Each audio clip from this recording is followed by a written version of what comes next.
Hello. Hello, everyone. Hello to everyone.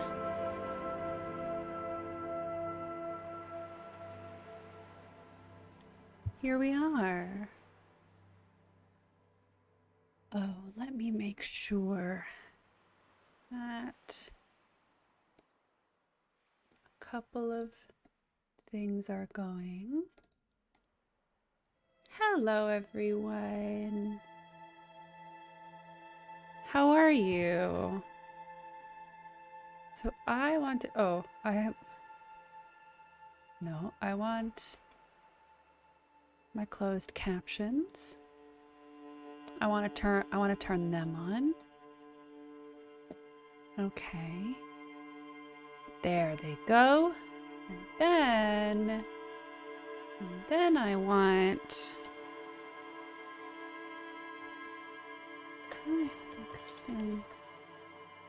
manage my extensions.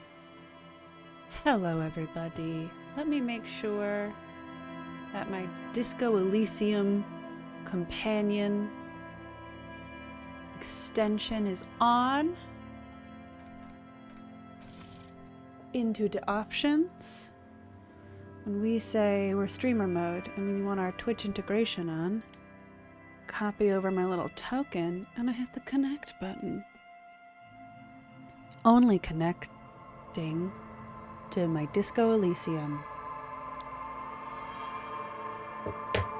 Hi, how are you? Okay, here we are. You guys, guess what? I got press-on nails. And I want to show them to you.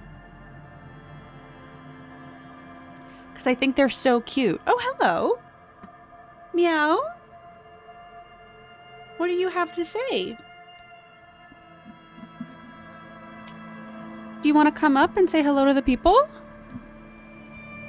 Virginia's little bell. I know. Hi. Meow. Sniffing my finger. Do you want to come up? Do you want to say hello to the people? Like how when I was working the other day and you came up onto my desk? That would be nice. Everyone would like that. Oh, Virginia. Would you like a treat? This is from Messiah for Hire. Would you like one?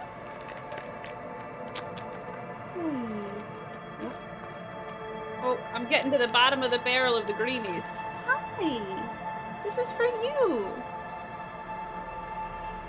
Sniffing, biting very delicately, and munching right at my feet. Do you want another one? This is from Geo and Stationery. You want one? Oh, getting up on her back legs to investigate the treat? Oh. Do you want to come up? Everyone would love to see you. She's in business mode now. I know. Oh, had to run away. Full of a thought, and it was too overwhelming. She had to go over to the scratching post. And then she had to run away. Wow. Oh, is she gonna go into her porthole? Licking her chops. Blah, blah, blah, blah. Just narrating my cat. Man, one day,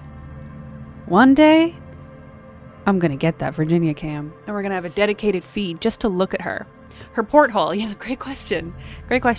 Virginia has a perch by the window that is like a platform bed that she lies on, and then there's like a scratching post beneath it, and then like a little cave that I've made with a blanket, and then beneath the cave with the blanket there's a box with a circular hole cut into it, and because it's a circle hole, I call it her porthole, because when she's in there it's like she's a little cat at sea looking out her porthole.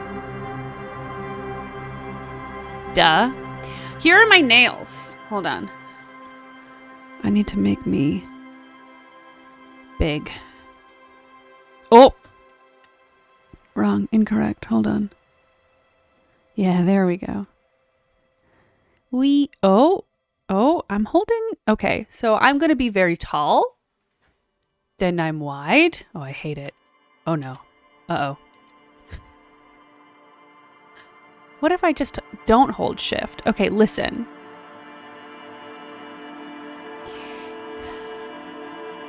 Why is it that some shortcuts are pervasive across, like, programs, and some are not? Because in Photoshop and many other photo editing and artistic things, when you hold shift, it maintains the size. Anyway. Nurse Liv, thank you so much for subscribing for 3 years.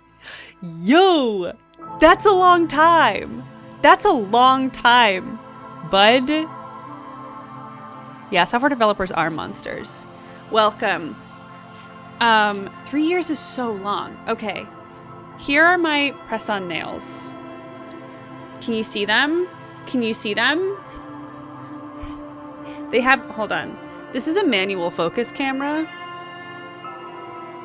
So we're all gonna work together. Oh my God, oh my God, oh my God. Okay, look at them. They have little flowers. I don't know how you show off nails. That probably isn't the way to do it, but. And now I manually focus myself back. Is this it? Is this us? I think so. Thank you so much. Jack got them for me. And I slipped a little when putting them on. I haven't put press-on nails on my fingies in many years. Usually the people who do it hold something in their hand for the pose.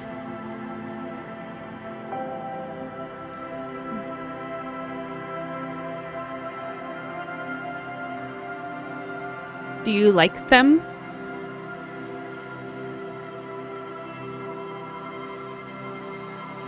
This is my Kawako Sport pen that I think Kim probably has. I think Kim probably has one of these pens. Here's my chapstick. I'm holding it. Thank you. Thank you. What else could I hold? Here's a Pride and Prejudice coaster. I'm holding that and looks great.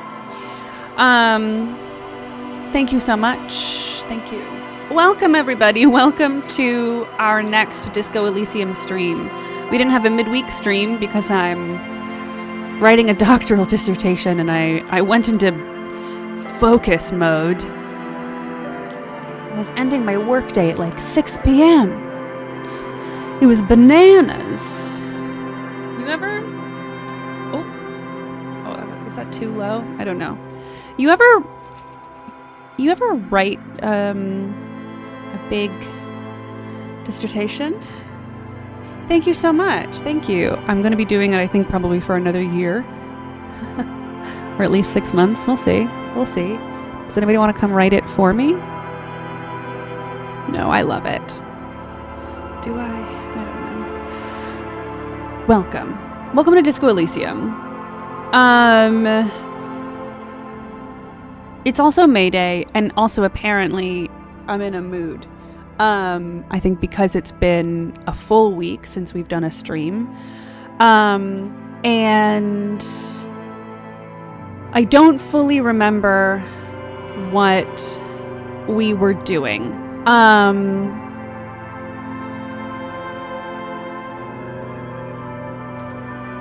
That was a motorcyclist. We'll write your dissertation collaboratively like a bingo board. Amazing. I love to hear that. That would be great. Real talk though, some of the best ways to write this work is to like basically make myself a little bingo board and like fill in all the pieces. Listen, I know all the stuff. I know it all. Exactly. But now I have to write it down in order. Like all the words in order. And make sure that they're the right words. And I think that's the worst part about it. But it's fine. I just have to trick myself into writing it. Yeah, the in order part is, if I could just get someone to, I think if I just get my whole committee to sit down with me, we'll have a dinner party and I'll just walk them through. That I think would be great. Start to finish, I'll tell them what's up. I'll talk about bulletin board systems in the 1980s, okay? And I'll talk about gay people. 2 things I'm really good at. But in the meantime, we are going to play Disco Elysium. I'm going to make myself small again. And I'm not going to hold shift. Oh, wait. Oh, my God. Okay. I'm not going to hold shift while I do it. Oh, no. I'm going down. Hello. I'm little. Yeah, I love to talk about gay people. The only hang up here is that I am writing about the AIDS epidemic, and it's very sad. Okay. I've got trash. Here is my summary of Disco Elysium. We are a horrible, sad cop. Our partner is named Kim Kitsuragi, the most patient man in the world, but still a cop. Brackets, cube score of 0. We have to get a dead man down from a tree. We don't know why. We don't know why he's there. We don't know why he's dead. We don't know who put him there. We don't know who he is. We don't know how to get him down. There is a worker uprising and months-long strike happening with the dock workers of the city. And the overarching company who employs those people has sent a contract negotiator from the company to be a slimy, horrible contract negotiator. There's a little boy named Kuno who makes me want to hit a child, but you mustn't. And that's the big plot. That is the big plot of Disco Elysium. And everything else is just gravy. If you are on desktop, you can see my journal at any time due to a fantastic Twitch integration extension. And you can also view my character stats at any time, which is great. If you're on mobile, I think if you navigate yourself to the I think there's a +2 button above chat, and that should get you to the extensions that I have available, including closed captions and the Disco Elysium extensions, which include voting. So during the course of gameplay, if there are stats that we would like to boost, we have the option of voting together to boost stats, and then for taking away one stat, 1 point in one stat, we can beef up a stat in another. This also includes, voting also includes voting on dialogue options. So that's also going to be available periodically throughout the stream. So I would recommend getting familiar with all the little buttons and extensions that you have access to. Captions should be on. Yeah. And if they aren't, then I don't know where they've gone. You may have to click a little button. Let me make sure. I'm gonna go to my extensions. Stream closed captioner.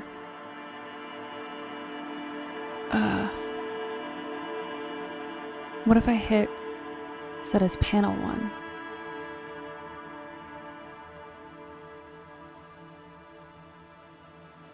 So I can only have one overlay at a time. But there is a component available called closed captions. I wonder if I pop it in as panel 1. Yeah, let's do it. So now there should be captions in panel 1. And that might be in... it's a component, it's a panel, it's an overlay, and it's available on mobile. Okay. Yeah, I believe that. But I can only have one overlay at a time. And right now, it is Disco Elysium. Okay. I'm gonna hit the button. Jack asked me, like on Monday, where am I in Disco Elysium? And I blanked. So I don't remember where we are. So I am really excited. I'm able to get captions and the companion thing. Fantastic on desktop. Beautiful. We love to see it. And if anyone has questions about how to do that, Nurse Liv seems like the person to ask. I'm so sorry. I've nominated you as the person to ask. That's what you get for being a 3-year subscriber. I should get you make a little crown emote. Okay. Oh, I'm equal parts sorry cop and boring cop. That's fair. That makes sense. That makes sense. I am both sorry and boring. Oh, Momo Hill says, want to put forth for consideration, if we buy the board game Suzerainty at the bookstore, we can play through it with Kim in the Whirling in Rags cafeteria. That is great. I do love to see that. Yeah, I'm also an art cop, but I don't know how to... Where do I see that? Superstar Cop 0. Apocalypse Cop 0. Sorry Cop 3. Boring Cop 3. Communist 17. Fascist 0. Ultra liberal 0. Moralist 1. I don't know what my moralist response was. But I am also an art cop. I think that's very important. Important to mention. I get to be a pretentious person with an arts degree, which is helpful because it allows me to really get into character as a pretentious person with an arts degree. That's right. I have a master's degree in art history. Oh, at one point the other options were so bad you had to pick the line I refused to answer. It was when we were dealing with the union leader. That makes sense. Yeah, that feels like a point where I would rather be a moralist than a fascist, I guess. Who knows? Not me. Oh yes. So we investigated. A large part of our day was investigating the doomed commercial area, which felt slightly haunted, and also there was like a game company, like a live radio TTRPG game that would happen, and that was pretty cool. But there's also a malignant entity up a chimney. And Plaisance told us to go investigate it, and she's one of the worst women in the world. What was the name of the people in that game? Ooh. Grentel. Welkins, great. Oh, hi. Do you want to come up? Hi. I know everybody's working today. Wow. Meow. What else do you have to say?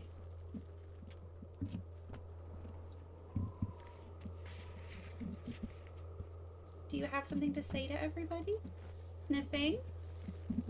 Sniffing the microphone? Yeah. Do you want to say anything else? Yeah, meow. Okay. up. You can hang out with us. Yeah. Hi. I feel like I spend a lot of my time trying to get her to come up in a way that she will enjoy.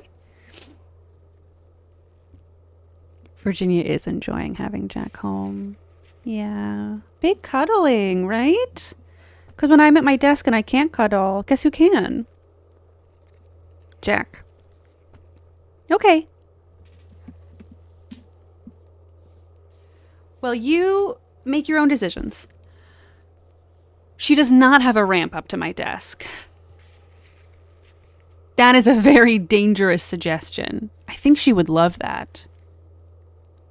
I wonder if I got her her own chair. Hold, please.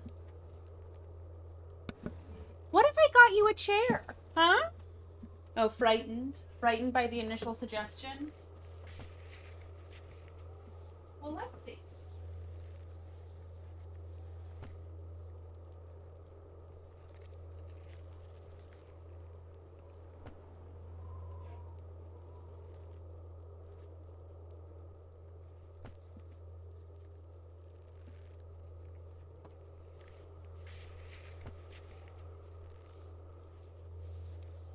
Whoops. Here's my attempt at making my desk more kitty cat friendly. And it's getting a designated chair. She loves these chairs. She spends a lot of time hanging out on them by the dining table. So I guess we'll see. I did frighten her by getting up, which is very scary. Oh yeah, I have to get a reality lowdown. I mean, true. Morel the cryptozoologist. We have to call Alice back. On Wednesday, we're going to close the water lock and it's going to feel great. Oh yes, ask Agartha if he knows how the victim's clothes got in the trash. And today at 9 p.m., Kim and I are going to apartment number 28 because Kim didn't want to go yesterday for some reason, so we're going today. And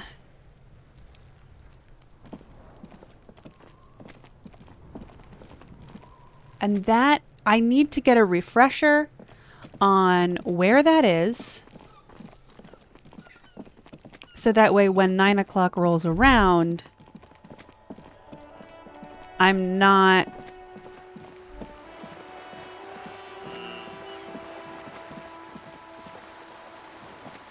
hanging myself out to dry.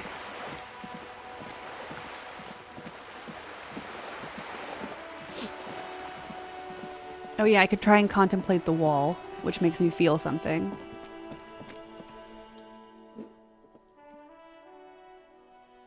Oh. 17%? I mean, why not?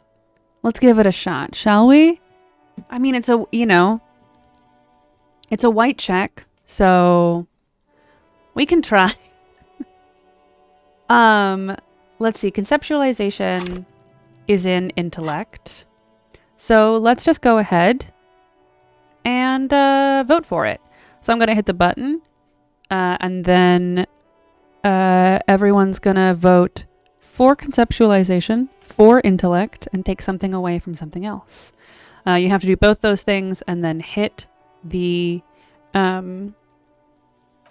vote button. It's a great question. Do we have any clothes that could help?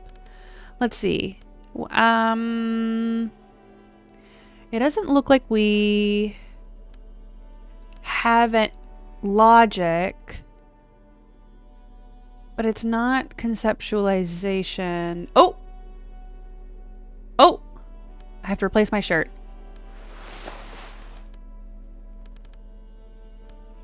Good shout. Well thought. Nice one, Grey Grump. Okay. So now... Oh, 28%? My God, they're almost just giving it to us. Okay, so let's vote for intellect. Wha-bam!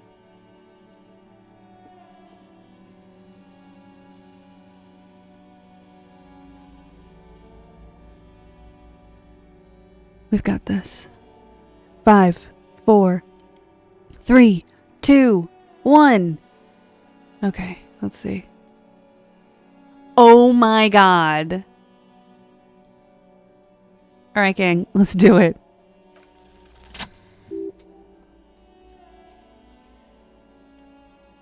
Y'all, that's Major League Gaming, my friend. Major League, I mean...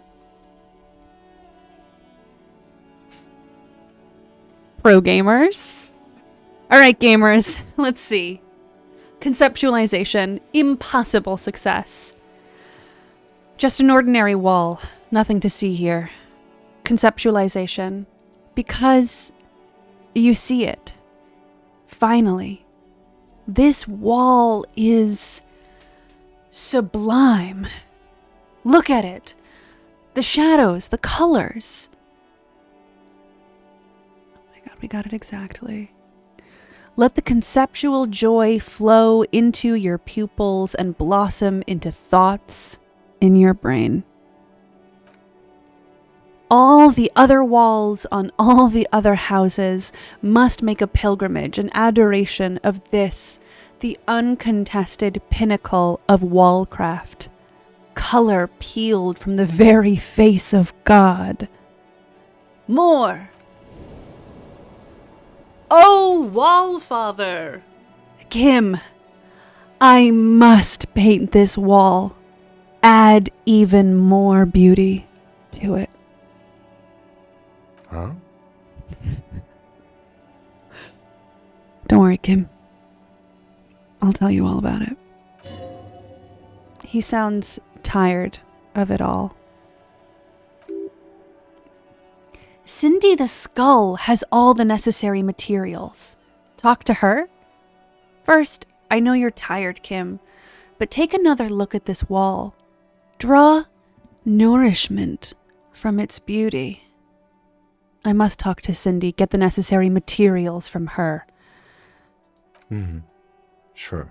The lieutenant looks up at the wall reluctantly, then back at you.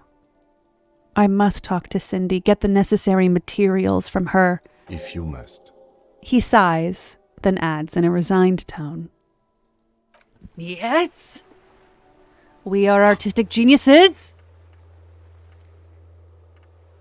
Add even more beauty to the wall. You have seen an exceptionally beautiful wall in Martinez near the pier and have decided to add to its beauty, artistically. This will take a brush first. Who would have one? Then paint. Then the act itself. Kim does have infinite patience. It's to make up for all the cubes he doesn't have. Okay, so this is how I get to here. There's Kuno S, who I think if I try to speak to, I think she'll flip out at me. This is the door I'm meant to open, I think, for an undetermined purpose.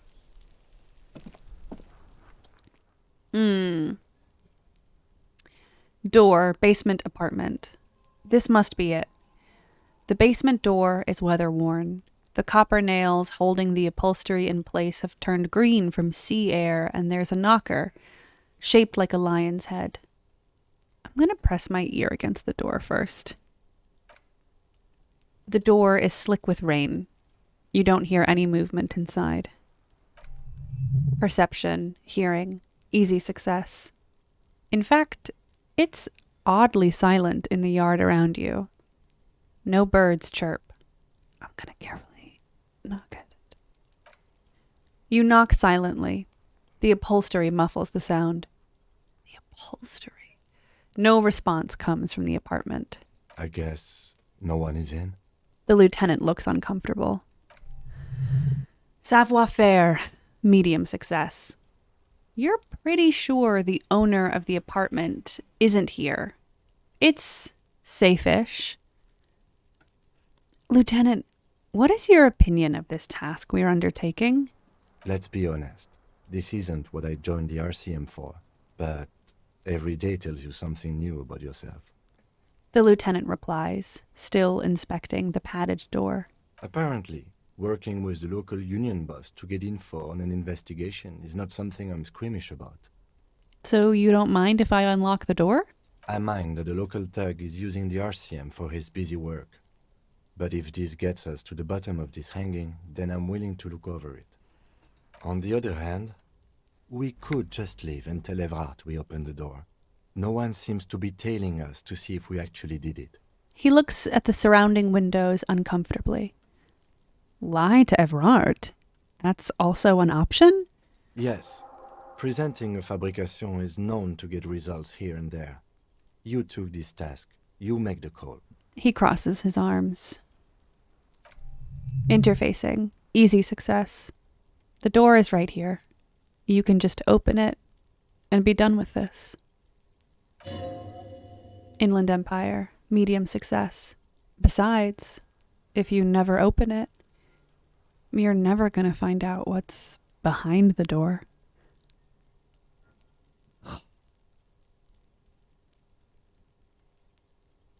I gotta open it. I gotta know.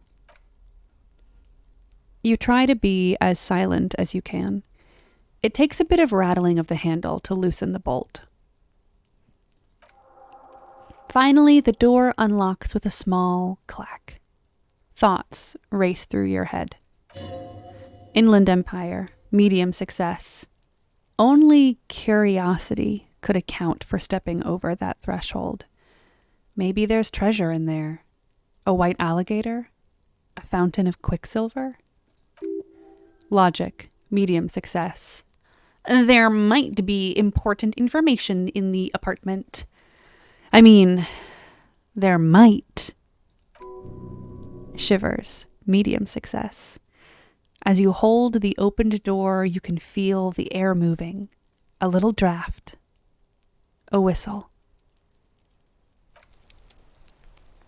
I mean, we gotta open it, right? We gotta go in just to see.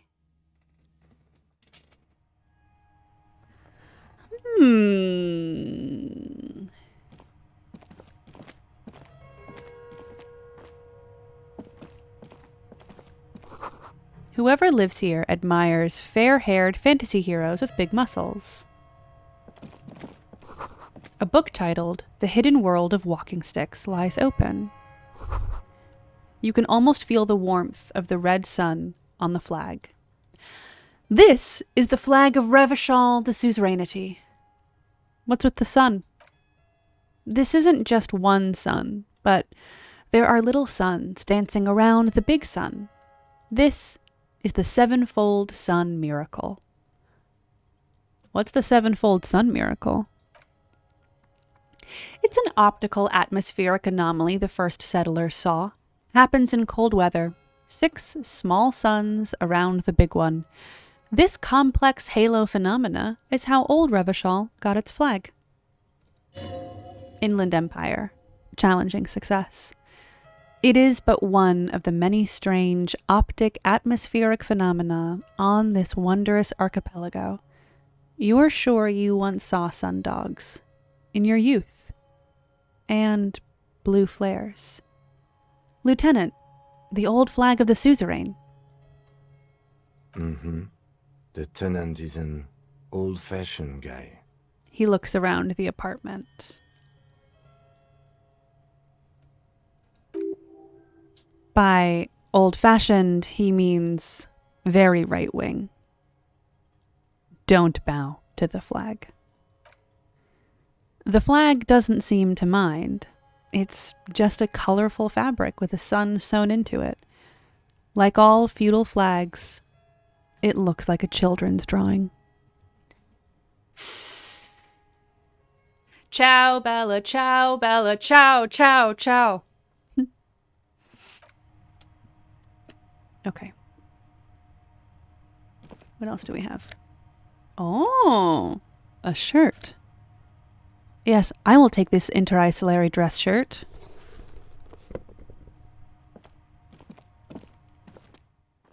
Colonial mug collection. Ah!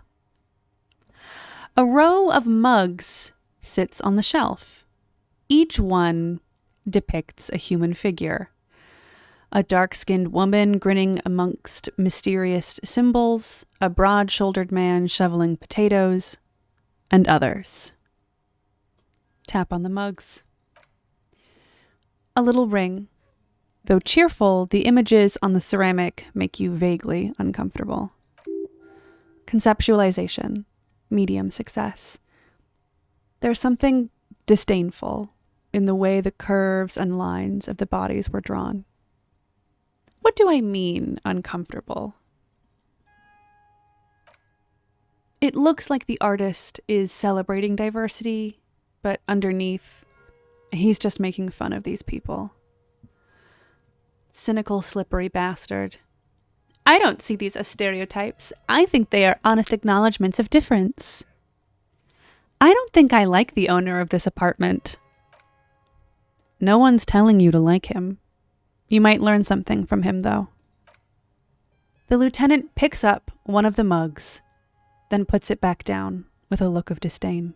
I'm beginning to feel better about breaking into this man's apartment. Whip out your yellow mug, your yellow man mug, and compare. Yes, your broken mug friend would feel very much at home here. The same humor, the same mocking lines. There's the missing tin soldier. Whoever lives here might have used the Whirling's container to dump his trash. The lieutenant looks at the mugs next to each other. And now they've drawn the ire of the Union. The plot thickens, as they say. Logic. Easy success. An interesting little clue. Let's see where this goes. Clues have a way of magically connecting to other clues down the road. I thought I would lean into it. Inland Empire. Easy success. Perhaps you should break into apartments more often? Do you really think it's the same person who put the dead man's clothes in the trash? Who knows? I'm not expecting too much from these clothes in the trash lead either way. It might turn out to be some random local matter, but still, a nice coincidence. The lieutenant opens his notebook. You could ask Everard who this person is once you're done here. I'd like to think that Logic was making fun of the fact that I think Raphael believes in magic, and Logic is like, it could be like magic. How Logic just seems to work. Move on from the mugs. Okay, and then we've got this, whatever it is. Oh, great. And then, what is this, a suitcase? Yeah, a small suitcase full of clothes. Guests are staying over? Interesting. And then I think that's everything we have here. It doesn't have to be sarcasm. I think I'm reading the sarcasm into it. So you didn't miss anything.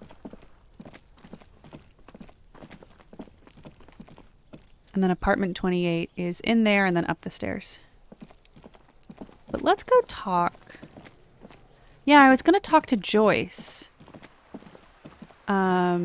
And I could talk to Cindy along the way. Can I talk to Cindy from down here, or do I have to go upstairs? Cindy! Hello again, officers. Have you come to admire my mural? Yes. Cindy, I need some paint. And your brush, too. What for? I'm doing renovation. It's boring, but necessary. No. For my motor carriage, we're going undercover. No. The apocalypse is coming. I need to warn people. No.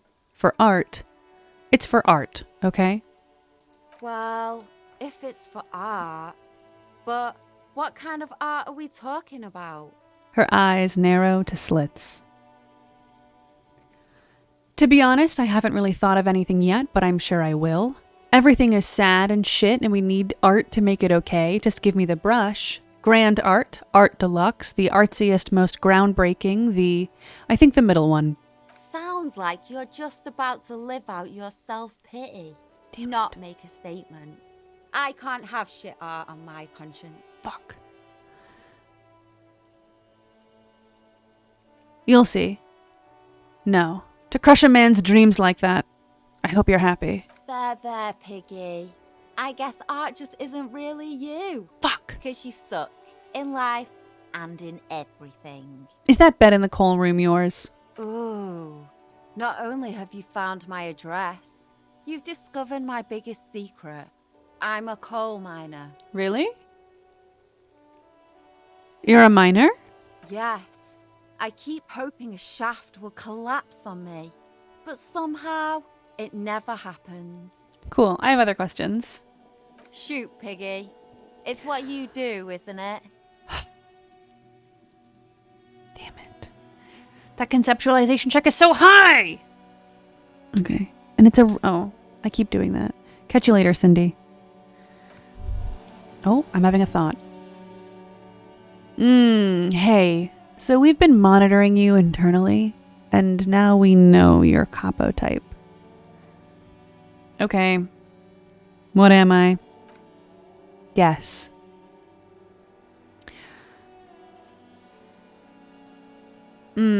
Sorry, cop. I'm sorry. I'm not sure. Yes. Sorry, cop. The cop who's sorriest. Let's make it official then, shall we? Won't the other capo types be jealous? What? Jealous of the sorry cop? I think they'll be fine. Don't worry. Conceptualization. Easy success. They'll be super, super fine. It'll be totally okay. You can dual capo type from sorry to anything. Fucking... They should be sorry. Yes, impotent rage and lamentation. Let's wrap it up. You know, actually, I'm not sorry. I changed my mind. No, you don't. Come on. You'll be back to saying sorry in 2 minutes. Stop wasting time and begin the repentance. Okay, but what are the other capo types? Oh, you know, Apocalypse, Superstellar, the Advanced Interesting Cop, Liquid Shadow Cop, but you're too sorry to say those things, so here we go. I'm sorry. Of course you are. It's okay. See if you can get something out of this, like info, or maybe every time you say you're sorry, you get $1 million. That won't happen. Thought gained. Righteous self-critique. Yikes. Okay, so this is the shirt we found. Pressed and spotless gleaming white shirt. The kind that serious men wear at serious inter-isolary offices. Not yet piss-soaked or cum-stained. Oh, rigorous, not righteous. Oh, I was hoping it would be a critique on, like, people who think it's radical to be self-critical. I'm sorry. I'm sorry to wit. Everard asked you to open the basement door behind the greenhouse in the backyard to intimidate the occupant. Do what you have to do. Everard has promised to give you info on the case in return. Let Everard know you unlocked the door. Ah, yes, it is rigorous self-critique. You're one sorry piece of shit. A cop penitent. A flagellant cop monk. This is not the right line of work for you. You should be groveling at the feet of a feudal lord, providing lurid evidence against yourself at a Mazovian show trial, or ripping the flesh from your back with a cat of nine tails. Whatever made you this way, you can be damn sure it was your own fault. Do it. Really criticize yourself.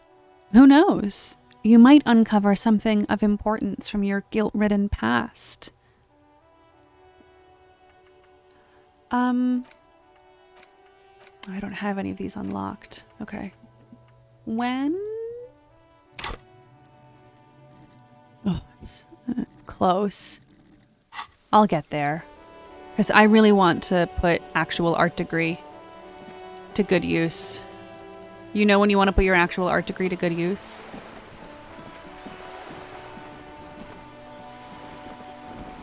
Okay, Joyce. Apparently I'm supposed to talk to you again, and then maybe I'll save Scum to get art supplies from Cindy. You're back. Good. What can I help you with? Not an umbrella, I hope. I don't need one myself, you see. She looks at the ripples on the water surface. Then she pats her wet raincoat. No, it's Happy Birthday. Harry's name is Happy Birthday. Raphael's name is Cool. Shivers. Medium success. All around you, rain keeps falling down. On the wooden board she's standing on, and on the water around you. Neither do I. Pat your similarly wet cloak. Very rugged. Good choice. Now, I suspect you had questions. Nothing like talking to pass a rainy day. Am I right? She nods in approval. Give me a reality check. You seem smart. I need someone to give me a lowdown on this reality we're in. This reality. She pulls her hood closer around her neck. Oh, yeah, actual art degree has to help with the Cindy check. It must. Yes, reality is your side case. An experimental side case. I'm conducting a personal investigation into the world I find myself in. It's related to that medical episode. I have trouble remembering even the most basic terms of reality. No time to explain, just give me the lowdown. Actually, now is not a good time for a reality lowdown, maybe later. I'm conducting a personal investigation into the world I find myself in. How truly curious. A sort of philosopher detective. My theory is that this inquiry into the nature of reality will ultimately converge with our murder investigation. They are really one and the same. Are they now? The lieutenant cocks one eyebrow. A deep synthesis. I'll assist you however I can then. Go ahead. She Ask. nods.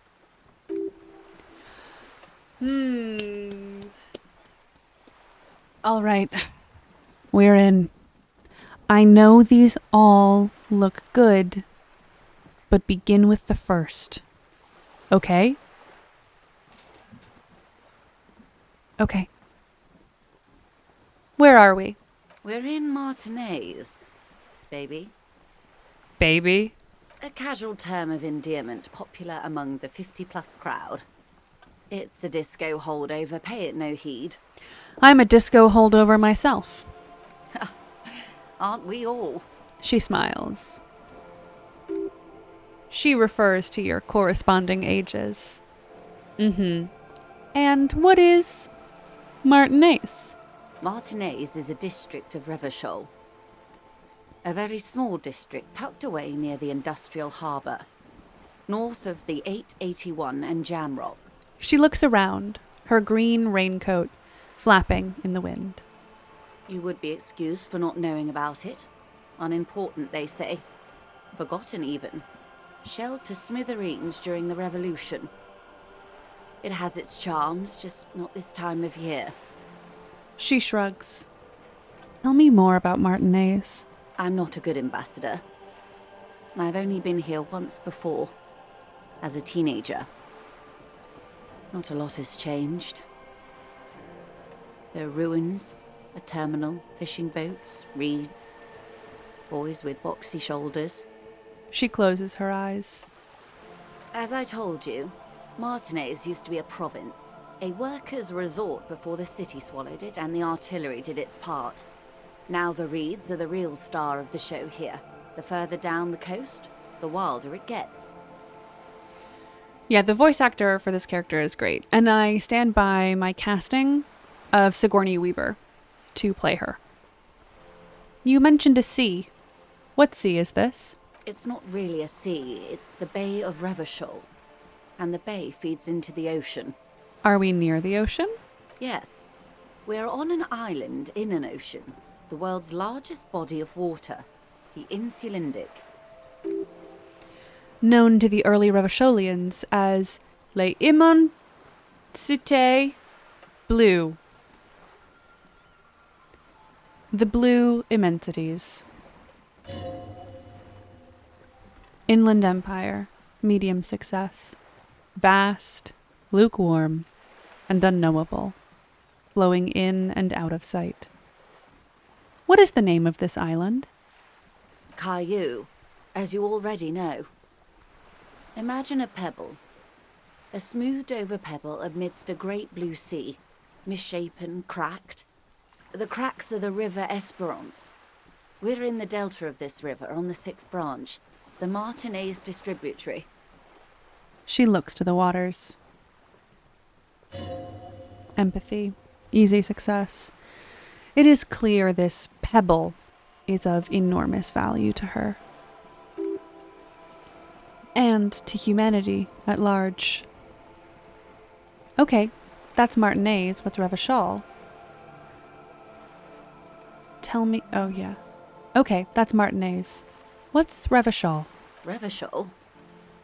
Revachol is what you call a city. What kind of city is Revachol? The great kind.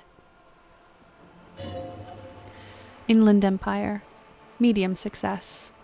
As if it's self-explanatory. Beyond patriotism. A fact. What makes Revachol great? History detective. They built this city to resolve history. Our part in it, at least. Our centuries. Okay. Who built this city? The nations of the Occident, or migrant workers from Seminine and Ile Marat, depending on your creed.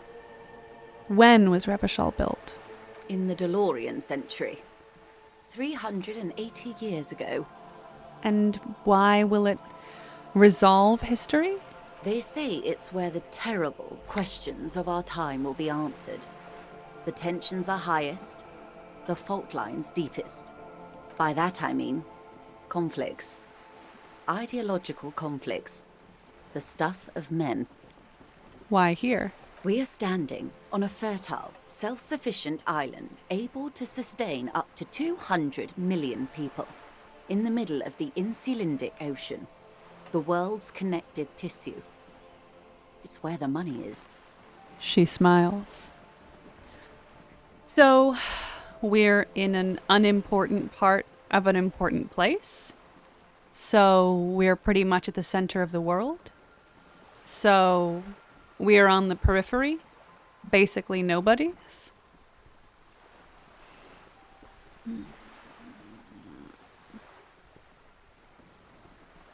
So, we're pretty much at the center of the world.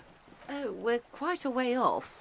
About She points across the water, where the skyscrapers rise. 22 kilometers from the center of the world. That soldering iron is the bank of the world building. The bottom floors are Insiacom. Coalition government, Insulindian Mission Command. Look to the sea. Silence. She lowers her hand. The water. The light. It's as though you're seeing it for the first time. Shivers. There is no recognition, only the immensity of the sea and the cold radiating from it. Where are we? I don't know any of this. Say nothing. Observe the large body of water swelling. Cold. Oh. Thought gained. Jamais vu.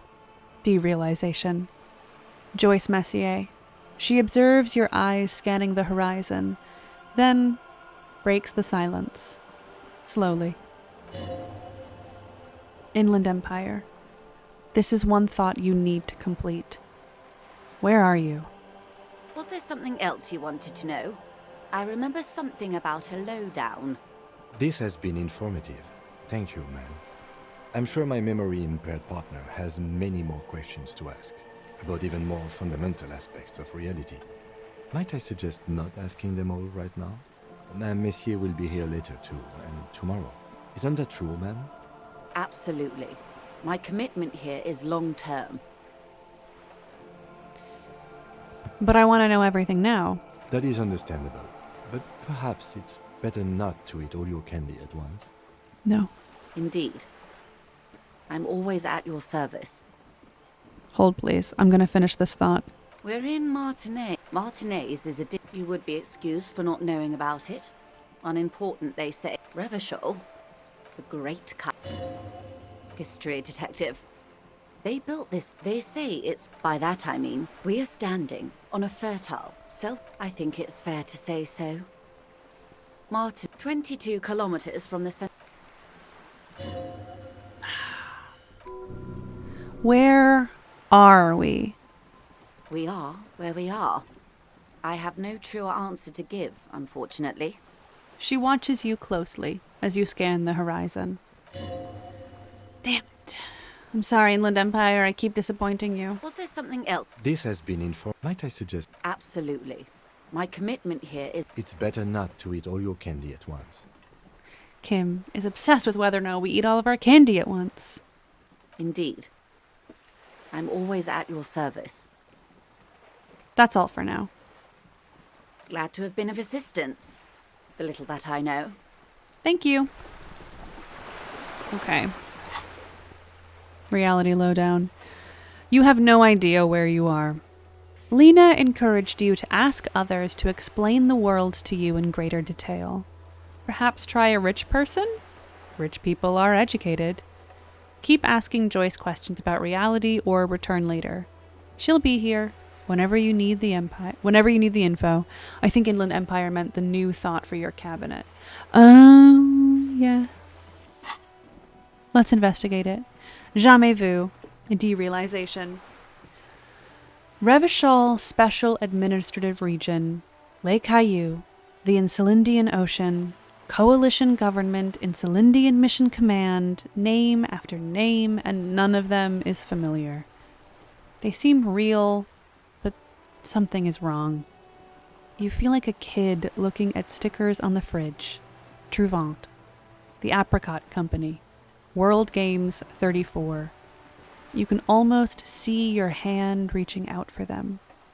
Scratch the corners. See if they peel loose. This feels like the most important of all the thoughts. The one you truly must complete. So close. I think Kim can probably rotate candy bars in his head, but not cubes. Cubes aren't really real. Yeah, not like candy is. Candy is the realest real of all. I'm gonna ask her about when we are. You're back. Good. What can I help you with? I've got some more questions about reality. More lessons in basic reality? My favorite part of the day. Go ahead, ask me anything. She's positively surprised.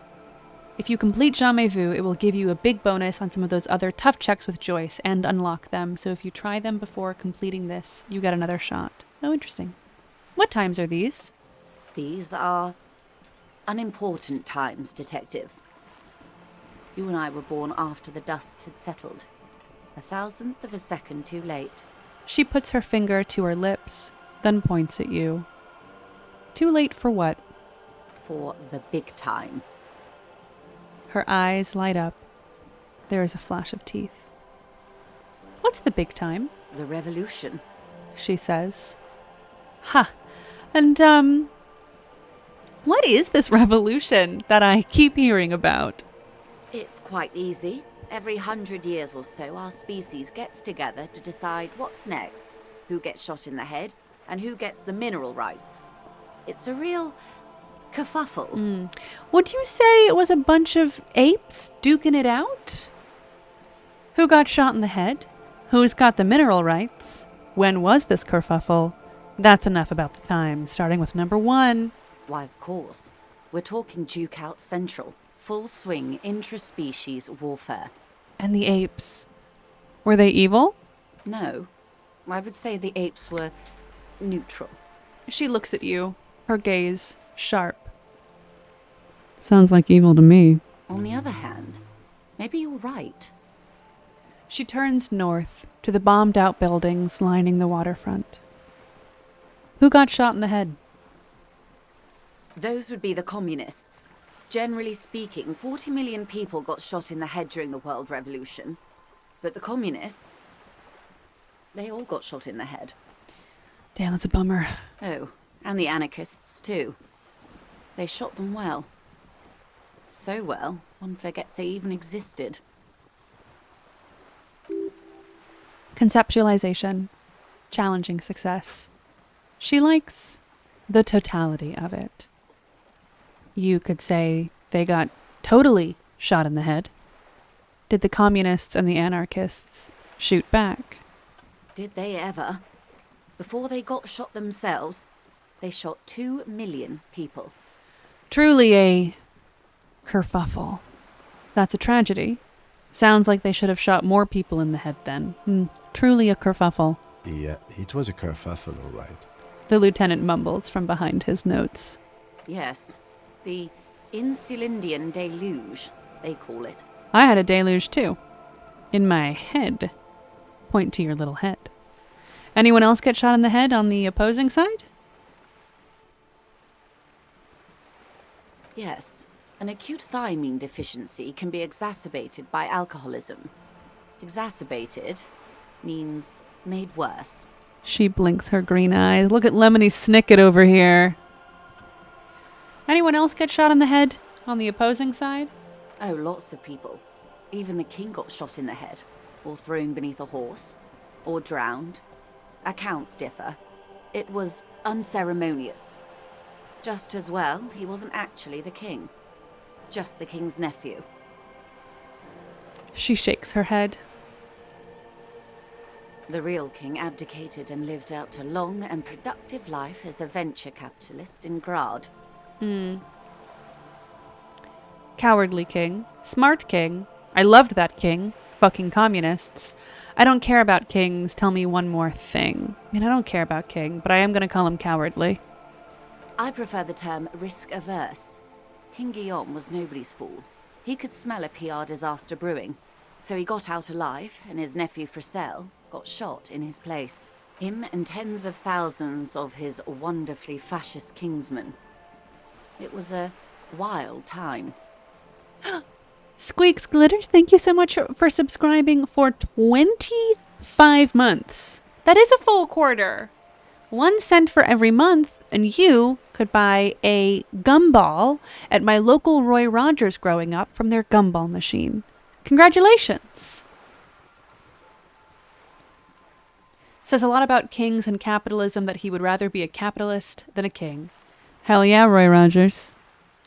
I would give anything to be, wait for it, 13 years old and drinking a chocolate milkshake from Roy Rogers. Something about the chocolate milkshakes from Roy Rogers in 2004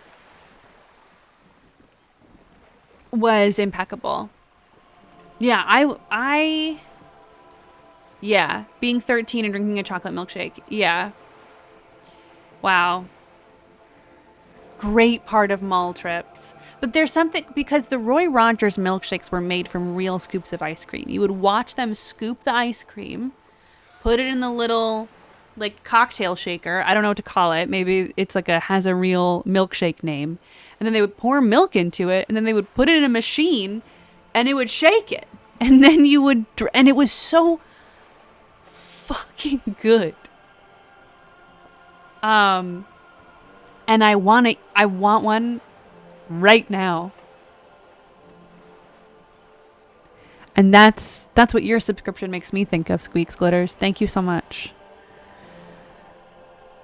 Amazing. Okay. Who got the mineral rights? The liberals got the mineral rights.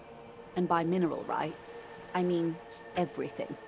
She looks up to the sky, then inland at the crumbling city. Okay, and by liberals you mean... Liberals are usually middle-class people, Detective. Or the remaining gentry.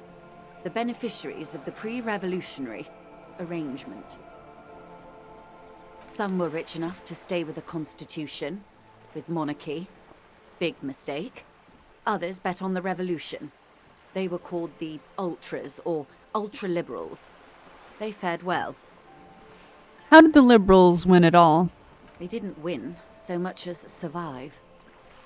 We were the last ones standing when the war ended. Everyone else got shot in the head, remember? We. She's one of them. Of course. If everyone got shot, who was there to surrender to? To foreign intervention. The coalition. Those people really took the mineral rights. Wait. You just said the liberals already took everything. The liberals took everything that wasn't nailed to the ground. The coalition took the ground. The ocean, the laws, and the people. She stomps her rubber-booted foot. The coalition of nations. Grad, Mesk, Vesper, Messina, Oranje, and Sur-la-Clay. The armed center of the world. They landed here and ended the revolution. It was the moralist thing to do. Moralist? The moralists believe in keeping everything exactly the way it is. They believe in mineral rights, and not shooting people in the head. At least not in the same manner and volume as the others do. They are the long-standing provisional rulers of Revachol now, the coalition government. Yeah, it's like if NATO or the EU occupied a country. Yeah. This is their zone of control. They embolden the RCM with crumbs of the same law they took. Technically speaking, you are a moralist. Or the UN. Encyclopedia. Medium success. The color of moralism is blue. The official motto of the Moral Intern, or Moralist International, is a blue forget-me-not, a piece of the gray sky. Unofficial. For a moment, there was hope. I don't think I am a moralist, ma'am. Not just technically, practically. For a moment, there was hope. If always picking the option that doesn't commit to anything, then hell yes, I am. And also not. I don't think I am a moralist, ma'am. Of course. Not easy to be moderate about head shooting in your line of work. She sizes you up. When was this kerfuffle? The turn of the century revolution? Don't answer it. It's a trick question. She smiles mischievously. The revolution began in '02 on the Isla of Grad, though by the end, nearly the whole world had gotten involved. Who started it? It wasn't a who, but a what. A pandemic of Zarat, a particularly virulent prion disease, Uh-oh. which the authorities in Grad proved unable to contain. Uh-oh. Then Marzolf came along and overthrew the government.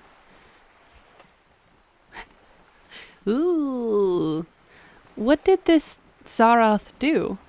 It made people overthrow their governments. Wow, really? Of course not. It was a highly infectious microorganism that destroyed brain tissue. Uh-oh. The actual causes of the revolution were material. The pandemic only provided the spark. Uh-oh.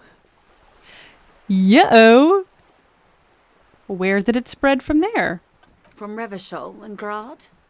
Not far.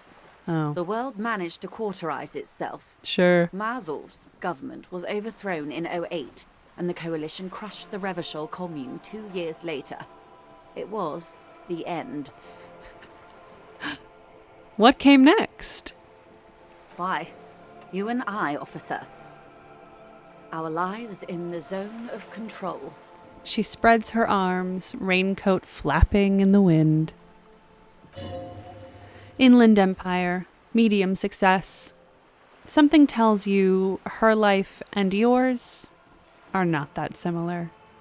Maybe it's because she has a boat and you have that necktie, a pair of pants. Our lives are very different from each other. What is the zone of control? What happened in the rest of the world? No doubt.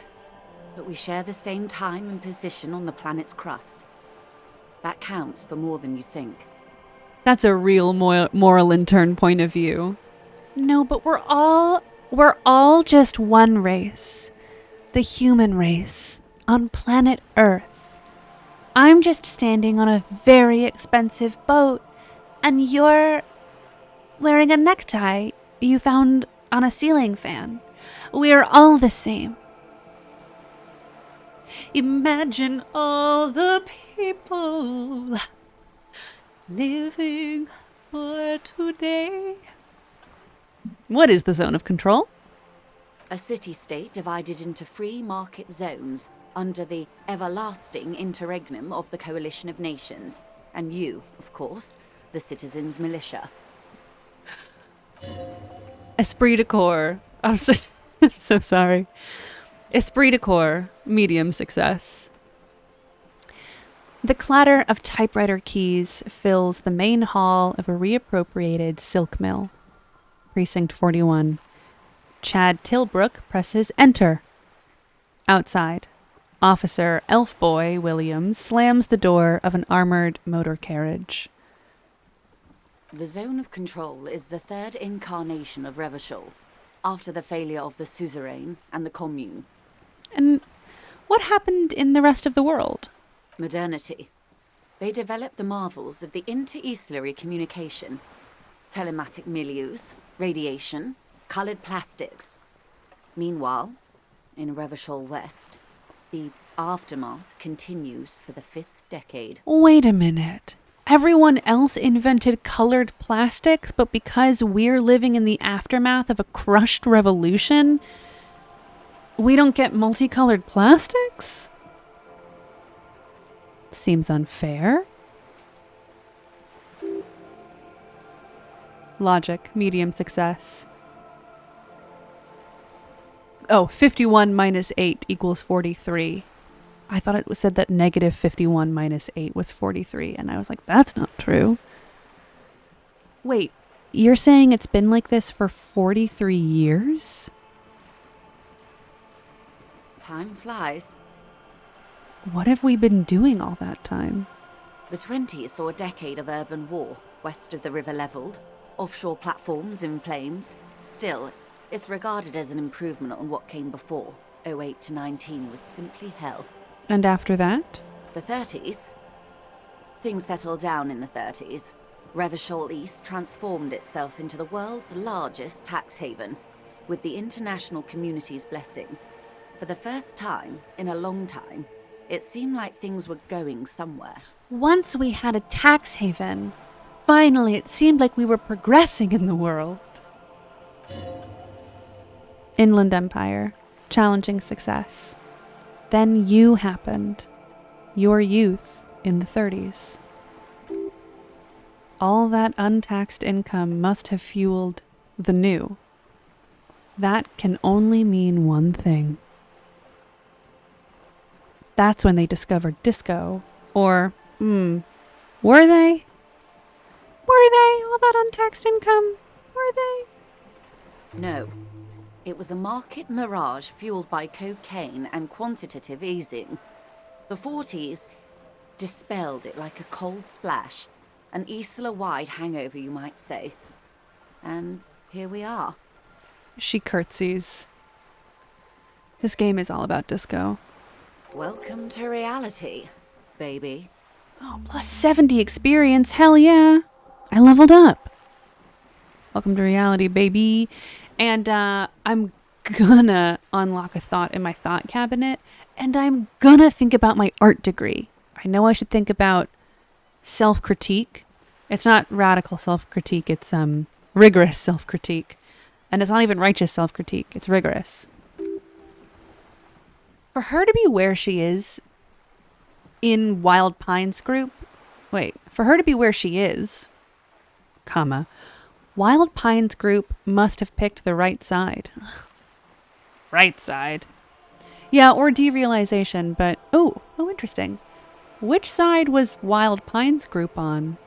They picked the winning side. That's why they're here, and others are not. They got lucky. Perhaps it wouldn't have turned out that way had I been in charge.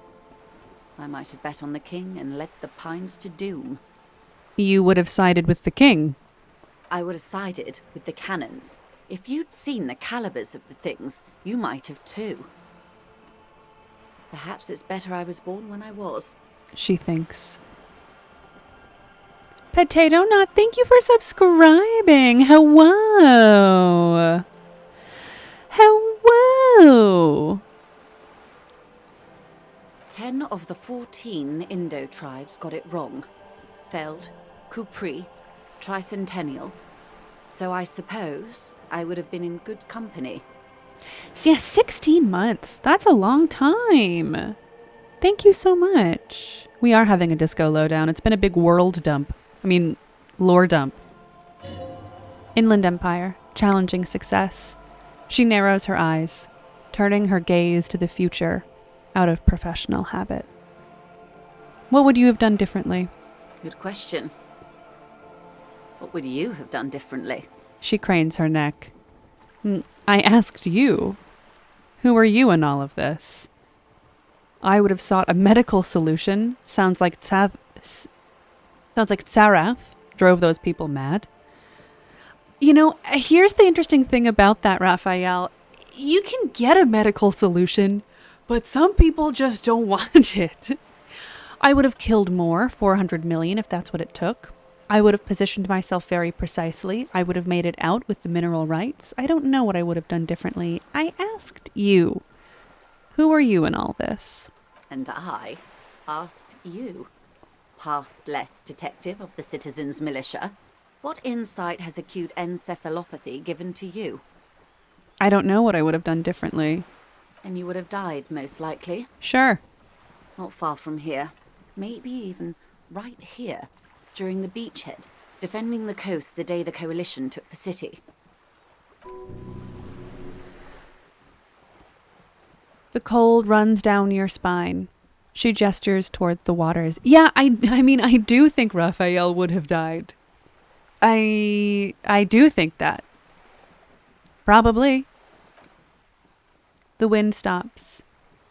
There is silence on the dark water of the Martinez Inlet. No, almost certainly. The commune would have forced you. Such was the fate of the undecided. And that's enough about the times. They are what they are. Who knows? An afterbloom may yet come. Anyway, enough sentimentality. Is there anything else you want to know? Oh, I would love to save. Oh, I can't save. No. That's all for now. Glad to have been of assistance. The little that I know. Because the last time it snowed, the game broke. So I just want to make sure. Harry would have fled. Raphael would have fought. Interesting. Interesting position. Yeah. Yeah, the message about the pandemic leading to a revolution. That's very interesting. It's very interesting. Certainly. Certainly. Okay. Where's my reality lowdown? Oh, it's underdone. Sure. That makes sense. So I could level up. I'm pretty close to leveling up again. But what I would love to do is get a,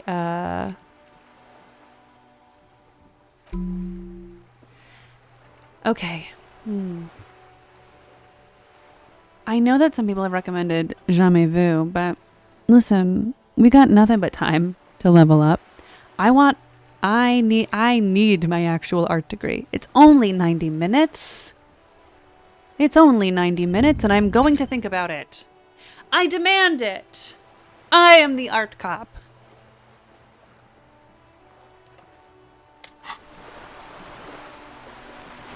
Off we go. Art cop is important to me, personally. Only 90 minutes for an actual art degree. I know, it is a bargain. It doesn't cost you any money at all. Mine was thousands of dollars. Any change on the odds with Cindy? It's a good question. I don't think I can tell until I have my art degree. Yeah, buddy cop. There's an art cop and then a cop who can't even think about cubes. Oh. Oh, I had a thought. Where was it? Here it is. No? Here it is. Esprit de corps. The sight of bullet holes stirs something in you, making you forget the lieutenant's surname. Kim, look! Bullet holes. Where?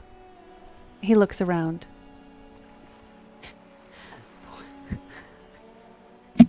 Oh, I'm so sorry. Point to the chips in the wall. Someone has been shot. We're cops. We should solve it. There? Those are old. He looks to the wall. Oh, you mean like from the revolution? Yes, the one that happened half a century ago. Those bullets were fired during the revolution and do not warrant an investigation by officers of civil law. He blinks. Okay. What can you tell me about this revolution? Not much. I don't have a fresh perspective on it. Shall we go?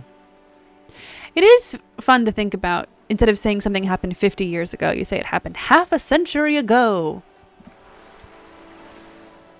Oh.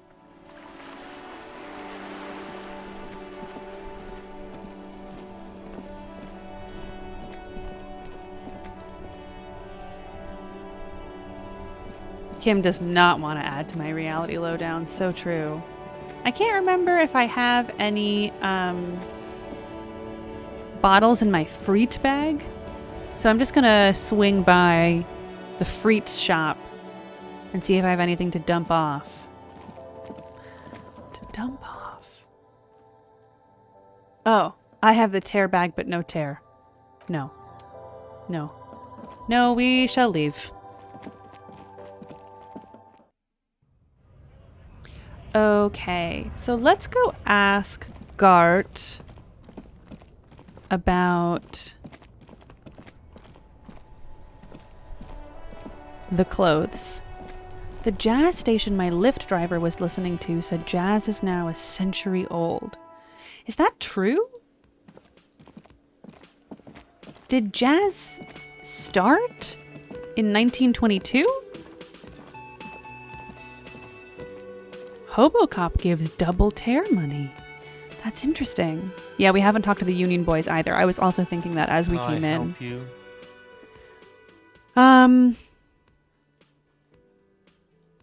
Oh, I guess here's your trash container key.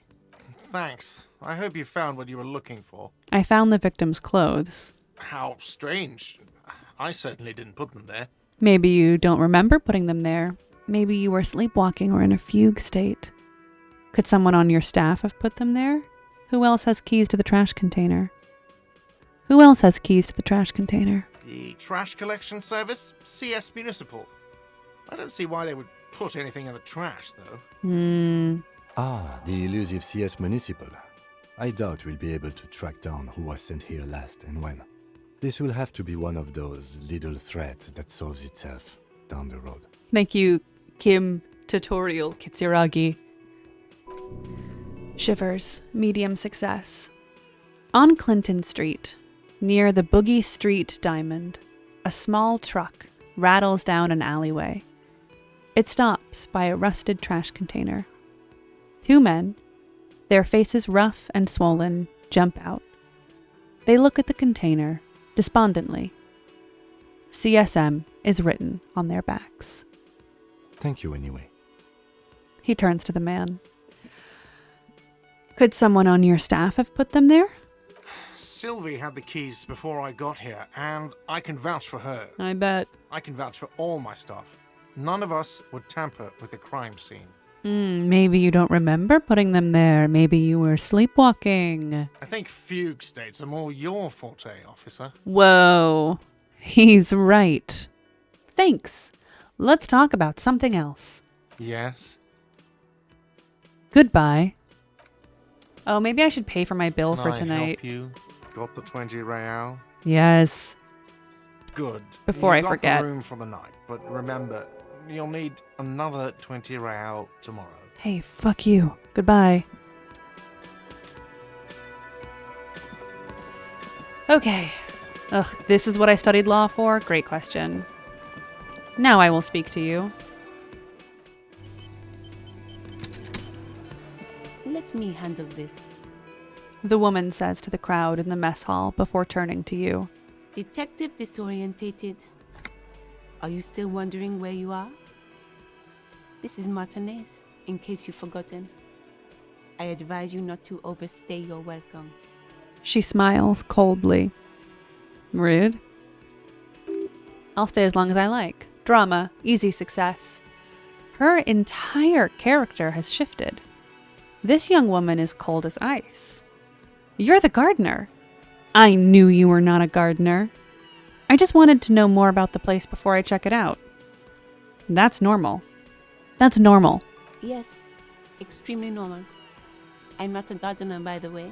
I'm a legal counselor for the Dock Workers Union. She crosses her arms. So let's get to it. You're looking for Titus Hardy? Yes? You think he has information that will help you? Yes. Maybe he does. She points to the man on her right. That's Titus. Talk to him. But know this. I'll be keeping an eye on you. No strong arming. Nothing official. The District of Martinez does not recognize your authority to make arrests. It doesn't matter if you recognize our authority. We will make an arrest if we have to. Oh, Kim, my God. Did she ever say she was the gardener? I don't think so. I think we were just like, she's wearing gardener's gloves. She's by a wheelbarrow. That's a gardener. To me, that's a gardener, but she says nothing. Her glare speaks for her. Logic. Could this be the Miss Beaufort that Easy Leo mentioned? The one Mr. Everard sent to law school? Oh. What's your role in all this? Are you Lizzie? Elizabeth? Miss Beaufort? What if I want to talk to you, not Titus? What are you going to do to me? Why are you so aggressive? I should talk to Titus then. What's your role in all this? Like I already told you, I'm a legal counselor. Do you have hearing problems? She crosses her arms. Are you Lizzie Elizabeth Miss Beaufort? I suggest not wasting time on trivial pleasantries and focusing on why you are actually here. Titus Hardy. She points to the tall man by the table. Composure. Easy success. Even though she has excellent control over herself, something moved behind her eyes, in the way she stands, in her face. Easy Leo told me about you. He likes to talk a lot. You are not here to chat up the legal counsel. You are here to question these men. And what if I want to talk to you, not Titus? What you want is of no significance, officer. Don't test your authority. In Martinez, you are no one. The joke's on you. Everywhere, I am no one. What are you going to do to me? The lieutenant is not satisfied with the approach. What are we going to do to you? She starts laughing. It's a cold laughter, devoid of joy. The union isn't going to do anything to you. It is not a crime syndicate. It is a labor organization. Goddamn right it is. A gruff humph from the table. If anything, it is the RCM who do things to people. But we digress. She shakes her head. I should talk to Titus then.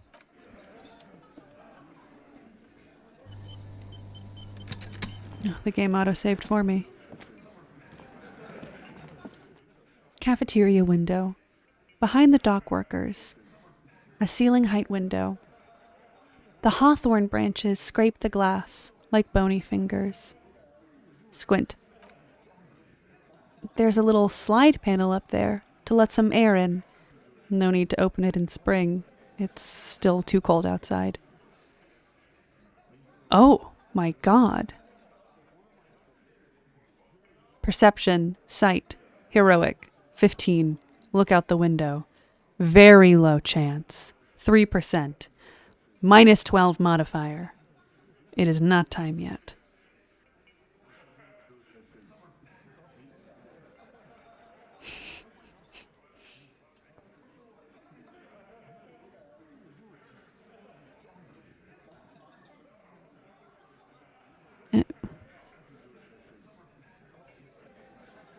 Okay.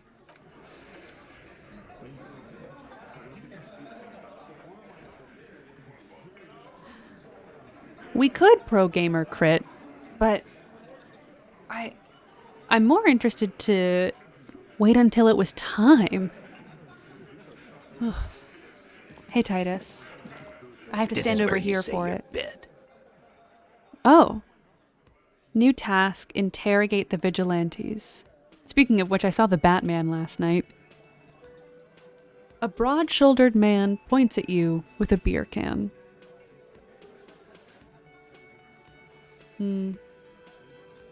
I thought it was fine. It was fine. He's doing okay. He's sad, and he's really into fighting crime. Yeah. Some people really, really liked it. Yeah, you enjoyed the Batman. That's good. It's important to find the things you like and enjoy.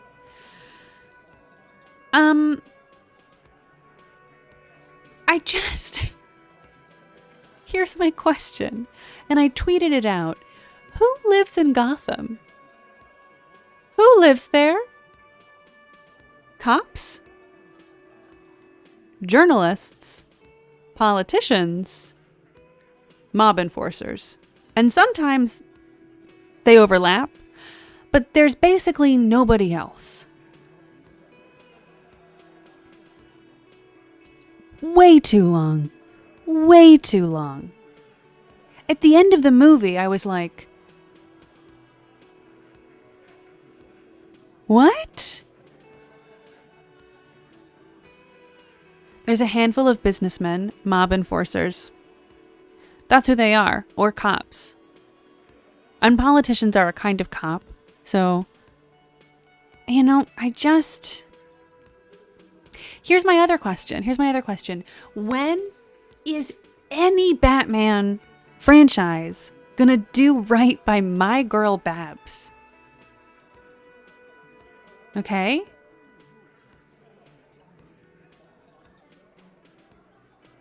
Why are you showing that to me? I already forgot where that came from. Perfectly delivered.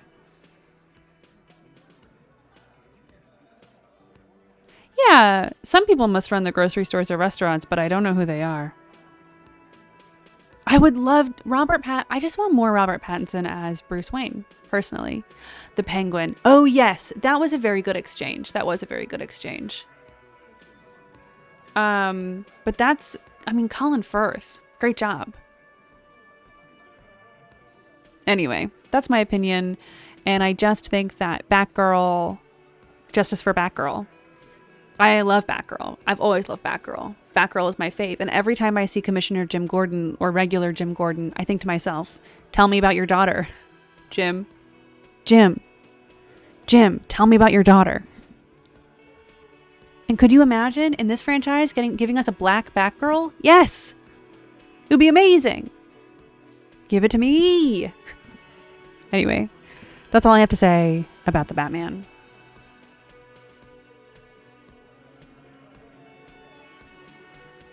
Detective. The lieutenant acknowledges you with a sharp note. He's leaving it to you.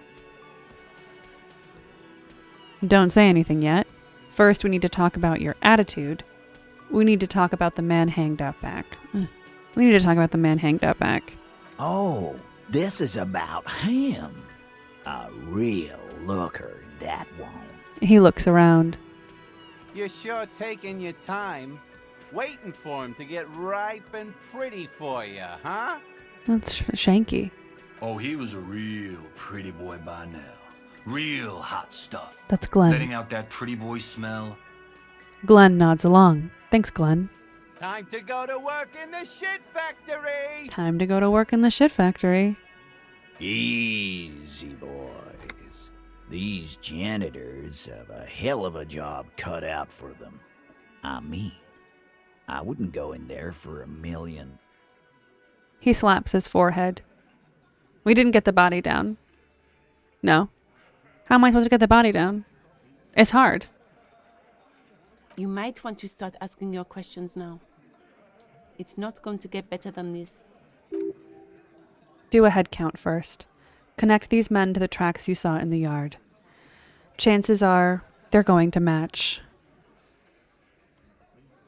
Scan the room. The man hanged in the backyard. How did you do it? I'm going to take off now. Starting from the right. Boot size 44. Blonde man in his 30s. Overbearingly masculine. Stay masculine.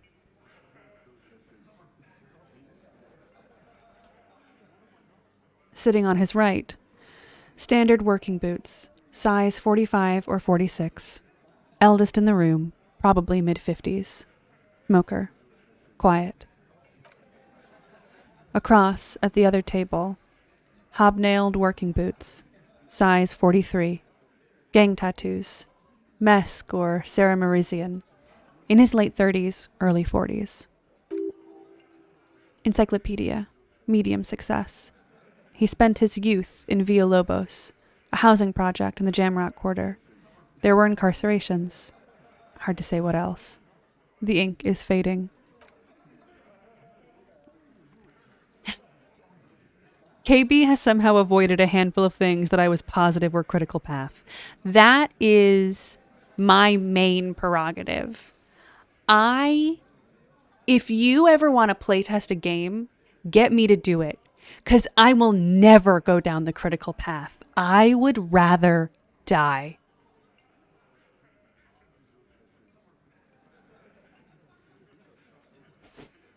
I simply would rather die. The critical path is for nerds and losers. That's my opinion. Hey, Jack DeKeat, can you grab me a LaCroix, please? Do we have limoncello left?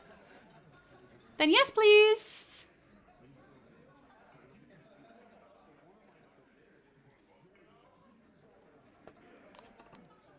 Yes.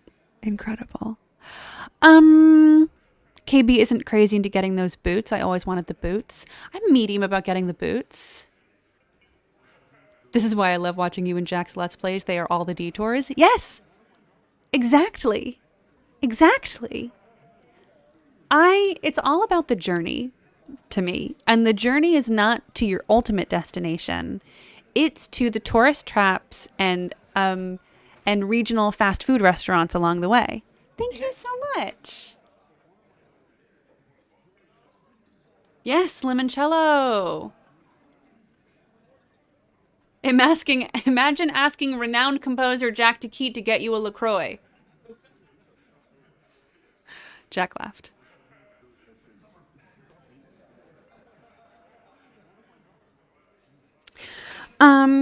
But I find it very funny that there are apparently things, especially related to getting the body down, that I haven't done yet. Because that's very on brand for me. Part of the reason why I like doing Let's Plays on Twitch is because it does force me to play the game. Like, I do think that one of my crowning achievements is playing renowned video game Skyrim for, hundreds of hours. I do not know the main quest of that game. I don't know what happens in it because to me, it's so boring. I don't care about dragons. In fact, in my first playthrough of the game, I never encountered any, like, there were never any dragon fights, because as soon as I was let off of my leash, I was like, time for me to go do the rest of this game. I only ever had Foos the whole game, nothing else. And I gotta recommend it to everyone. That's the best way to play it. Cheers. Okay. And then, standard working boot, steel reinforced toes, size 46. The big dick. Wide at the shoulders, lean at the hips. Oh yeah, you can't unlock any more shouts if you only have Foos. Or, I can't remember, because now, it was a very long time ago. It could be that you can unlock other shouts after you have Foos, but if you don't complete Foos Roda, you just have Foos. You spend souls to unlock them? Yeah. You should do it. I love Skyrim, but don't listen to the music. Get different music. Use a mod. Wide at the shoulders, lean at the hips. Rugby cap, fingerless gloves, and numerous scars. A little under 40. In the far corner, standard working boot, steel reinforced toes, size 44. 40-something non-alcoholic beverage in hand. You squint. Is that a plectrum? Where? On his neck. Forget it. It's not important. Let's call this one the musician. And the little guy? Size 41, with the light step. Not a child after all. An older man with a rat face. Mean, watery eyes. And 2 front teeth missing.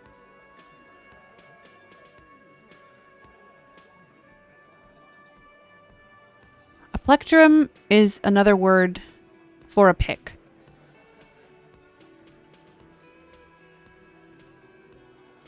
But apparently, the difference between a plectrum and a pick is that a plectrum is a small piece of plastic, metal, ivory, etc. for plucking the strings of a guitar, lyre, mandolin, etc., while a pick is to pluck the individual strings of a musical instrument or to play such an instrument.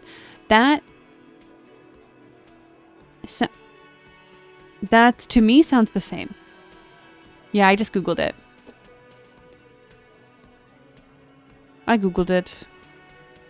It sounds... it's the same to me. 2 front teeth missing. Fat Angus. In the middle, heaving and wheezing. Big guy. Boot size 46, deep marks. Probably carried the victim over. He alone is 130 kilos. Add the man in armor and you could easily exceed 220. In conclusion, these 7 are the actors on the crime scene. The footprints were theirs, but there's a discrepancy. One of them is missing. The odd soul? Exactly. You've stood there for about 4 seconds, not saying anything. Hit them with questions. Where's the 8th Hardy? The fuck is with you, fella? Titus is staring at you with his head tilted. I found 8 sets of footprints, but there's only 7 of you. Where's the 8th Hardy boy? What are you talking about, madman? There's no 8th Hardy boy. There's 7 of us and we're all here. He sizes you up. Or what? You want to be the 8th Hardy boy? We ain't hiring. He shakes his head. Actually, boss, we've been talking and we think she could maybe... Shut the fuck up, Glenn! I do the talking here. Now what the fuck do you want, cop? He roars. Frankly, this is the right way to talk to a cop. It has to be good if he won't let you pursue it. Looks like the lieutenant thinks so too. So let me get this straight. There is an 8th Hardy boy. It's a she, and you don't like us talking about her? That's right. We're not talking about this. This is a private Hardy Boys matter. Nothing to do with your shit. End. He points at the lieutenant. I hope this goes well. You're not cops here. Don't go digging around if you don't want a bullet in the back of your head. I'm watching you. Please don't kill Kim Kitsuragi. Good. We are all watching each other. Officer, your question. The lieutenant adjusts his spectacles. Esprit de corps. Easy success. There's no point in pushing it further, he thinks. This is already a victory. We'll learn more about this eighth Hardy soon enough. The man hanged in the backyard. Did you do it? The pretty boy. You guys really love talking about that pretty boy. He takes a sip from his can. Funny. But my partner and I have a serious matter to discuss with you. The lieutenant says without a smile. Why is there a container belt around the dead man's neck? Container belt? Like we use in the harbor? Yes. Why? Because we took it from the harbor where we work. Then we went out back and used it to hang him. He says. We did this together. All of us. Until he was dead. That's why there's a container belt around his neck. He looks you dead in the eye. Neither of these options are good. We have one, aha, so you just confessed to a murder, and two, that's it. The game's over. We got the perpetrator.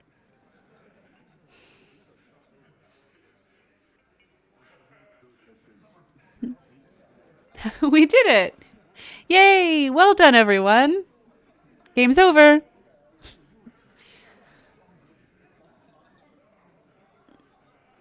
Ugh, they both suck. I think number one sucks less. Goddamn right. No. These 7 honest men have equally come forth. They told you what happened so that you don't waste any more of your time. Elizabeth interjects. All 7 together. They're diluting responsibility. It's an anti-arrest tactic. You murdered him just like that? No remorse? Who called the shots that evening? When did this hanging incident occur? Why did you kill him? How did you kill him? Why don't I just arrest you? Oh, I guess I'm going to have to say that at some point. Great. When did this hanging incident occur? You don't have to answer any of his questions. The fixer turns to remind Titus. I know, Lizzie. Relax. We killed him last Sunday night. Seemed like a good way to end the week. He takes a sip. How long had you known the victim? Known him? We don't associate with scum like that, asshole. Okay, Glenn. Yeah! Who do you think we are? The Caesar defense. Quiet. He came around about 3 weeks ago when that Pines cow first sailed into town. Happy? Et tu, the Septimus? The Septines? By the Pines cow, you mean Joyce Messier? A representative for White Pines? The same company you're striking against? Wait a minute, hold on. Quiet. Titus gives Glenn a stern look. He came around about 3 weeks ago when that Pines cow first sailed into town. Happy. Wasn't there a previous negotiator who disappeared? Is this them? I don't know. I know nothing about this game. The lieutenant pretends to check his notes. No. I mean the Pines cow. The stupid-ass cow they sent in to fuck us over. But you know what? He rubs his chin, pretending to mull it over. There was a previous negotiator that was dismissed. The one who disappeared was the previous union boss. Oh, got it. Great. Thank you, everyone. Very helpful. Why don't you ask her about the pretty boy? I'm sure she has interesting things to say when you ask her hard enough. That's enough insinuation for today, Titus. Officer, your interview is drawing to an end. Don't waste your last questions. Why did you kill him? Why? 'Cause he was worthless mercenary scum. And He stepped out alive in my town. He hisses through his teeth.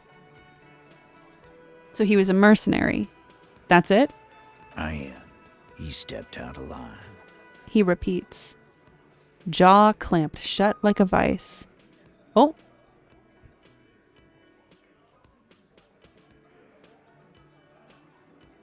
What kind of mercenary? The kind that shows up when you start a strike. The experienced kind, too. Had Kohoy and Semenine written all over him. Ex-Oranese Special Forces. A live grenade. Right here in our bar. The man spreads his arms. I can't prove it, but I know he was sent by the Wild Pines. They hire merc shit like that. Story of every strike from here to Samara. Hold on.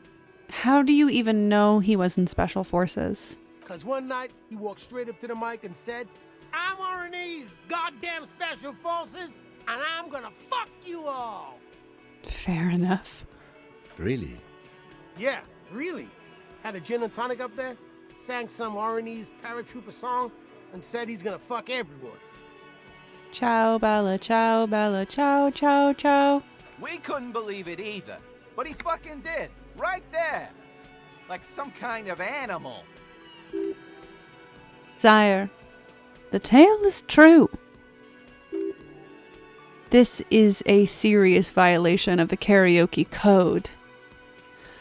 Okay, besides crimes against karaoke, what did he actually do wrong? Wrong.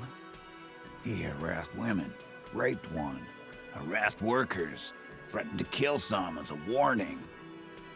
He wipes spittle from his mouth. Rhetoric, medium success. From rape to harassment to threats of violence. Why the strange de-escalation? Empathy, easy success. He regrets mentioning it. Hopes you didn't notice.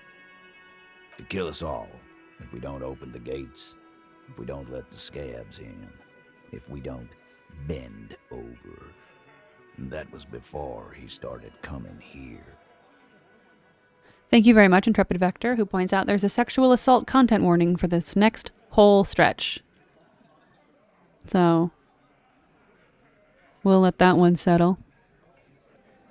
And as always, if there's ever a point in any stream where you don't want to be involved, you can either exit and come back when you feel ready, or you can mute the stream and pop over to another tab, hang out, and come on back whenever you feel ready. All right, off we go. Yeah, he said it was his favorite joint now. Started coming here every night. Drinking, grabbing girls. Grab one of ours mid-karaoke, right there on the stage. He grabbed someone? The lieutenant is trying to make sense of this flood of information. Yeah, this girl's on the mic. A beautiful girl, young. Gets into the second verse of Lover Lake. The fucker grabs her legs, starts screaming. Show me your cunt! Why don't you show me your cunt? Then, he gets knocked on the head with a wine bottle.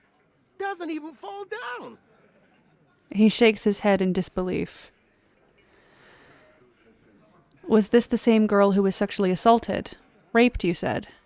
Or, okay then. Now, about the man you killed. I am going to ask this first one, just so you know.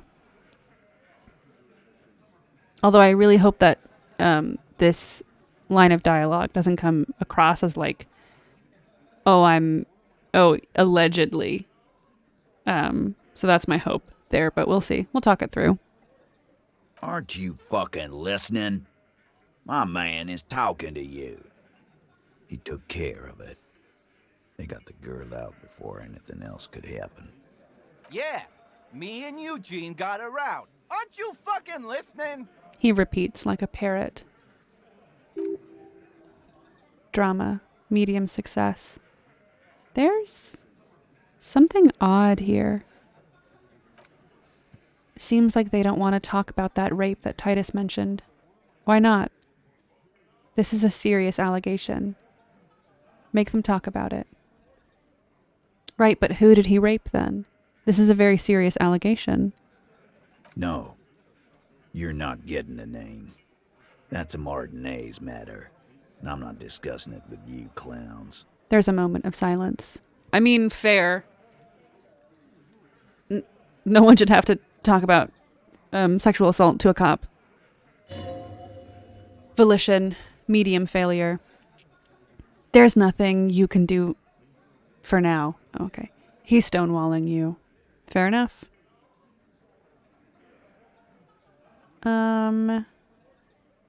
Who called the shots that night? Are you deaf? There will be no singling anyone out. You can't arrest a Hardy Boy without arresting all Hardy Boys. Do you think you could do that? Do you think you could arrest them all? A shadow of a smirk passes her lips as she tilts her head. A trick question. Don't let her lead the conversation. I don't have to. One of them was more complicit than others? No, but seriously, who calls the shots around here? Two choices. Two choices. Two choices, my friends. Where are we going? Where do we go?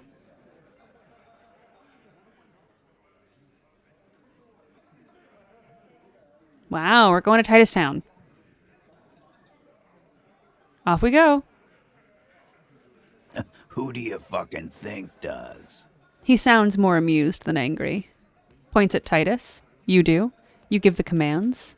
Point at Elizabeth. I thought she did. Point at Fat Angus. The biggest animal dominates the herd. I'm guessing it's the big one. A little, Bow to the bearded man. Gangs are usually run by the oldest, most venerable member. Point at the harbor. Everett Clare runs the union. You answer to him. It's the 8th Hardy Boy, the one who's missing, the big dick. I'm leaning saying Elizabeth, but I'm down for another vote from folks. You just tell me what you think. Yeah, this game loves to remind you that fat people are fat. Here's the thing. Here's what's wild. Fat people know they're fat. Can you believe it? They already know. No one needs to say, oh. Everyone wants to say that it's the 8th Hardy Boy, the one who's missing the big dick. Amazing. Sure. Titus, no one was thinking. A moment of silence. The long-haired one breaks it. That there's any question who's the leader. That's how he would have ended it. Titus won't let him. No. Fuck no! The big dick is right here, asshole. You're looking at it. Right. Fucking here. He grabs his crotch. Thank you, Titus. Disregard the outburst, officer. None of the boys have any comments on their power relations. That night, they acted as one. That's all. She gives Titus a condescending glance. So you murdered him just like that? No remorse? How many people have you sent to the Shays? Ever felt remorse for them? Encyclopedia. Medium success. Chaise électrique is the method of capital punishment in Revachol under the Coalition. During the suzerain's reign, or the suzerain, it used to be the firing squad. Or send them to Reunion to rot. For 20 years. For life. He says it as if it were worse than dying. And Reunion, what's that? Yes, but these were all bad people. Criminals. The scum of the earth. Look, I'm just doing my job, that's all. What we do is different. We enforce the law. You just kill people like it's nothing. Honestly, I drink so much I can't really remember anyone I've sent behind bars. Number 1. The River Esperance Correctional Facility, a military prison run by the Coalition, dubbed Reunion by the inmates. The origin of the name is unknown.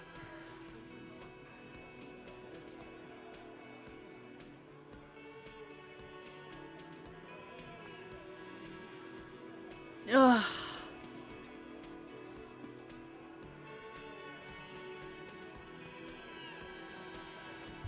I don't like any of them.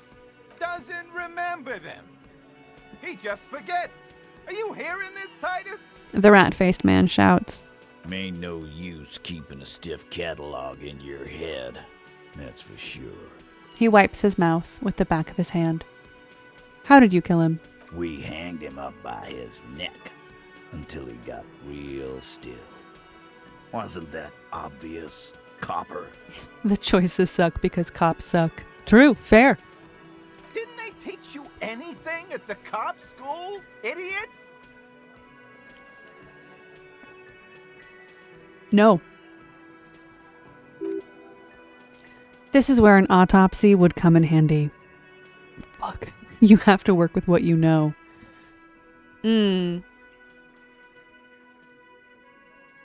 Fuck. Okay. We need more. Did you muffle him? We haven't heard any reports of screams.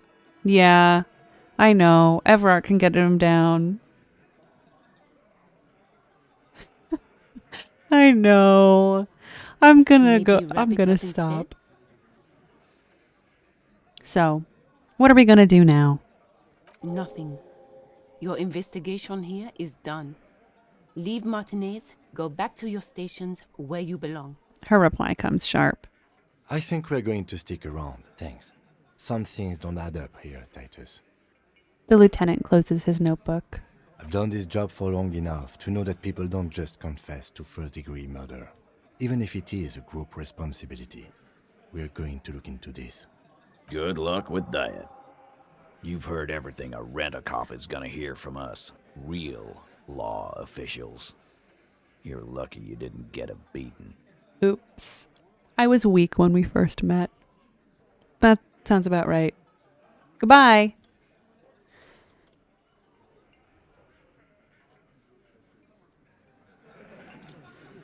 Well, I simply wish to run around Martinez and collect my little things.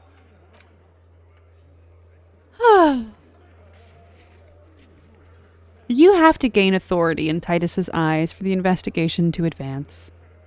Soften him up first. Maybe investigate the crime scene or the body. Look for a witness.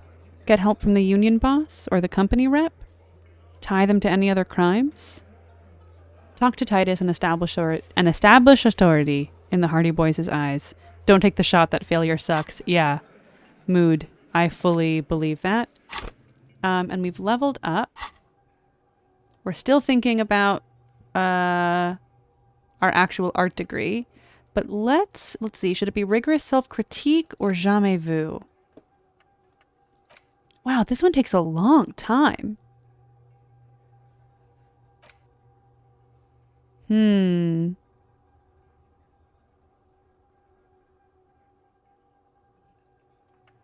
Oh yeah, no, I'm not going to try and shoot it down.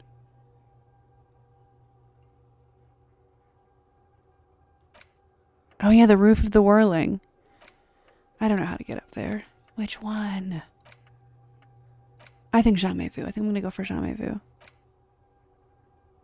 Bing! Jamais vu! Alright. I don't think that you can get to the roof of the whirling. I don't think it exists.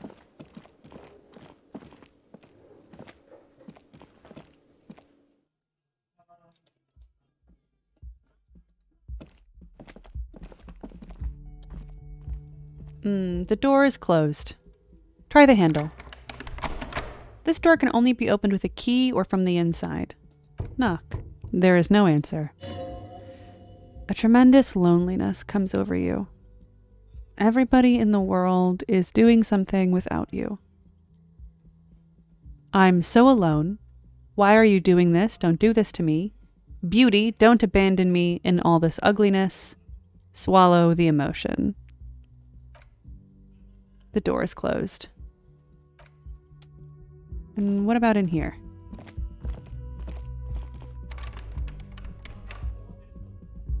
Oh. It exists, but I'm not allowed to know anything more. Kim, you don't have to come in here. Kim, you don't have to... Okay. Kim tries not to look at your broken down bathroom door. Kim also tries not to look at the pile of tape viscera on the carpet, or the weird suitcase on the hat rack, or the potted plant dying in the corner. But it's all just too morbid to ignore. Savoir faire, easy success. The man is finding it hard not to trip on the tape, and not to send any of the bottles rolling across the floor. You're looking at the destruction? I'm sorry for this. I did it. My way. This is where the magic happens. Say nothing, nod stoically. Number 1. He nods. I'm sorry for this. I did it. My way. This is where the magic happens. I'll nod. He takes a step toward the door, like he'd like to leave. No, there's no way to get up to the top of the roof. It can't be done, actually. You can't get up there.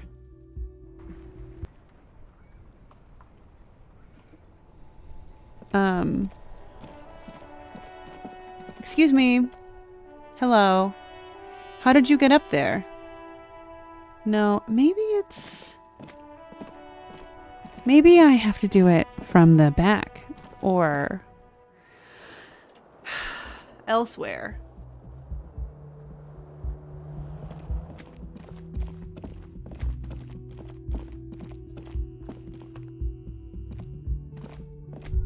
Oh, I'm having a thought. Nothing on the front page rings a bell. Strange.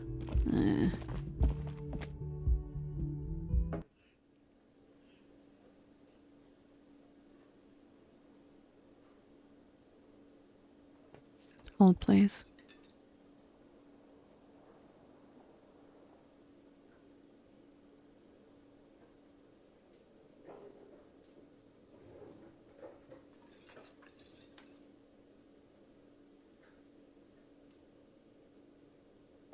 Thank you.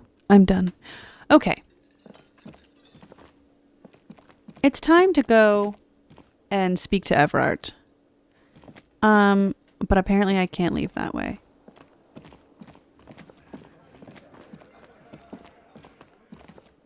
Progress in the main quest. Sounds boring. Yeah, I do want to go to there. Personally, I would like to go to there. Yeah, and the thing is, like, I just don't have the kind of cop skills to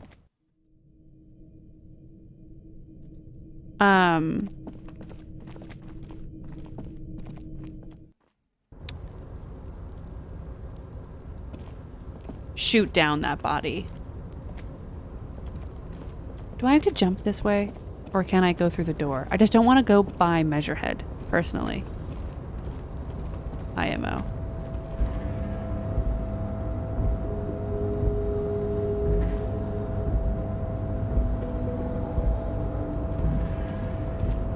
Can I go through from here? No? No. Tear. Amazing.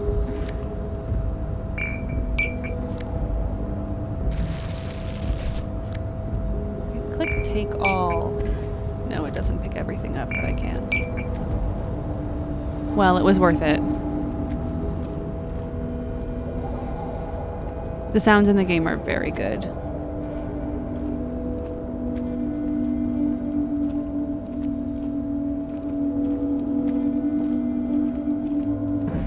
There are always clothes to help you spec yourself better. It's true in real life also.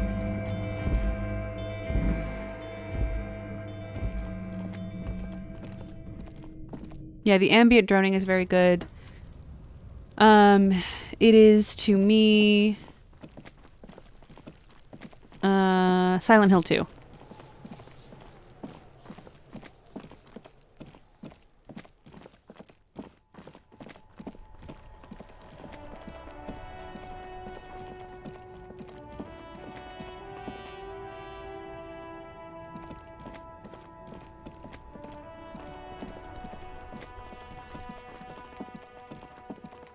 I have to look at the body again. Better to know it now than have to then go to Everard and then come back. We need to talk about getting him down again. Yes, we do. That's it. We have to ask for help from the harbor. Okay. They do have the tools and the men. And since it looks like they put him there... They can get him down, too. Okay. Let's do it in the lousy, dangerous way. Good job we already found a way into the harbor. Hooray for us. Won't it be dangerous? To ask the suspect for help with the victim's body?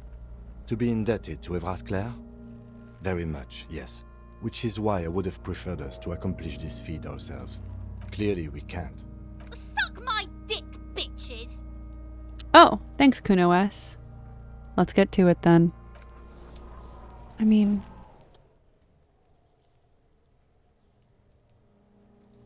Damn. I thought about it. Ooh, I thought about it. Why are my clothes telling me I have something new when I don't?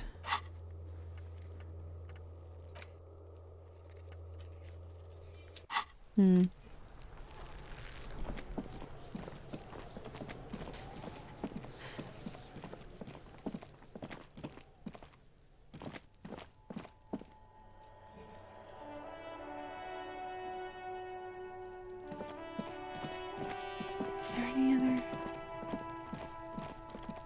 No? Okay.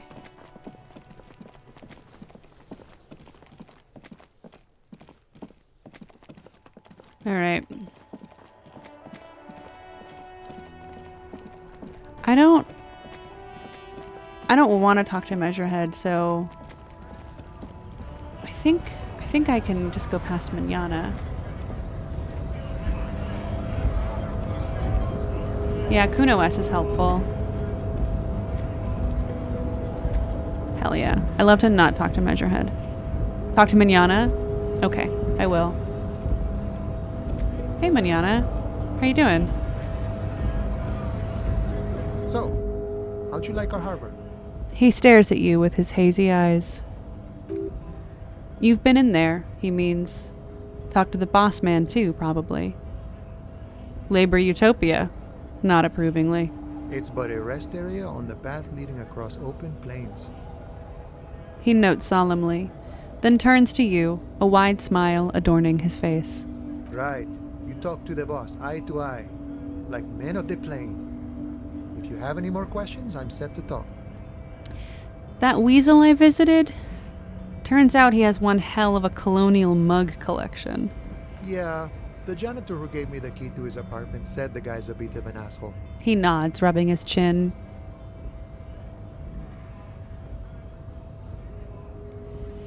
Yes, his mug collection certainly represented antiquated social values.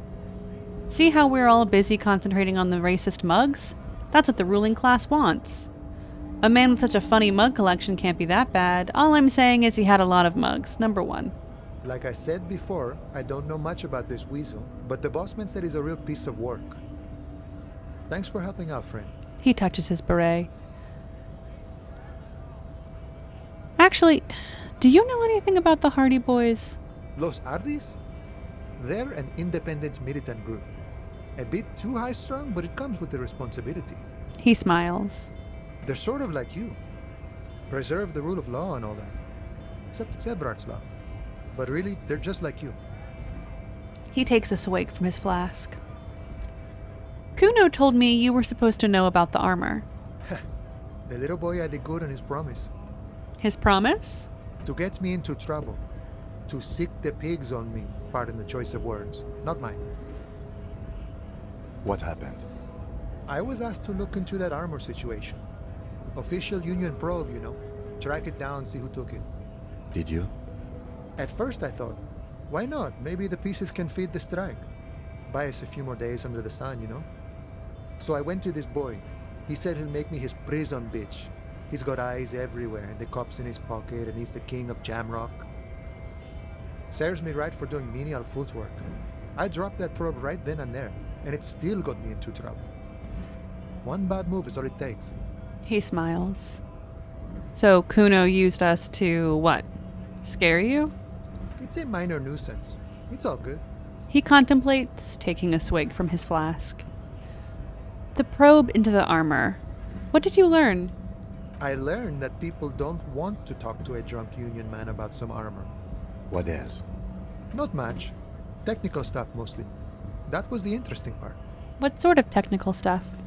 I did some research into this armadura. Let's say I have friends at the library. I didn't get into the material science, just how it comes off. He explains with a wry smile. How does it come off? In parts. 4 in total. The helmet was the first to go. The kid says he tore it off and kicked it into the sea. I believe him. The boots were still on the guy last I saw. Too hard to remove. So, as I count, there are 2 parts missing. The gauntlets and the cuirass. This is where I left off. Too much hassle. More like a job for some militia. Hold up. 4 pieces? Helmet, cuirass, gauntlets, boots? What about leggings? Oh, they're just gone. They don't exist anymore, if they ever did at all. Forget about them. I did.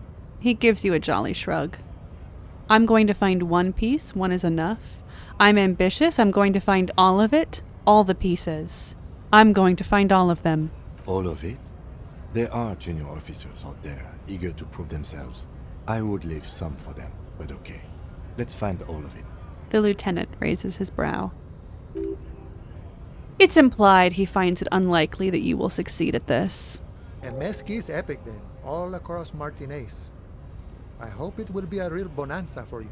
He glances south where the canal runs. Thank you for the cooperation, sir. No problem. If you see that kid, thank him from Call Me Mañana. Thank him for showing me the way. He finally takes a swig from the flask. Good talking to you. Gotta run. So let's see. Where is the rest of the armor? Kuno lied to you. Return and confront him. You want all the armor pieces. Deck yourself out in a full metal battle-hardened glory. Note, this might take a while. Like, a long while.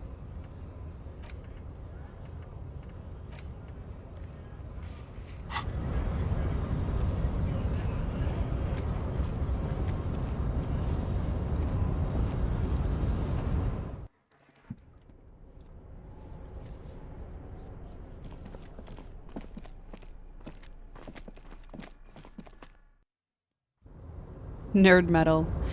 It's not metal. It's ceramic. I mean nerd voice. I think I said nerd metal. Ceramic is a kind of nerd metal.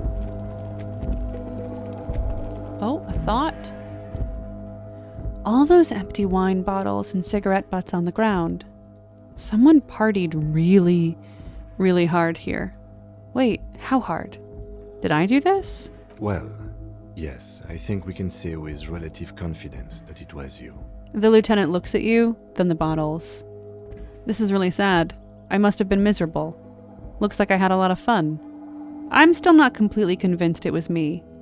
I must have been on an advanced scouting mission in the harbor. Yes, this looks pretty advanced, all right. For now, let's just move on. The lieutenant marks dryly.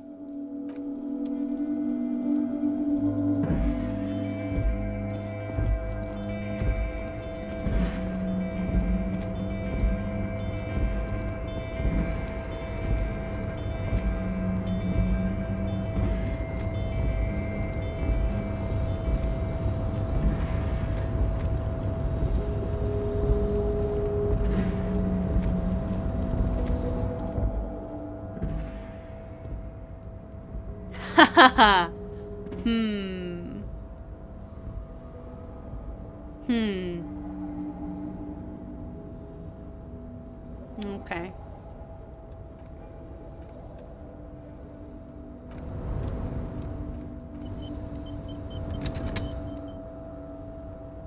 Okay, listen. Yeah, let's meditate, okay? I'm gonna push the button in a couple of seconds. And we are going to put all of our energy into intellect. And let's see if there isn't something that I can wear in the meantime. Rhetoric. I currently have a -1 to rhetoric from my hat. Whoops.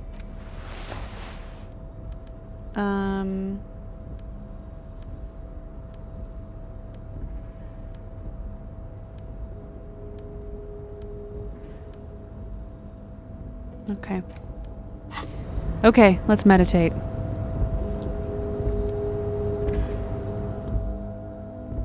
We're gonna put all of our energy into intellect. Off we go. Intellect. Vote. 2 whole days in the world. 5, 4, 3, 2, 1. Oh, geez. What? Why? Oh, it's because we all, fuck. We, okay. So that is important to consider. Hold on. So if we, okay. I see. Right. So let me just...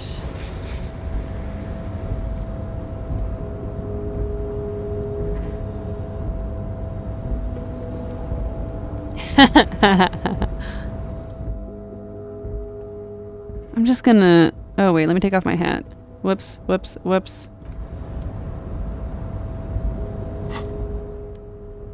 Yeah, it seems like a really hard check.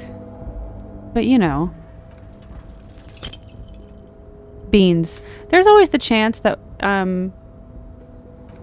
there's always the chance for critical success.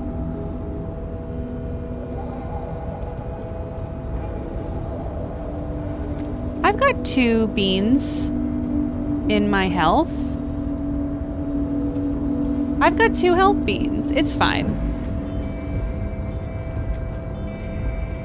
But it is an argument for putting my next point maybe into being beefy and strong. Reloading did undo the meditation, but I don't think it would have helped. Oh, hey, mister. I knew you'd be back to talk with old Leo here. Yes, I did. Yes, I did. It's like Lady Larice said when she opened a bathhouse in the basement of my apartment building.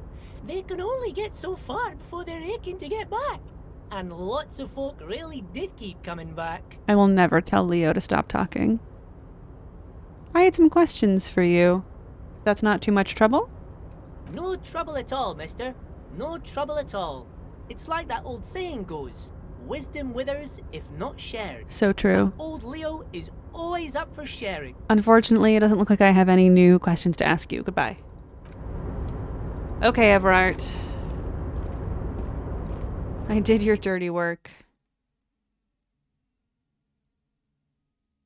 Yeah. Leo is wise. Thank you, Leo. Let's see. What should I wear to talk to...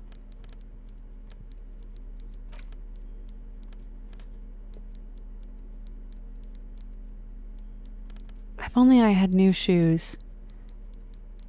Do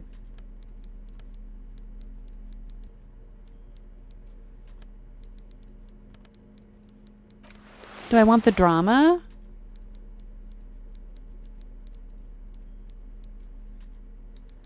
And then... What do my gloves do now? Interfacing. Let's give me some half-light gloves. My pants. -1 to rhetoric. I don't need that. If I'm going to talk to Everart, you know, I want to be... oh, yes.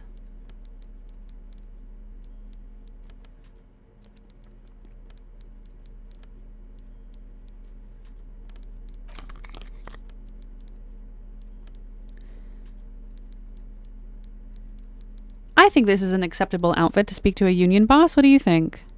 I think it's a pretty good look. I think it's pretty good. Specced out appropriately, ready to speak to our main man. Everard. He respects us. Mr. Dubois, a pleasure as always. You don't have to sit down this time, since you've already sat on that chair. I opened the door you asked me. Can we discuss the murder now? I'm very glad to hear that, Harry. One question. You didn't actually happen to stumble in and see what's inside the apartment, did you? Drama, medium success. He's trying to figure out if you're lying.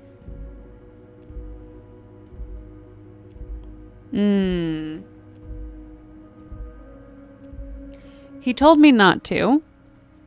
So, for that reason, it might be a benefit to say that I didn't. However, if he wants to be sure that I did it, and so I tell him what I saw inside. He told you that you didn't have to. I see. I may have gone inside and seen a collection of racist mugs. Just as I thought. Culturally antiquated mug collection. What a weasel. Pissing on Everart's Rainbow Coalition. He shakes his head. He was testing you. And you succeeded. Now let's get down to brass tacks. It's time for men like me and you to figure out who's killed who and why. Real police work is going to start happening now. I promise you, Harry. Raphael. This is going to be good. The mug collection I mentioned was in the apartment. I found a similar mug in the trash with the hanged man's clothes. Racist mugs in the trash and in the apartment? You guys are just light years ahead of me. He grabs his head with both hands. I have so much confidence in the ability of your organization. I'm relieved you're doing this and leaving me to do what I do best. Helping people. With the power of politics. Yes, yes. Do you think this weasel is somehow connected to the murder? Oh, no. I don't cross paths like that. All I want is for you to succeed in your investigation. I would never complicate things for you. He shakes his head, laughing. Oddly, it seems to be true. But this weasel might have cleaned up after the killers. Believe me, Harry, he's a nobody. Just your basement variety nobody. Can't imagine him being connected to a high-caliber case like this. But he does live nearby. Maybe it's a pedantic weasel. Fascists are known to be neat freaks. I feel like a real detective right now, Harry. Am I getting this right? He imitates bashing something with an imaginary baton. Great technique. You'd make a great sergeant. Would he? I'm not so sure about it. Oh, you're too kind, Harry. Way too kind. I know I'm not a real police officer. You are. He chuckles. I've heard about a connection between the lynching and the strike. I'd like to hear what you know about it. By now, I'm sure you've figured out who the dead man was working for. The bad guys. Wild Pines. Sent to scare us. Another violent measure of the top hats against us flatcaps. I'm listening. Harry, this strike is the culmination of many, many mistakes made by the Wild Pines group. They tried to shut the strike down by sending in armed mercenaries. You mean our victim? A security contractor? Can you imagine that? Workers standing in peaceful protest, united in the spirit of fellowship, and they send hired killers to mow us down with machine gun fire? I'm talking beasts, hardened killers from proxy wars in Yesut, Semenine, Saramoritsa, you name it, they've done it. Raping, killing, burning villages, killing little children for the Senorita Pineapple Company, Harry. Everything they did there, they brought over here. They want to turn Revachol into a third world slum. Honestly, the only thing they didn't do is kill the village elephant. Go on.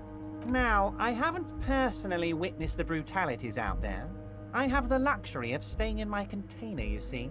If I need to go somewhere, they just move my container. He laughs. Wait, they move the container? Yes, I'm an old man, Harry. My legs aren't what they used to be. They lift my office with that big crane. It's actually very fun. You should try it. But enough about me and my fun container. The killers the company hired, I think there were 3 of them, all hardened commando types. His face turns serious. One of them got downright suicidal, getting drunk, violent, a little rapey. Even their own negotiator couldn't control him. That's your boy, the one who likes hanging out and trees. By negotiator, you mean Joyce? Harry, what you need to realize is, we dock workers are not pushovers. He says, ignoring the lieutenant. We got grit, Harry. This whole neighborhood does. Push us hard enough and we push back. And when we do, we push to kill. He raises his finger. Wait, the whole neighborhood is in on it? Who exactly did the pushing? There's a militant wing inside the Union. A group of people whose duties don't involve manual labor, but peacekeeping in the neighborhood. Making sure everything runs smoothly. That sounds a bit like organized crime. They're like you guys. Idealistic people who want to make sure bad things don't happen. And if they already have, well, punishment must follow. He nods to you and the lieutenant. Again, that sounds like organized crime.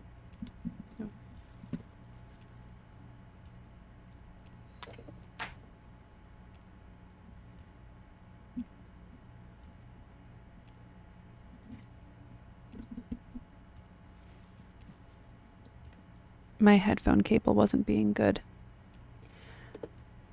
So these idealists killed our victim? One day Titus Hardy, leader of this peacekeeping faction, comes up to me and says, "Boss, socialist democratic fervor drove us to take it upon ourselves to kill this beast that was burdening the land." He probably worded it differently, but that was the idea. Sure sounded to me like they killed him. I gave them 2 weeks paid leave and told them to lay low to avoid retaliation. He chuckles. Aren't you worried we might arrest them for this? Oh, I'm not at all worried about that. These are not the kind of men who get arrested. They're Martinez boys, tough and gritty. I'd like to see the man who takes them in. Besides, I sent my lawyer girl to look after them. Lawyer girl. He places a lot of faith in that lawyer girl. Perhaps this is a tactical error? Anyway. How do you know the mercenaries were hired by the shipping company? How do I know? Let me tell you about these people. That's their MO. It's what they do. He slams his fist on the desk. Last winter, some poor workers in Terminal E went on a little strike. The company sent in Sediment, a security contractor. The strike was over the workers' right to wear protective footwear, Harry. These guys turn up and start beating people. Tell you what, Harry, I wouldn't be surprised if we got the same mercenary company after a little rebranding. And I'm sure as hell not surprised to see an army of scabs under my gates. So you believe the scabs were organized by the security contractor? You said it. Hell, one of those guys looks big enough to take down that proverbial elephant. Boys like that don't just happen to show up during strikes. The name of the company is Crenell this time. It might have been Sediment before. Of course. You're always one step ahead of me, Harry. I'm no genius. I'm in this position because people like me. I think that Raphael is a lot like me in that, number one, he's a buffoon, and number two, if someone says he's smart, they're like, I mean, I guess. I guess I am. And I think that's how Everard works on him. You mentioned a lawyer girl? Oh, Liz is a bright one. I paid for that law degree myself, thinking it'll probably turn her all fancy. But hell, Harry, she came back a firebrand socialist. Sometimes she scares me with her zeal. He grins broadly. Tell me about Titus Hardy and his crew. Oh, they are simply fine young men, all 7 of them. Everyone keeps Exemplary really union members, always working to pressing advance their this position in the 7 local business. socialist democratic movement. Core members. Old Theo used to run them, but things really kicked into gear when Titus took the reins and named the group after himself. Gotta love his initiative. He starts laughing. Interesting. Who's second in command? They're almost all of them great guys, born leaders. Whatever happened, I'm sure they only had the best interests of Martinez and Revachol in mind. Work with them. Hell, interview them. But don't fight them. They really are just like you. Men who like beer, women, and some order on the streets. Everard, I met these Hardys.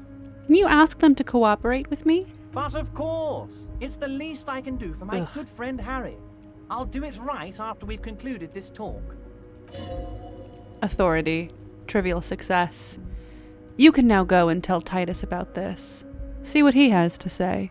It doesn't feel good. Also, Harry, here's 5 real. I'll take it. The lieutenant watches you pocket the banknote.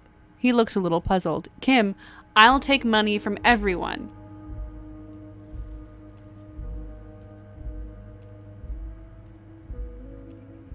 We can go tell Titus that Mom said it's Argent on the Xbox. Exactly. Good boy. A real team player. Ugh. Now, do you have any more questions? Good talk. Let's conclude for now. Was it a good talk? I'm not sure we made much headway here. I was hoping we'd bust the case wide open. Heck, I even wanted to tell you what I really want to achieve with the strike. He leans back, suddenly worried. I don't know what happened, Harry. I wanted you to feel like Mr. Martinez. And of course, I also wanted you to find your gun. But it's like I can't completely trust you. Yet. Great sadness comes over him. He's such a slime ball. He's such a slime ball. Yet? Yes, Harry.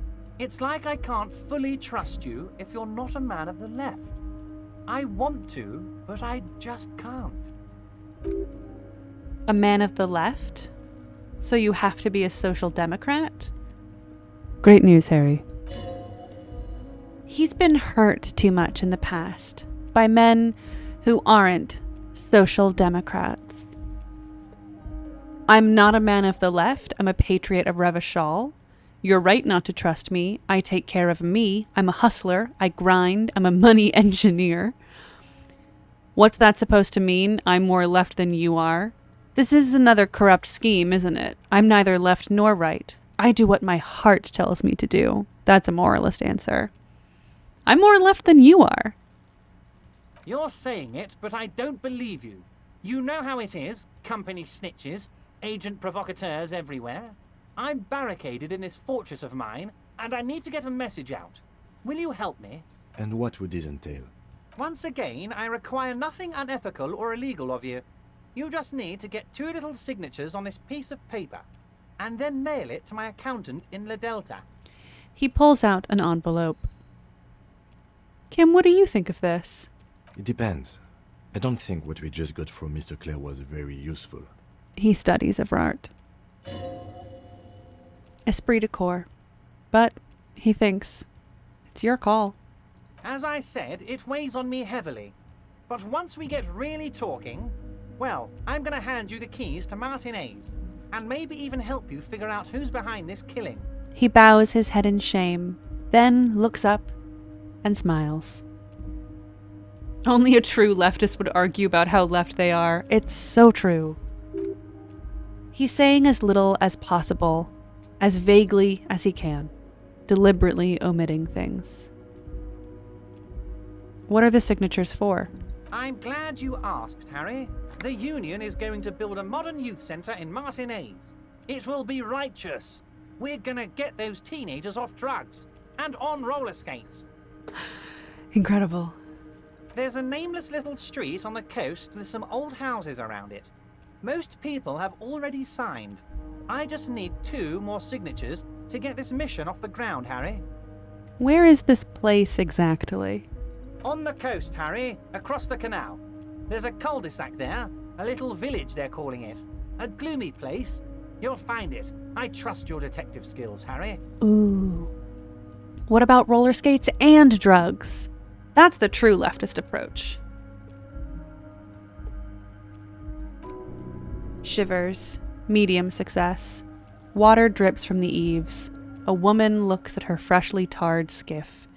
There's a pair of cavalry boots under the fish in the box, and the wind howls like a vicious spirit.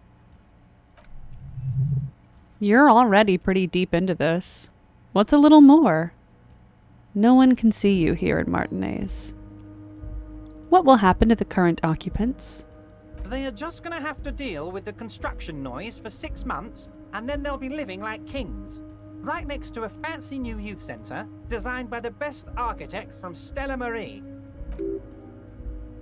Is he absolutely sure the tenants won't be thrown out on the street? Are you 100% sure no one's going to end up homeless? Am I? Harry, these people, Martinez is the most important thing in my life. I would never let anything bad happen to them. The big man shakes his head in disbelief. We're gonna build a youth centre there. The value of their properties goes up and kids have a place to play in. I'm looking out for these people, not pulling the rug from under them, Harry. I'm looking out for all of Martinez, not just the harbour. Fine. If I happen to be there, I can ask them. You bring joy to my heart, Harry. Such a pleasure to be working with you. Here. He hands you an open white envelope. You need to get signatures from Isabel Sadie and Lillian Carter. The cul-de-sac is right past the pawn shop and across the canal. I hear there is some trouble with the waterlock, but they should fix it by Wednesday morning. Yeah, the property value, says the leftist. Once you have the signatures, mail this to 13022 La Rocca in La Delta. Then I'll know you're a solid socialist. That sounds great, Everard, but I'm gonna get a soon, quick... Debardeur. Just kidding, but not too much. I'm gonna get a quick art degree. Oh, I'm having a thought. Oh, it's about my art degree. Art degree. Trite, contrived, mediocre, milquetoast, amateurish, infantile, cliché and gonorrhea-ridden peon to conformism. I fucked me. Affront to humanity. War crime. Should literally be tried for war crimes. Resolutely shit. Lacking in imagination. Uninformed reimagining of. Lip-wristed, premature, ill-informed attempt at. Talentless fuckfest. Recidivistic shit peddler. Pedantic, listless, savagely boring. Just one repulsive laugh after another. I just said I thought the Batman was fine. -1 to hand-eye coordination. Hands shake from anger at how shit it all is. Conceptualization. Passives heal +1 morale and give +10 XP. Sick.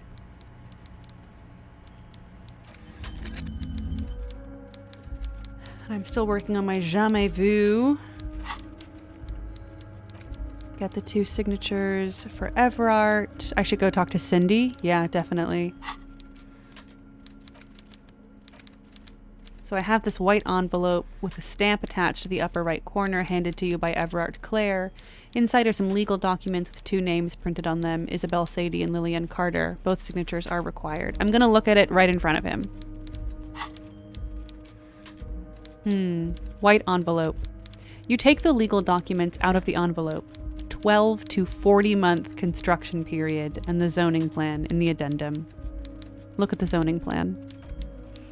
The youth center cuts into the ocean like the bow of some great modern ship.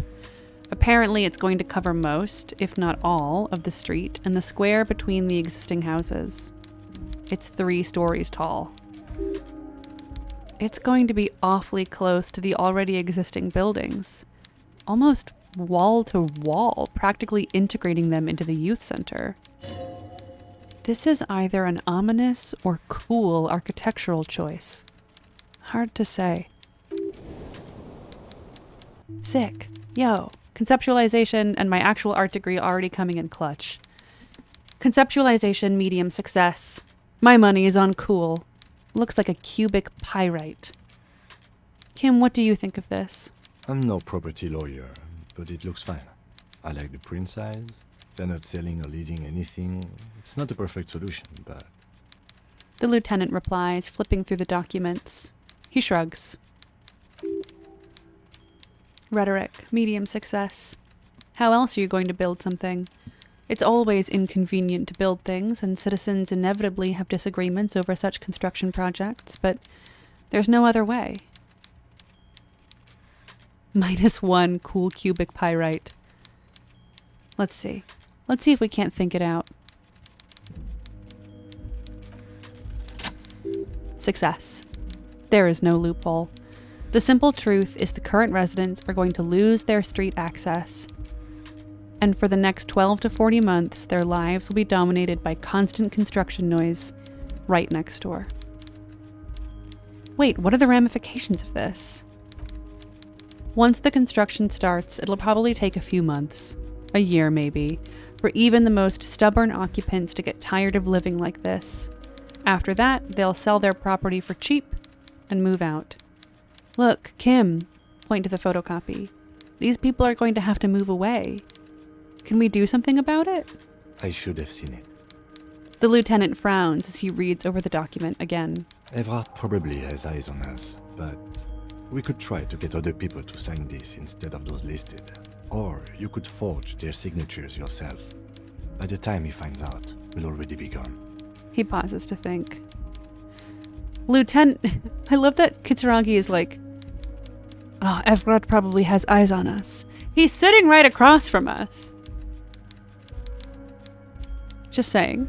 However, we'll need access to the coast before we do anything. Everard won't believe you got villagers' signatures if you can't even get to the village. You can try a forgery as soon as we can cross the waterlock. He shrugs. Oh yes, the sound of the typing. It's too loud. Of course. Okay, I'm glad we took a look at that. Oh yes, get 2 signatures for Everard. So I would love to make myself stronger. Is there a way?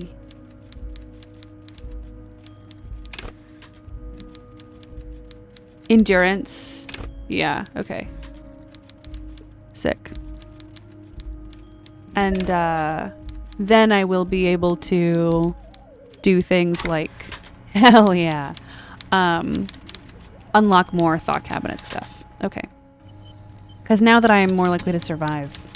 Because I do only have 1 charge of health, and I would like to have a stronger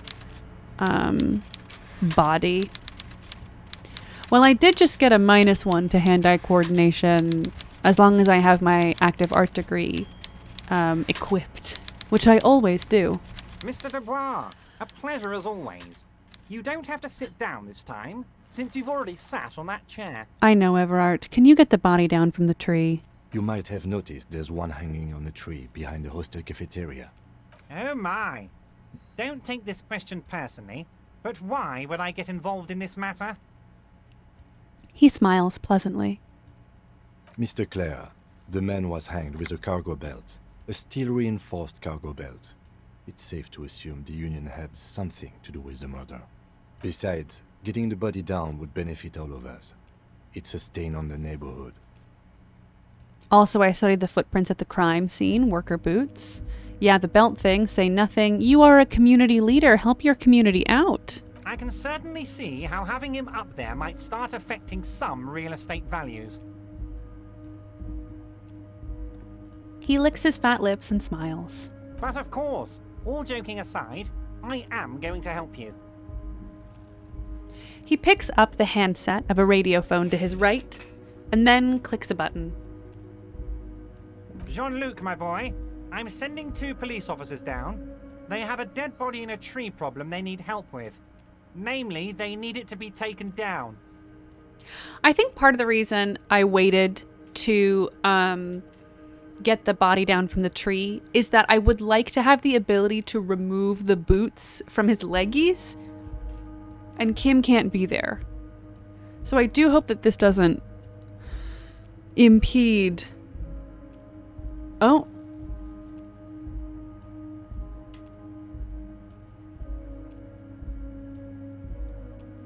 Okay.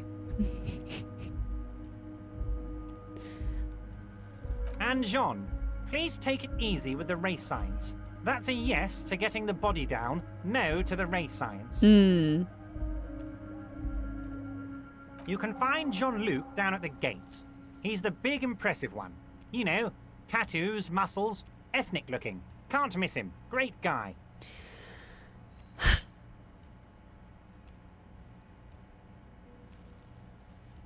Yes, yes. What's that, Harry? You're getting a little pale. Is it the words paranoid schizophrenic and lost gun in one sentence? What's in the container outside Don't your worry, office? it's just, my dear Harry, there are literally millions of containers in this harbour. I couldn't possibly remember what's in all of them. There's something special about it. It was attached to the Kvalsund crane.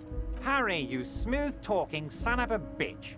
Time is a precious resource, and I don't have enough of it to count containers with you. He says with the fondest of smiles.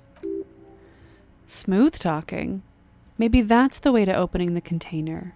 You should at least try convincing it. Most certainly, Harry. Let's see, is Nothing anything brightens else? my day like brain... By No. all means, Harry. What's on your mind? Goodbye. Okay.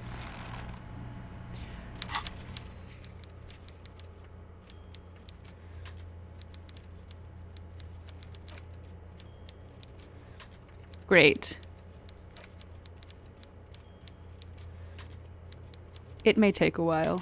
Okay. Content warning, measure head.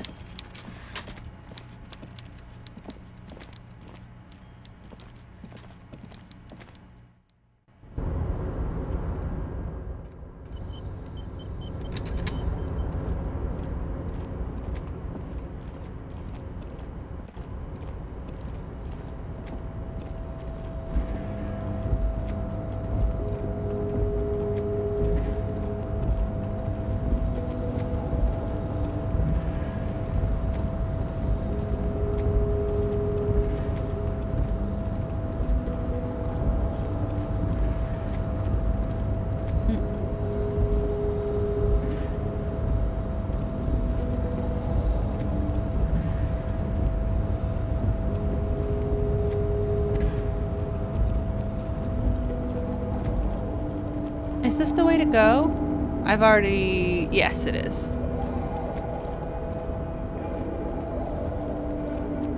Oh, this is why I push people to save scum shooting the body down, because then you don't have to ask Measurehead of all people for help. Yeah, I can see it.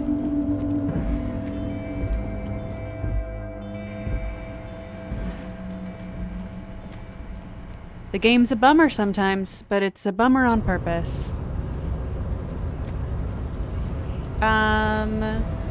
Let's see. I might avoid doing that for a minute. I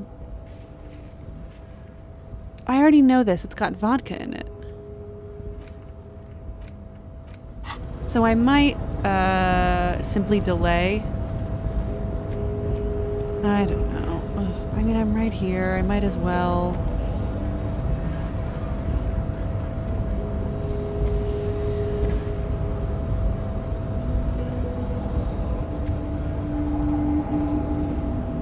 Body continues to betray your degeneracy. My body is unimportant. I'm with the police and I have police business with you. That is precisely the negligence that has led you to succumb to Al-Ghul. His face contorts in disgust, as if he were smelling a dead rat. You reek of it. An invisible sword of Al-Ghul emerges from your throat. You cannot see it, but others can. It is making the woman in my company sick. I also thought Ra's al Ghul.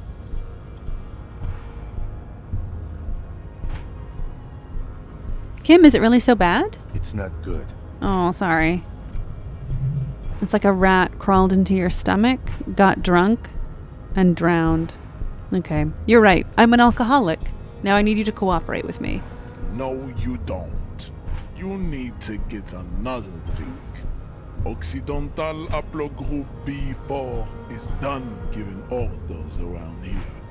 The influence of the ham sandwich race is waning.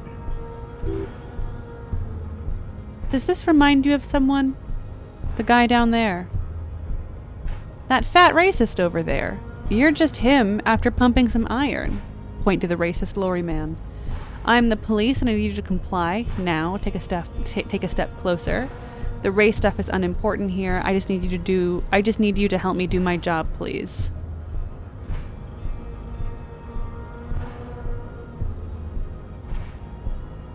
Begging for help. Attempting to pass via for cooperation. How far the Occidental haplogroup has fallen. You were once a noble and powerful race. He pauses in melancholy reflection. You gave the world eugenics, electricity, and powerful weapons of war like missiles and aerostatic aircraft. You made great gains in metallurgy, race theory, and statecraft.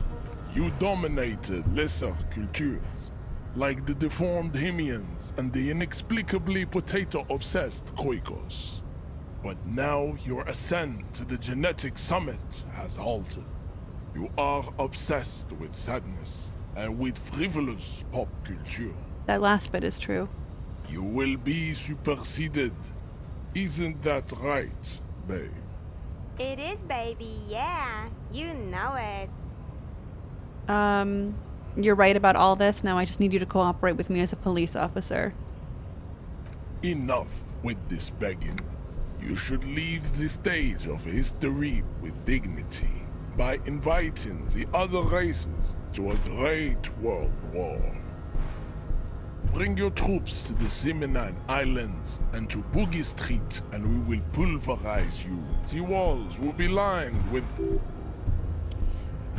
Oh no!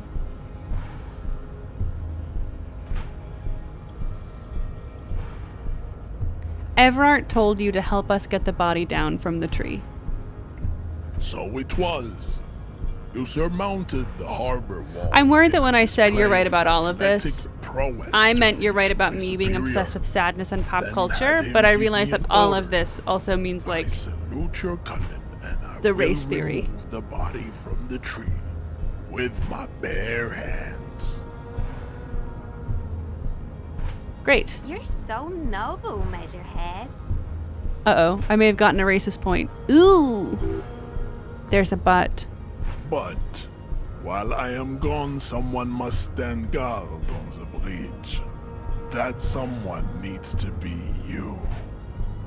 Both of you. He turns to the lieutenant. Lieutenant, what if we don't want to do that? This is the uncomfortable result of not taking it on ourselves. I can live with a compromise. Listen to your little friend. He is wise in his childlike way. His mysterious race may yet prove fierce competition to my heroic haplogroup. Okay then. Wait here while Measurehead goes. Babe, see that they stay here the whole time.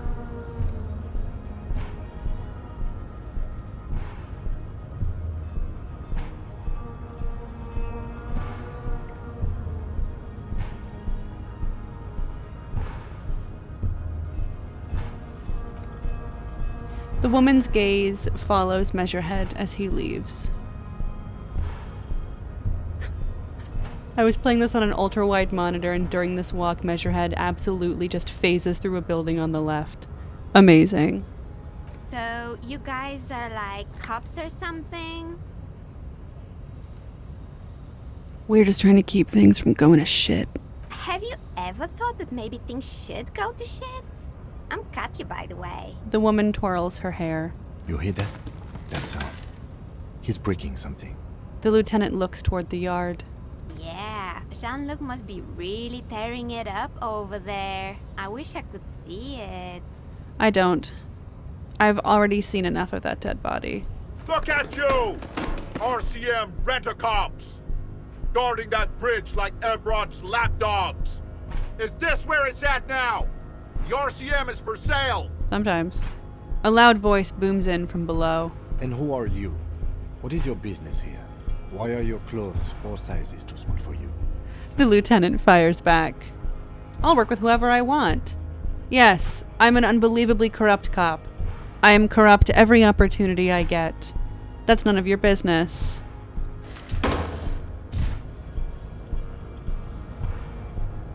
perception, hearing. A shrill laughter interrupts you, echoing Martinez. It's Kuno. Then... Scab leader.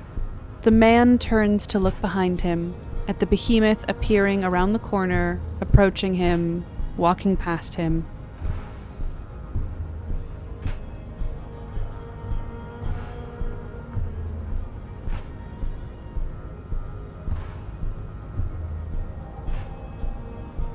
The corpse has been removed from the tree. Stand down and congratulate yourself. You have sided with Ray's victory today. He brushes wooden flakes off his hands. There has been no side choosing. We did what we had to do to keep order. And what you had to do was to become a Union man for all to see. Do you know anything about this mug? Show him the mug. He does not so much as glance at the object. Did you put this into the trash lately? Stop showing me your pathetic cup. I have no interest in it. Oh, yikes. What are those tattoos of yours supposed to mean? Racists are generally not very good examples of their race. He gestures toward the lorryman down the street. I am not like them. The drawings are precise and look true to their pseudoscientific ambitions. One thing, however, it is not entirely free of throwbacks in the phylogenetic tree. His large jaw, for example, could be a trait indicative of criminalism. Also, his earlobes could be smaller.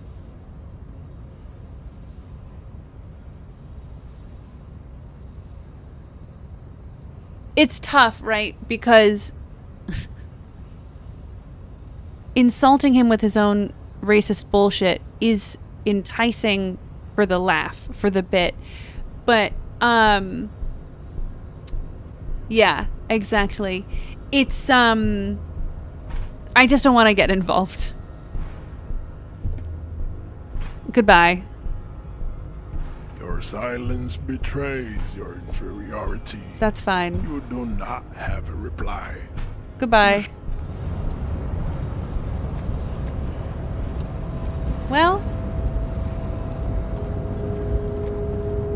Yes, exactly. What would Kim Kitsurangi do? Yeah, keep going.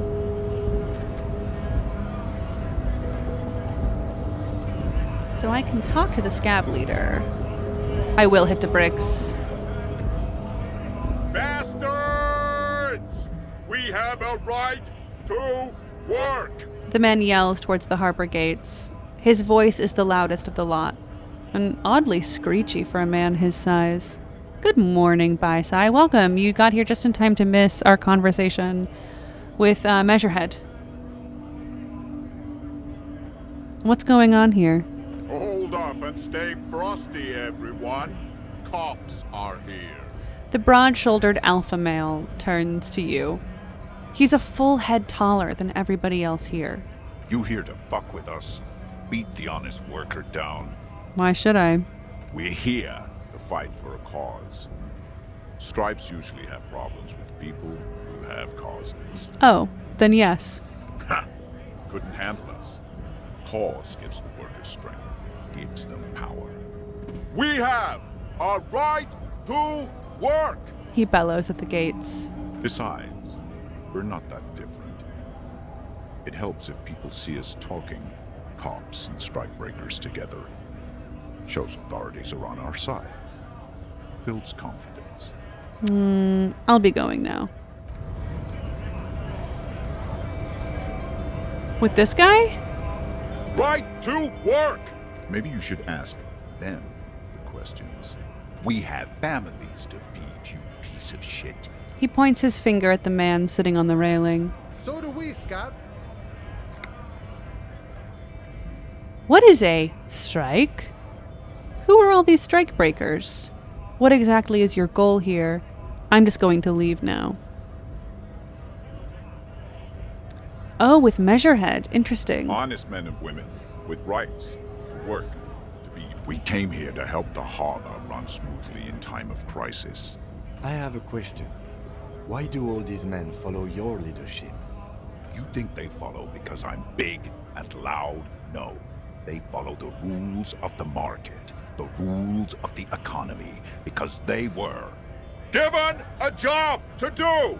I'm just going to leave now. What exactly is your goal here? We were promised work. We'd be in there, working, if the bastards hadn't shut the gates. He points to the gates. Oh, it's to helicopter kick him in the fucking face. That rules. Main gate's locked. Would take heavy ordnance to bust it open. Could try to get in through the secretary's office. Door's locked. The guard's blocking the way to the access panel. And I don't mean the scrawny mess punk either. I mean head measurer. Or whatever he is. Wait, head measurer? Yeah. That giant up there on the bridge you talked to. Head measured bad. Standing on a narrow bridge, he's got a strategically advantageous... I don't know how the Union has a trained killer up there. Like civilized folk, you mean? It would be better for the neighborhood if you went home. At least for now. If you can't get in anyway. No! They will give up eventually. Or... I wish I could helicopter kick that man in the face.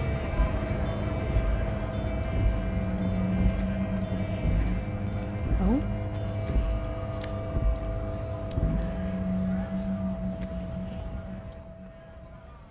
Grodd Factory of Magnets and Miracles, U-49. A lorry stuck in the traffic jam. This big, heavy Grodd-made machine is well kept for such an old machine. Look in the window. The windows are clear. They've been recently washed. You can see a lorryman's cabin with personal belongings, stickers, insignia. What kind of stickers and insignia? The driver has adorned his space with a substantial collection of peculiar paraphernalia. Proclamations about honor, strength, and purity are glued to various panels. What about the back seat? The back end of the cabin has a small perch to sleep. Large ashtrays. There are several suns and wheels sewn into the curtains.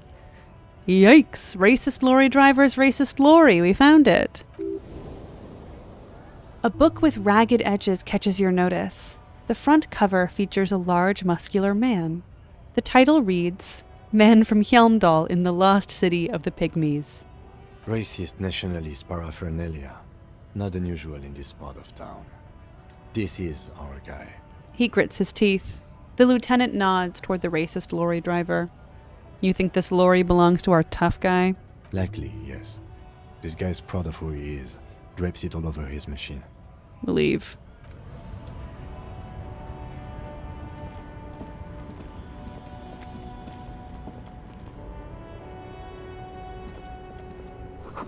A foreign car, kept in good condition.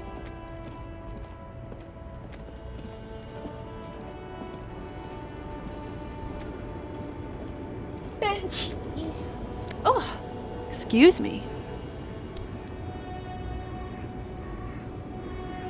We're not sure if it's, because he's the lorry driver, so I don't know that that's necessarily his house. Thank you. Pale driver. The small, wrinkled woman does not greet you. She nods along to something on her radio. A photograph is clutched in her hands, and there is a warm smile on her face. Encyclopedia, medium success. The photo, an ambrotype from the turn of the century, as golden as her smile. Inland Empire, medium success. It's the warmth of a winter night's fire. Maybe she could give you comfort and shelter? Some cigarettes and food money? Maybe she's your grandma? Snap your fingers in front of her face. Excuse me, ma'am. I'd like to ask some questions. No response. Wherever this woman is, your words fail to reach her. Grandma? Nothing. Her smile just keeps widening. Her hair is gray, like lead. It seems rude to snap my fingers in front of her face, so I'm not going to do that. Nothing to do here.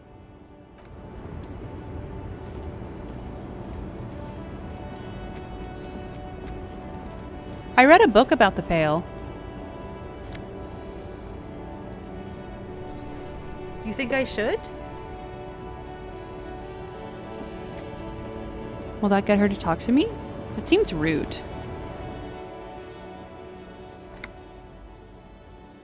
If you want her attention, you may need to be more forceful. I'll snap my fingers twice. Where am I? Who are you?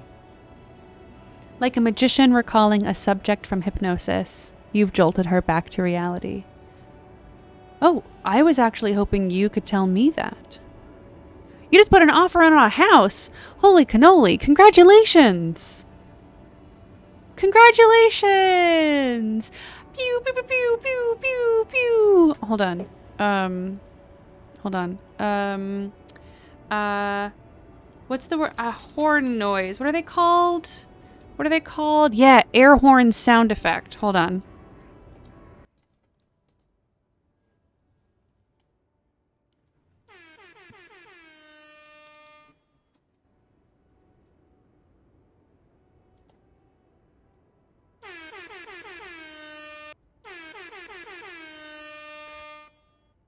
There we go. Reggae air horn sound? Hold on. Oh. What?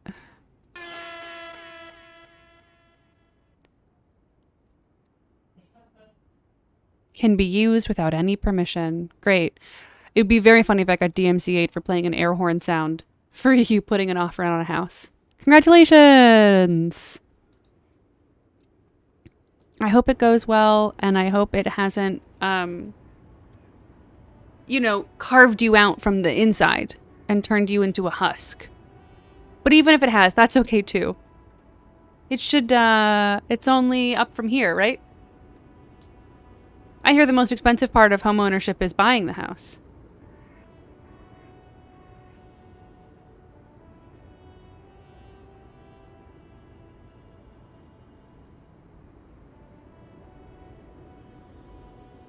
But congratulations.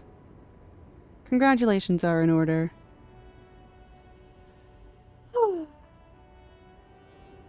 Yes. Yeah. The housing market. I mean, I live in LA County. I live in the county of Los Angeles. There was a house on a main stretch. Like I saw a house that was selling for $1 million. And it sort of feels like everywhere here, houses are $1 million. Like all of them are $1 million. Yeah. So congratulations, and I'm so happy for you. Oh? Hi. Do you want to come over? I know that you're on your perch. But do you want... What if I got you to come over by pretending I was going to give you a treat? You want this? You want this? No, you're comfy? Okay. She's so comfy. Oh, someone wants to give you a treat, though. Come over. Come on. She's blinking. She's blinking. Hold on. Let's see if I can't. Hi. You want to come over? Do you want to come over? Meow.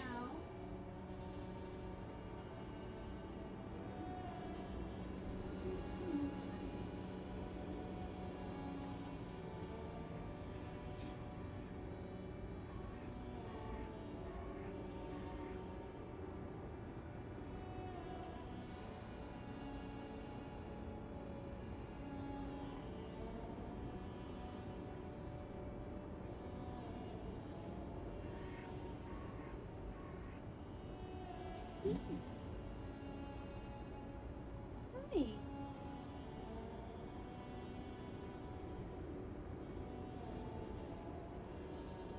How do you feel?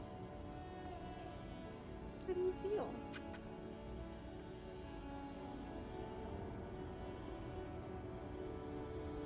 Oh. I have a treat for you. Yeah. How do you feel being on your chair? Being on your little chair. Here you go.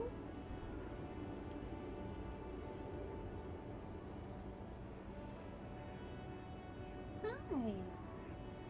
I know, you're in treat receiving business mode. Do you like being on the chair?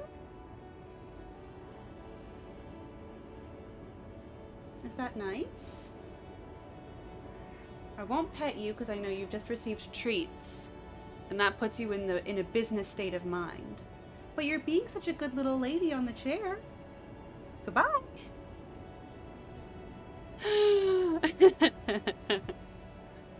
She's just a little cat on a chair.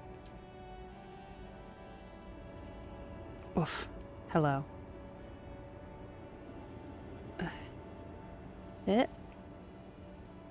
Hello. Oh. Oh, geez. It's all. There we go. Just a little visit. Just a little cat was here. She's so nice. Oh, I have another treat here. Well, I'll put this back in the bag because she got the one that Garrulous Monolith gave her. Is that yummy? Oh, she's gone. She's about business now.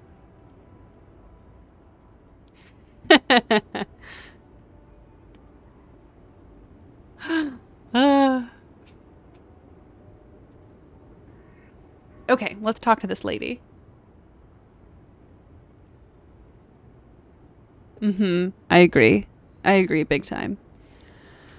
Okay. Okay. This one. Back to the game. Back to the video game. No, Byside, we get it. You did a great job. You did a great job and I'm proud of you. Never mind. I remember now. I'm still stuck in that traffic jam in the 50s.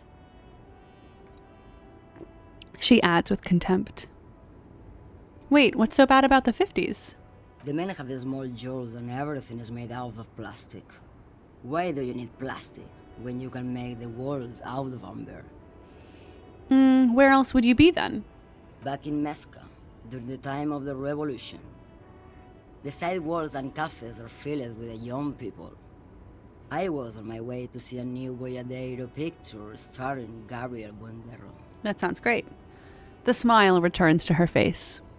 Until you came along, that is. The look she gives you is accusatory. Who is Gabriel Buenguerro? This is Gabriel Buenguerro. She shows you the photograph in the lavish amber frame. Take a look. A strikingly handsome man looks straight at you, his head crowned with a wide brim hat. His hair is dark as an oil slick, and his jaw is the most perfectly chiseled thing you've ever seen. He was the biggest star of his day. Girls used to faint in the aisles of cinema whenever he came on the screen. And schoolboys used to memorize all of his lines. She leans back, savoring the world she's conjured up. No, Intrepid Vector, don't say jizzled. Don't say jizzled. No. Cassandra Cat, don't say jizzled. Don't say jizzled. Don't. It's lewd. In all likelihood, it's a world that's only ever existed in her mind. So, I take it you were in Mesk when you were young? Someone was. She nods, as though her meaning were perfectly clear. Someone? Are these not your memories? They are someone's memories, boy. What difference does it make if it's me or not? She gets gruff suddenly. Sorry, somebody has just started barbecuing outside? Oh my god, I want a grill. Changing the name of the group chat. No! Cursed tablet. No. They're beautiful. That is all that matters. Beautiful and true. And they will win. They're coming for this, you know? All of this. She looks around. You can't change the name of the group chat on this, May Day, the day for workers. Sorry to interrupt your dreaming, ma'am. I wasn't dreaming. I was there, Loman. It was early spring, and the mine behind the Black Sun had just come out. The posters were 20 meters tall. Everything was golden. Her eyes narrow, and she appears to take your measure. While you, people, were tearing each other apart over your petty little revolution, in Methk, it was a golden age. Encyclopedia success. The Republic of Methk is a massive confederation on the Isola of Mundi, the world's largest state by territory. It's a petrostate, a constitutional monarchy, and, as of recently, an outcast, due to its tilt to the far right. Right, I have some other questions for you. Police questions. Why not, Harife? It's not like I have anything better to do in this hellhole. She settles back against the railing of her motor lorry. Behind her, mountains of memorabilia. Photos and knickknacks line the dashboard. Inland Empire. Medium success. There's something off about this woman. Tell her to show you the soles of her boots. Maybe she was at the hanging somehow? Show me the soles of your boots. Now what do you want with an old woman's boots, Sheriff? Please? Help me out here. It's important. Please? I think you should let me get back to Gabriel Buenguerro. You are not Gabriel. Gabriel doesn't say please. Sorry. She's wearing sturdy worker's boots made of black leather. Buckles run across. The sole is also made of leather. Now the other one, please. Just before Gabriel, it was the coronation of Franco Negro. Now, there was a real man. There is no aberration in the pattern that you can see. She puts her foot down. Moreover, the boots were size 37. Tiny. There are too many discrepancies in all this. That's one size smaller than mine. My feet aren't tiny. They're regular, powerful size. Another discrepancy, although not boot-related, is the coronation of His Innocence Franco Negro, which happened 500 years ago. Wait, what do you mean it was the coronation of Franco Negro? It was. And then it was no more. And I was no longer holding my father's hand. He was no longer descending the stairs in Ryle. The crowd had gone silent. Perhaps it was another Herife who came and woke me up, looking at my boots, asking questions. Or perhaps it was one of the others in this carnival. I don't remember. Composure. Easy success. As she says carnival, she gestures to the empty square, with the statue and the machines. She's not odd soul. These are not the boots that made the prince. I could have told you that from just looking at them. The size is 37. The feet of a little girl. They fit well on the pedals. She smiles. What are you hauling? Diamonds. Diamonds, really? Of course not. But wouldn't it be marvelous if I was? She says, grinning. Okay, but what are you really hauling? I think it's the European shoe size. Because my shoe size in European sizing is 38. And then in UK sizes is 6 to 6.5. And then in America is like 8 to 8.5. Depending on whether or not I'm wearing big socks. Because this game is Estonian, right? So that would make sense. Okay, but what are you really hauling? Whatever stupid things they put in the lorry, I imagine. So you don't know what you're hauling in your own lorry?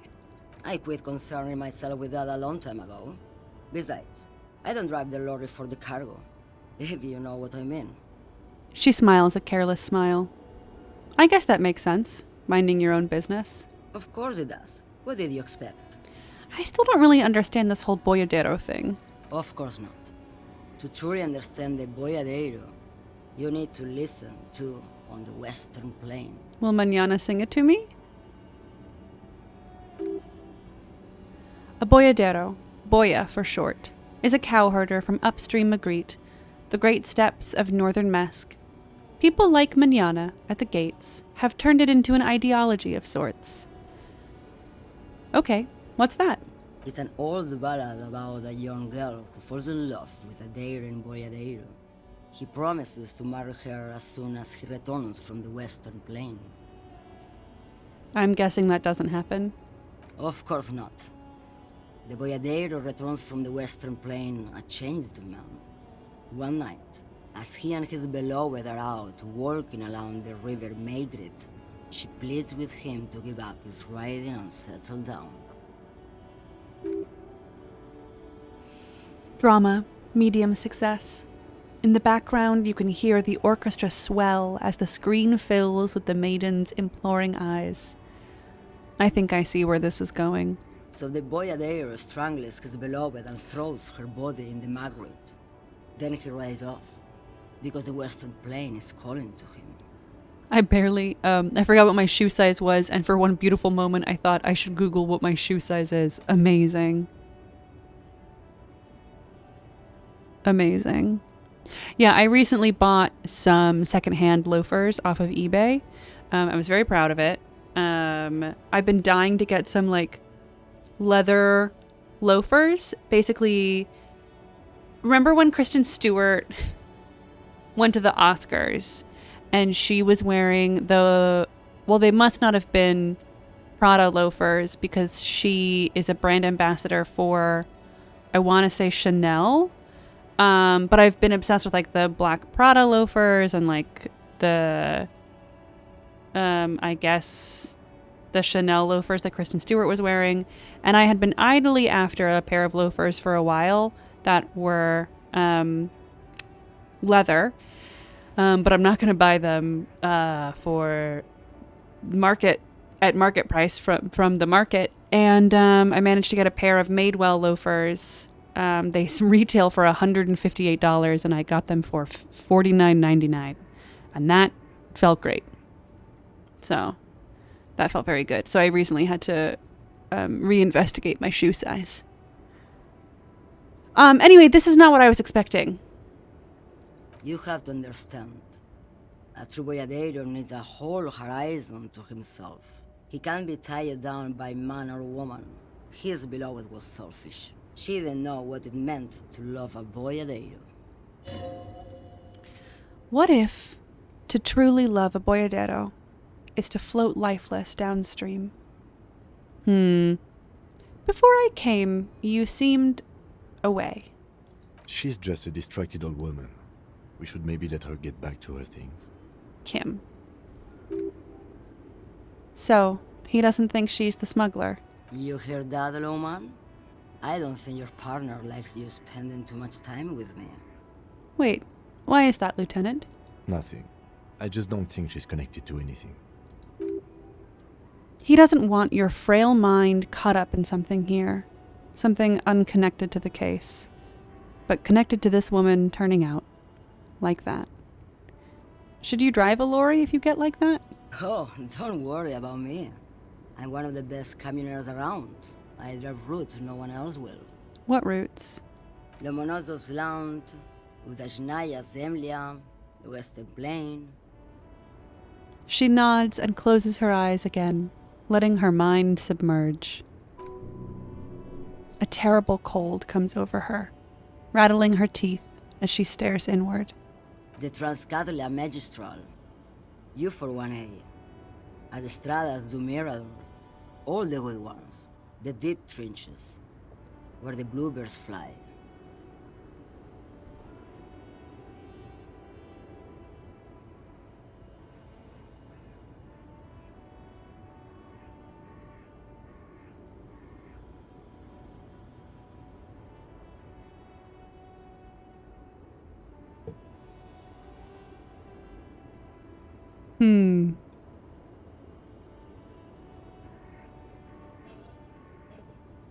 What is estrado? Stages. Platforms, stands, podiums, benches. Okay, sure. Sorry, I had to Google it. She opens her eyes again and shudders. I'm something of an expert in blacking out. You should take better care of yourself. This should be reported to the proper authorities. Cool. Right until you're dust, sister. Irma, I already am dust. Thank you for now. Yes, go. Enough jamboree. I need to get back to Mesky. Her voice trails off. Yeah, I think the plains and the pale are the same. That's what I think, anyway.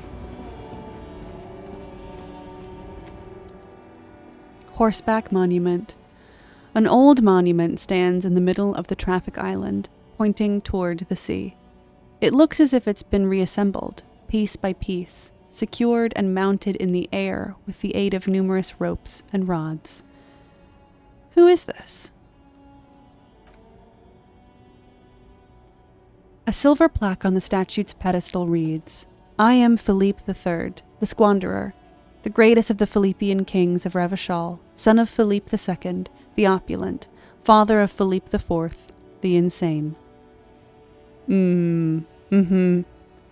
What did this king do? Even by the standards of the Philippian kings, old sumptuous Philippe was known for his profligacy. In what way? Well, he blew through the whole national treasury, starting the decline of one of the penultimate century's greatest superpowers, the suzerain of Revachol. His own maladministration foreshadowed the fall of the monarchy during the anticentennial revolution, an end to his family line and the monarchy on the Insulindian Isla. How did he manage to blow through the entire national treasury? Stories have it that he had his bedroom converted into a treasure chamber where he stored his unfathomable wealth. Cougarins, bars of gold, ornate weaponry, armor, and various chalices. Is this the Cocaine King? I think so. Love to have something reference your best skill. Yeah, amen. He called it the Solorum. It was obscene. There were whispers he slept on a huge pile of gold-dipped feathers like some obese dragon, instead of a bed, like normal people. I would like to sleep on gold, hustler style. The king is the king and he can do anything. Wait, really? There's no way that's true. A deplorable farce. No wonder everything went to shit. But wait!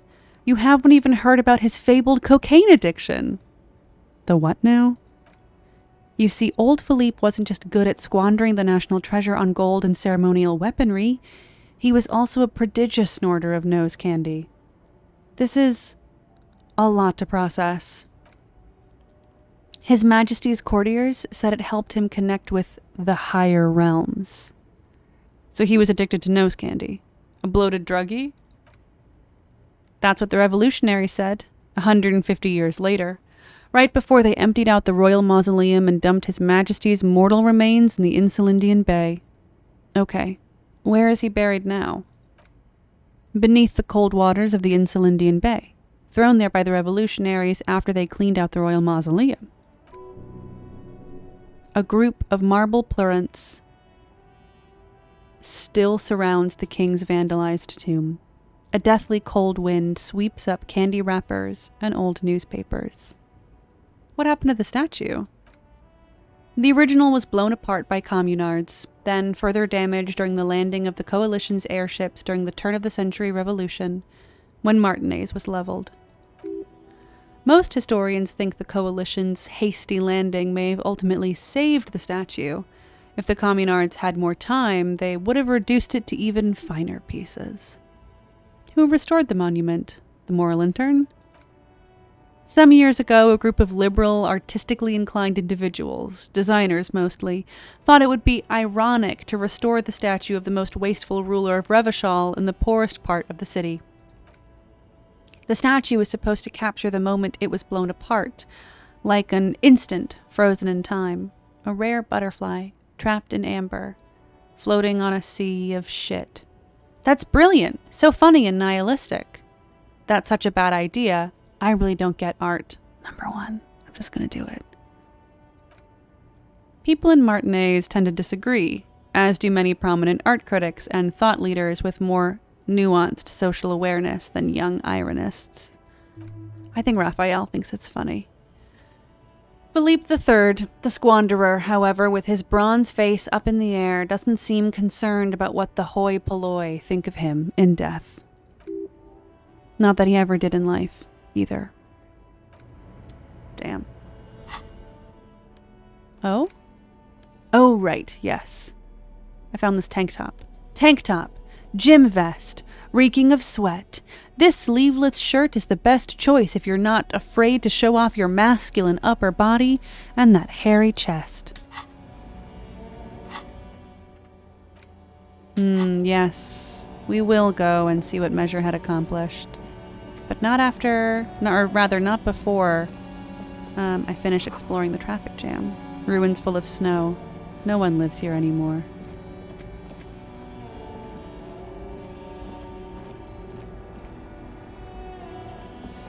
Oh, we have to. Where do we have to go to look at this? A bold slogan.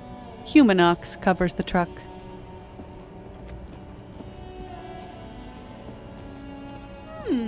Interesting. I never would have guessed that that's the way we would go. Fascinating. Okay. So let's go ahead and head back to go and see how the body got taken down or whatever happened. Oh, Cindy. Yeah, let's do Cindy. Oh, geez. Measure head shorted, bring it down. I'll go see Cindy first, now that I have an actual art degree. Although I think somebody said, I don't think Cindy will probably care much. Whoa, what's this? My perception got stronger and I can now see this.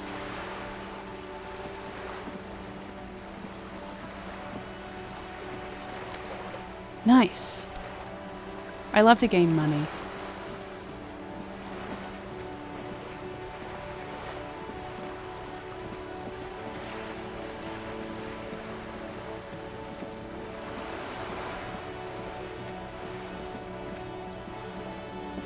Hi, Cindy. Oh, wait, hold on.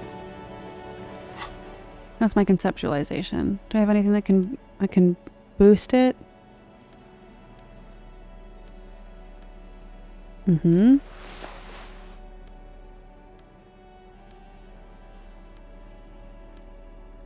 Mm-hmm. Mm-hmm. I think this works. Hello again, officers. Have you come to admire my mural? 8%. Oh, maybe you can tell us something about the murder victim's missing armor. Interesting. What do I care about some fucking tin eggshells? Isn't armor art? Art for the, body? Ugh, alright. Sad piggy. I'll give you this one. I saw a little girl in the fishing village running around with military-grade handwear. Looked cute as hell. If you haven't been there, the village is a shithole down the coast from the main plaza. Have a good time. She waves her hand in a general westward direction. Have a good time. Oh, that's what she said. We already heard that. And there's a little girl wearing the gloves there? No. That's all the snitching Cindy the Skull does for today. Actually, I don't even know why I told you what I just told you. It's because we have an art connection, Cindy. I have a weakness for animals. It's the animal thing again. Damn it. She looks at you, a little sad suddenly. Or a weakness for police officers, miss. Thank you either way. He makes a note in his notebook. Catch you later, Cindy. All right, let's see. Let's do a quick little meditation. We're going to up our... Hello again, officers. Have blue. you come to admire my mural? And that, of course, as we all know, is intellect. And we'll take it out of psyche. Yeah? Seems good to me. We'll take it out of psyche. I'm going to do it. I'm going to hit the button. I hope you're ready. We're going to do it. We're going to do it now.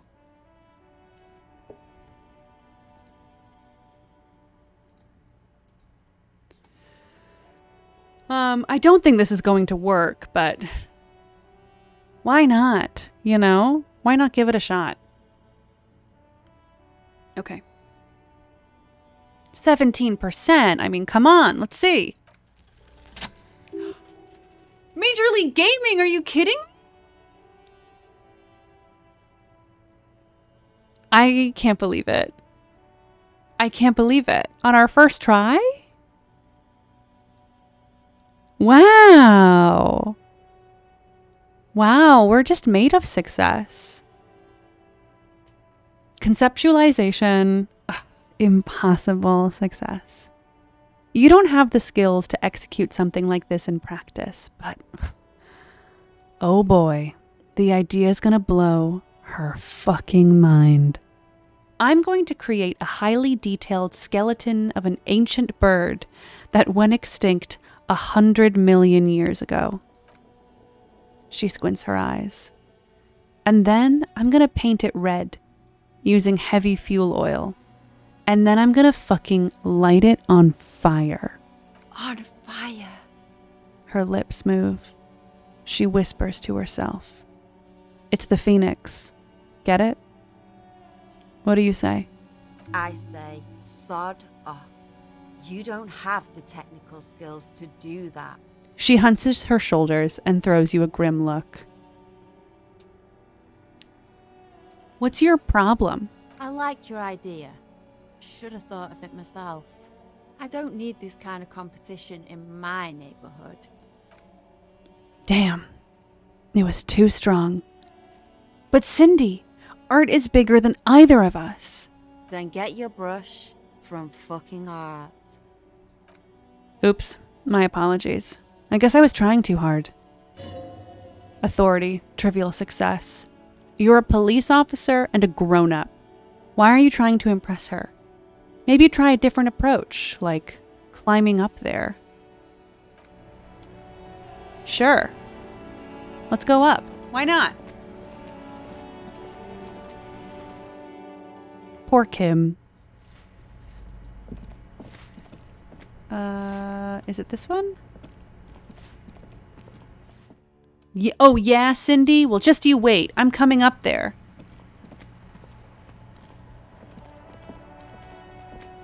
Hello again, officers. Have you come to admire my mural? I'm sorry for invading your personal space like this, but I'm going to take that paintbrush from you, kiddo. And I need an aircraft carrier. So what? Stand your ground with a look of weary determination. Cindy, I'm going to stand here till you hand over that paintbrush. Have you got any kids? Because you sound like the world's saddest dad right now. That's true. But fine, take the brush. I'm all out of fuel oil anyway. She drops the paintbrush at your feet. Conceptualization. You know what you should be able to find in your government-issued vehicle? Red-dyed heavy fuel oil. Can't I just use paint? Right on. No way I'm settling for paint if even children are painting with fuel oil. Are you kidding me? Fuel oil is so much cooler. No way you're disfiguring that beautiful wall with something as pedestrian, as ordinary paint.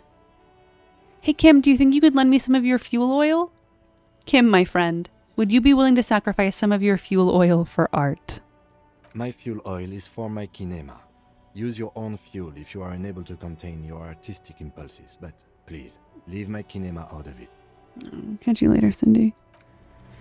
But I have a paintbrush now. Yes. Yes.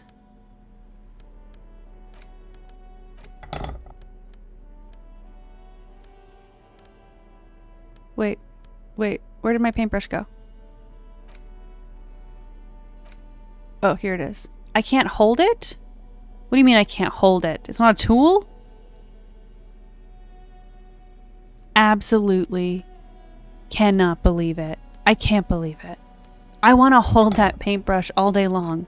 Could you imagine Raphael rocking up to scenes being like, hello, I'm holding a fruit bag and a paintbrush. It's not equipable. What do you mean it's not equipable? That's a coward's approach.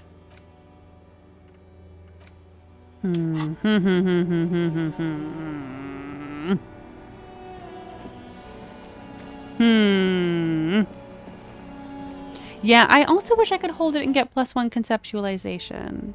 It seems only fair. Now, to get up to the zone where that guy is.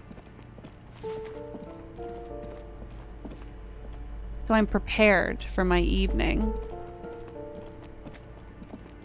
I think it's this way. Oh, a thought. Oh. Okay.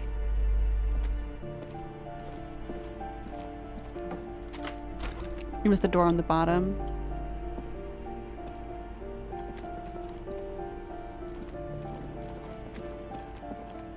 The balcony. Yes. Great.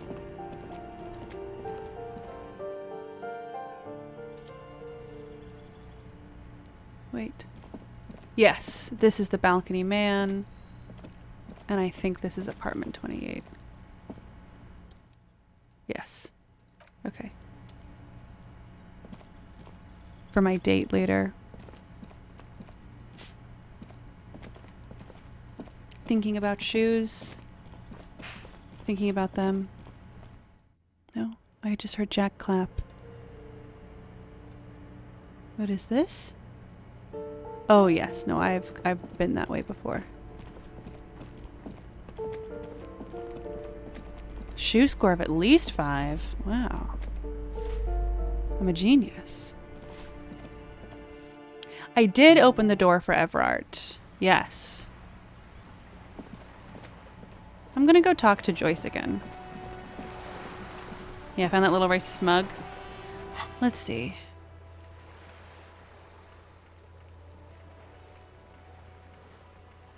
And then I will go and check out that hanged man.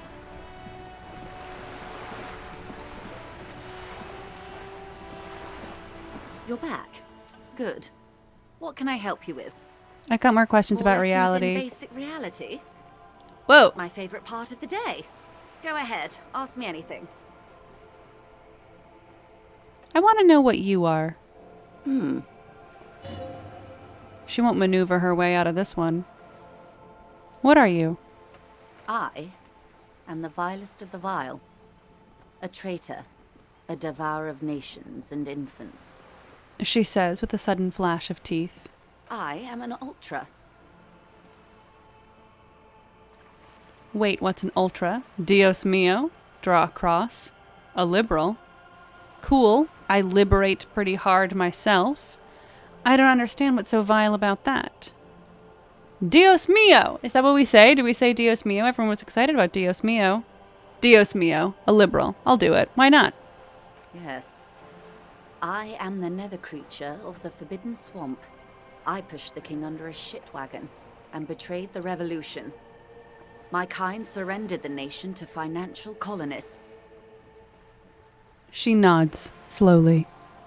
Perhaps you thought we'd gone extinct. After all, no sane person identifies as an ultra anymore. Not in broad daylight. Tell me, now that I've uncoiled myself, are you repulsed? She looks into your eye. Empathy. Easy success. In her green eyes, you see a mixture of truth and self-satire. Decades of guilt and pride. Ugh.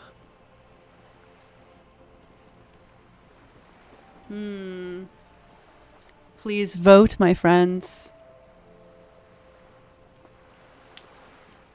I would simply say I do not forgive you. But to say you're a monster?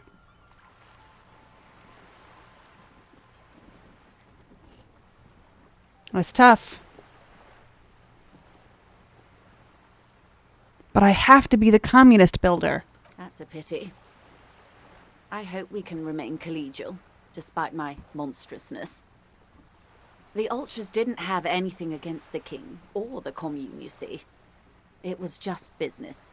She bows. When the dust settled, the Liberals were the only ones left to clean up the mess.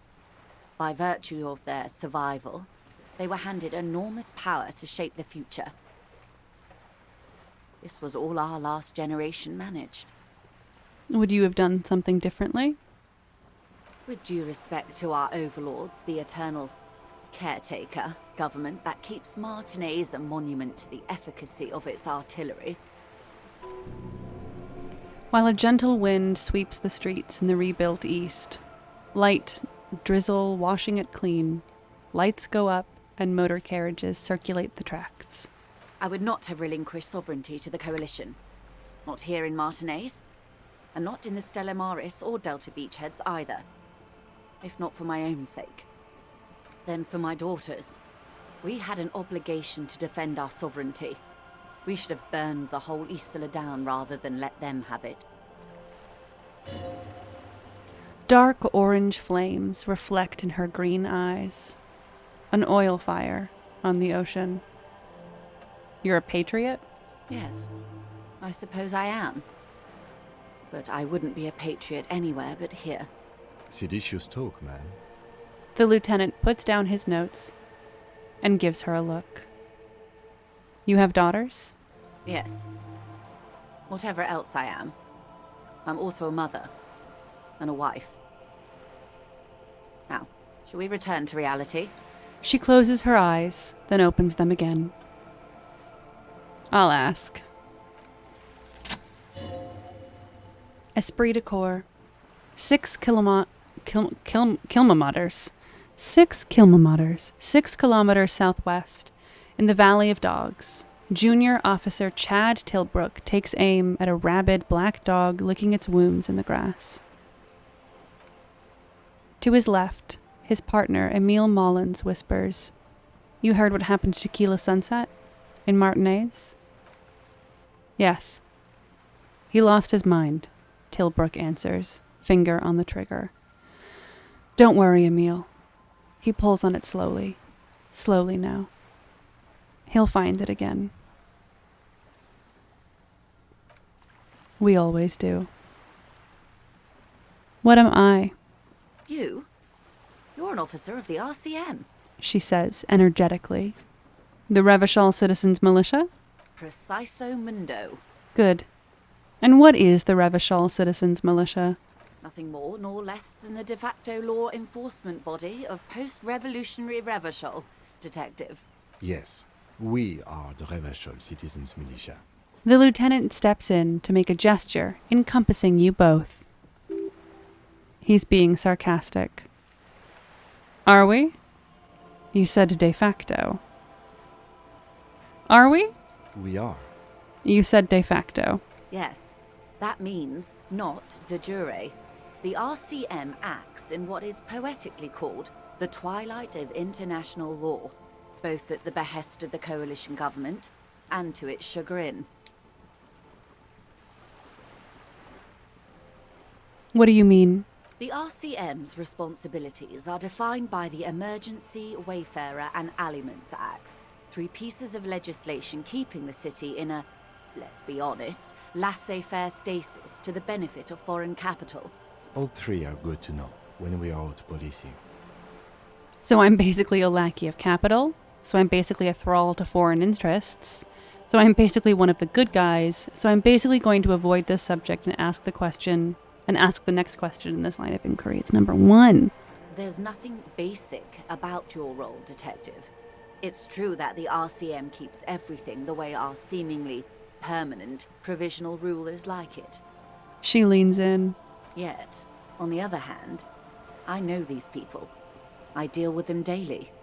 Let me tell you, dear, they are not fans of you.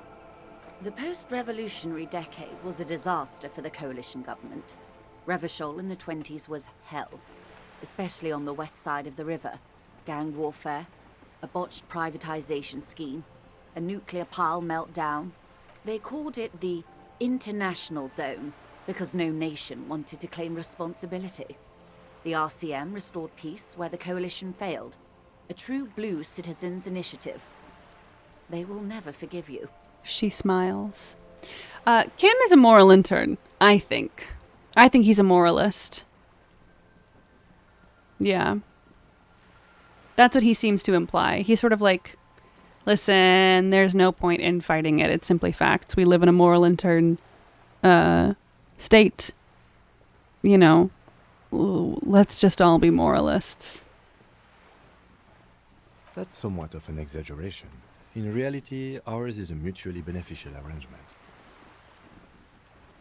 The lieutenant interjects.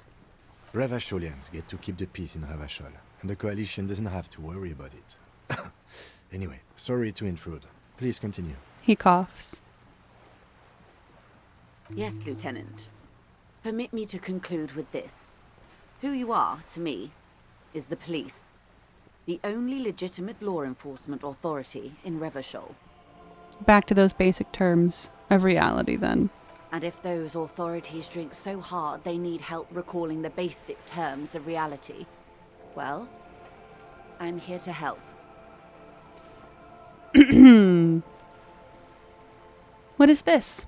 A bird? A sphenicid? A flightless bird of the polar regions? She tilts her head. Keep guessing. Some sort of krill hunter? No, wait. You're an ancient ruin. A symbol of hubris and decay. Half submerged in some salty sea. Joyce raises her eyebrows. Are you saying I'm ruined? Of course you're not, my dear. I'm just terrible at guessing games. I meant, what is this place here? Ah. This is the pier of Rue de Saint-Ghislaine, 33A, where the tenants have been kind enough to rent me a slot. She spreads her arms almost as wide. Or two.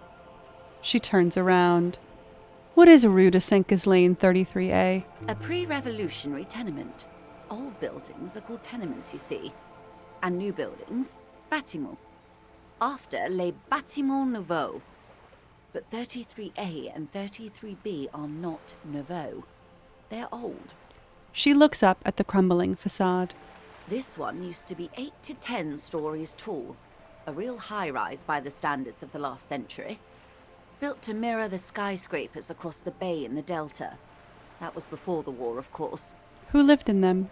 Mostly the urban middle class, I believe. This was once primo real estate, before the cannons lopped 4 or 5 stories off. Splat, splat. From a dilapidated balcony, a young girl in odd clothes gives Joyce the evil eye, a red paintbrush held to her throat. Wonderful.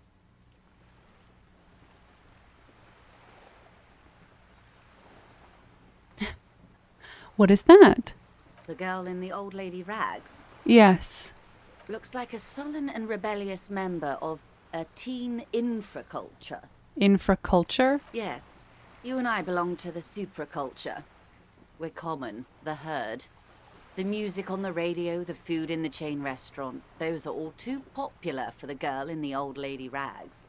She prefers a fantasy world, an infraculture with its own dress code and vernacular. It is an illusion, I'm afraid. There is no refuge from the supraculture. I understand everything. Make it more complicated somehow. I can't. That's how simple it is. One may dye their hair green and wear their grandma's coat, all they want. Capital has the ability to subsume all critiques into itself. Even those who would critique capital end up reinforcing it instead. You know, on a bad day, I agree with her. All right. What next? She pauses to take a long, leisurely sip of tea. Suddenly, you're not so sure you're part of the supraculture. I think I may be part of an infraculture. And what would that be? Disco. Her eyes go round with surprise. I can see that, yes. I dabble in those dark arts myself, not so long ago. I assure you, it was a thoroughly supracultural phenomenon. All permeating. Downright mandatory. She smiles enigmatically. Enigmatically. She smiles.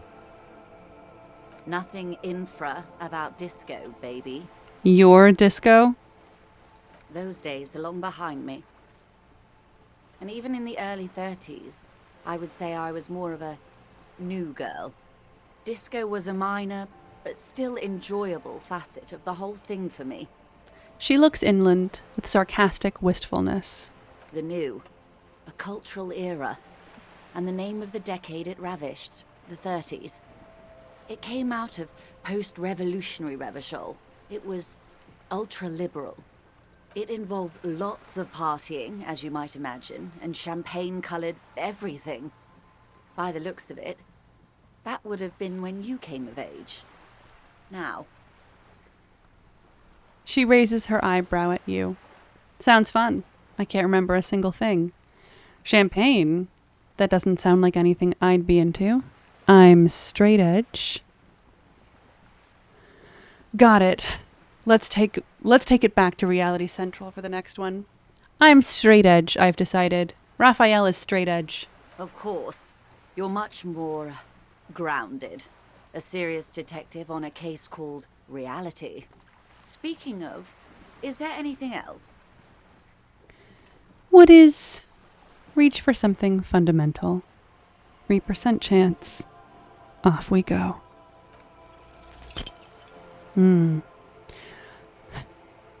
A strange coldness comes over you as you look at the world. The waves sway the sloop slowly. That's all. The doubt is fully formed in your head. The alien feeling persists. You just can't word the question yet. You have to complete the jamais vu thought first. Oh, that's all for now. Glad to have been of assistance. The little that I know. Interesting. I have to complete jamais vu. Interesting.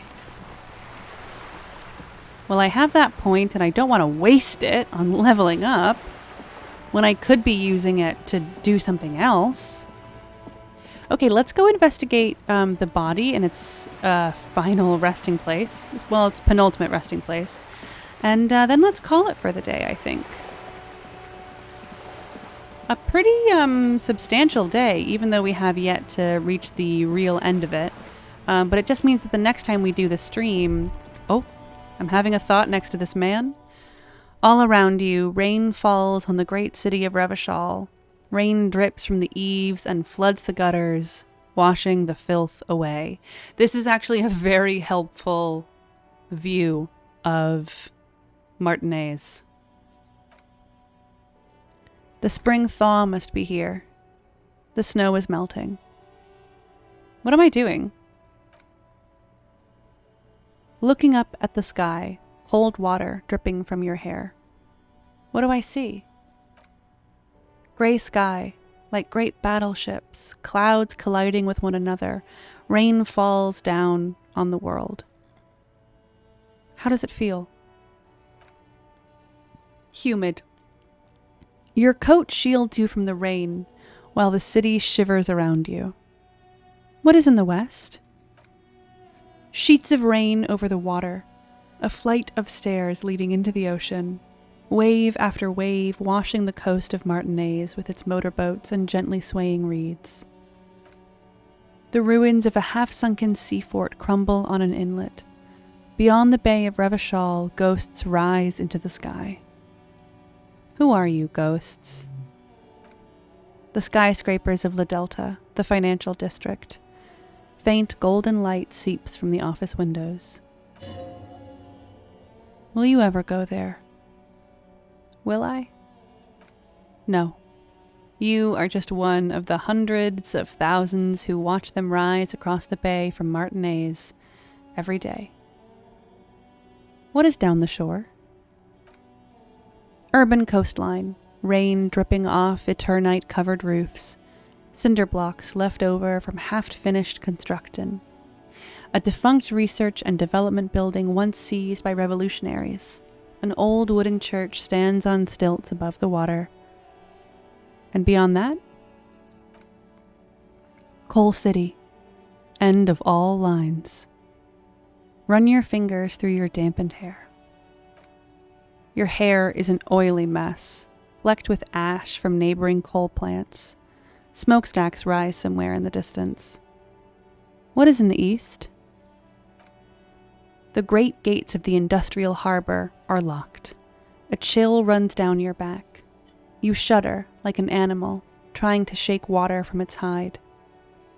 Clench your teeth to stop shuddering. Behind the gates, heaps of supply crates. Red and blue metal shipping containers slick with rain. The Greater Revachol Industrial Harbor is an artificial mountain range. Immense wealth resides within, and immeasurable poverty in its shadow. And beyond that, La Drizienne, King Dree's passenger harbor. Cruise ships flanked by dock arms. Cranes watching over the mouth of the river distributary. What is across the distributary? Couronne, the lower middle class. Distributary after distributary cuts the city blocks in half. 7-story buildings trail off into the rain. What is beyond the Couronne? A silvery curtain of rain over the houses. The class divide. You have never been there. They don't need the law east of the river. What's in the north? Capeside apartments. Tower blocks crowd one another. 4.46 millimeter bullets still lodged in their war-torn stone walls. Hallways collapsed from the mortar hits of a war that was lost long ago. Clotheslines go to waste in the rain. Radios play. The news at noon. And closer to here? A yard. Rain falls onto the roof of a woodshed. Coal leaks into a puddle beneath a dead man's feet. He swings from a tree, bloated. Droplets of rain slip from his cold cheeks. What's in the south? A traffic jam. Rain thrumming on the roofs of motor vehicles. Inside, drivers watch water streaming down their windshields. The statue of a king shudders. He too is cold. The canal bridge has been raised. What's on the other side? The road ascends. A raised motorway loops above the ghetto. Beneath its concrete columns, a sea of rooftops, woodwork, and tar stretches northward. 4-story buildings as far as the rain can fall. The snows melt in Jamrock. Where the hoodette? Why am I not there? Shudder, look further. Why am I not there? To be in Martinez, where no one goes. At the runoff point of a long-forgotten canal in the whitest part of town, in the shadow of the day the revolution failed. What am I doing here? Standing in the rain, looking north where Jamrock Rock City stretches inland.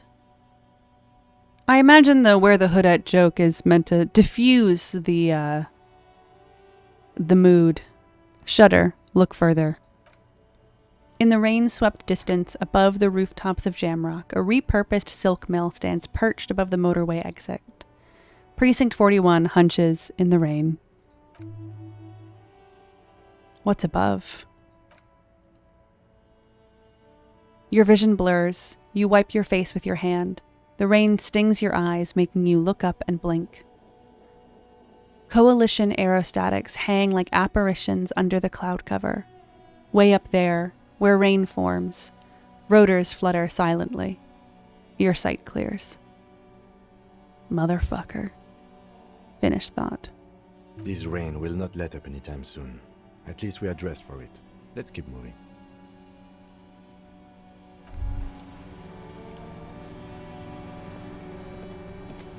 Kim. My friend. Okay. Do you think Kuno has thoughts about the body being taken down from the tree? My guess is yes.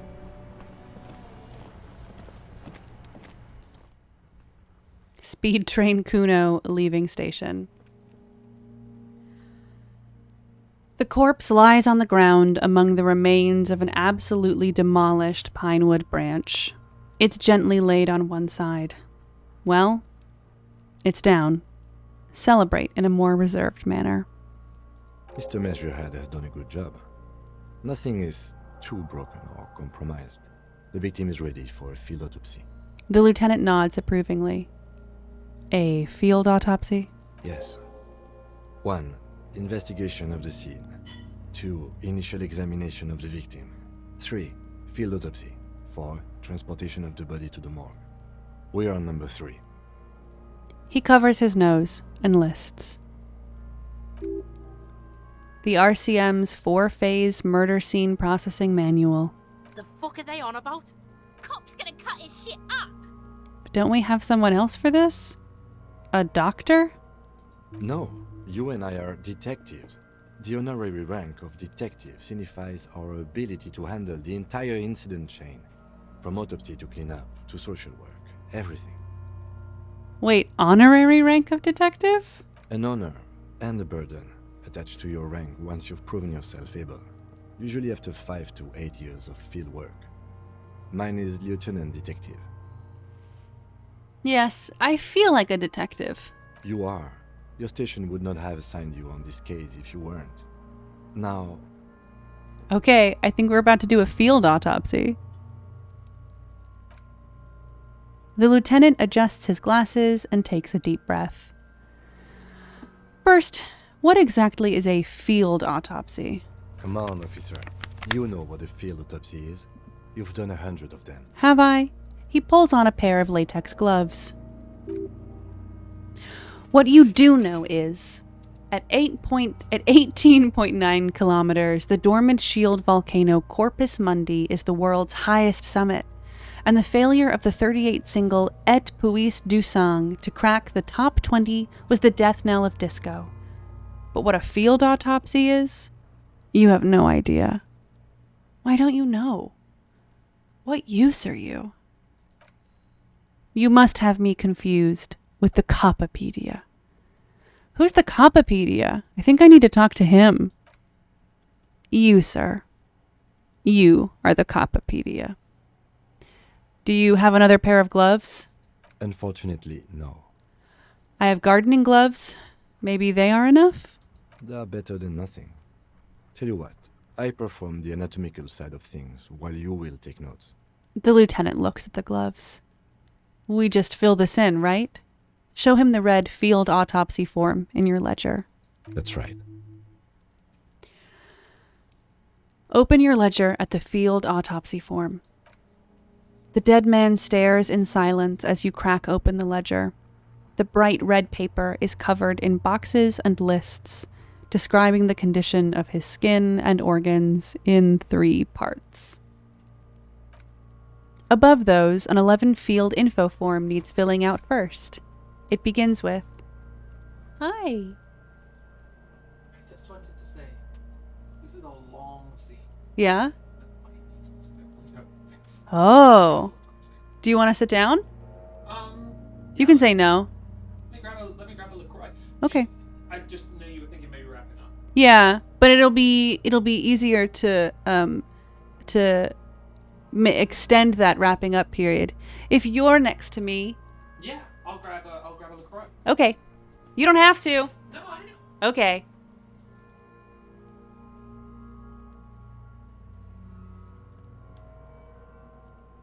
Oh, I see that Jack did try to say the field autopsy is a whole thing. I recommend saving it for its own stream where you can put a particular content warning on it.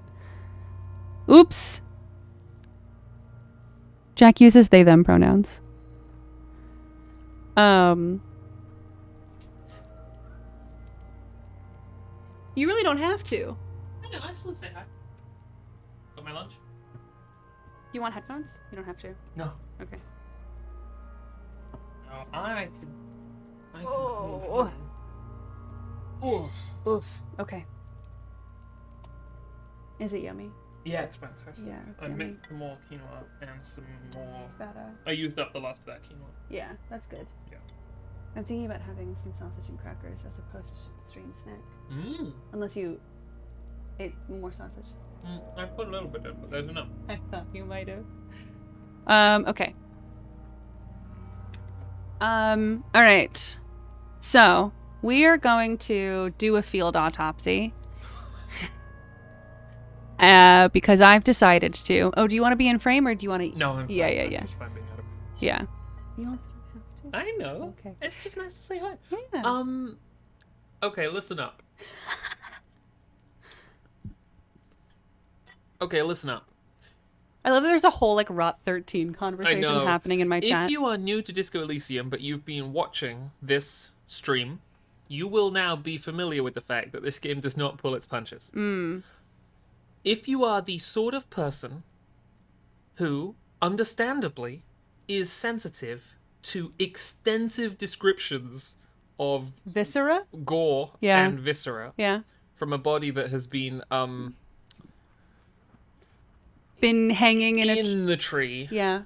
I would say that, And in its tamest moments, continues to call it a bloated corpse.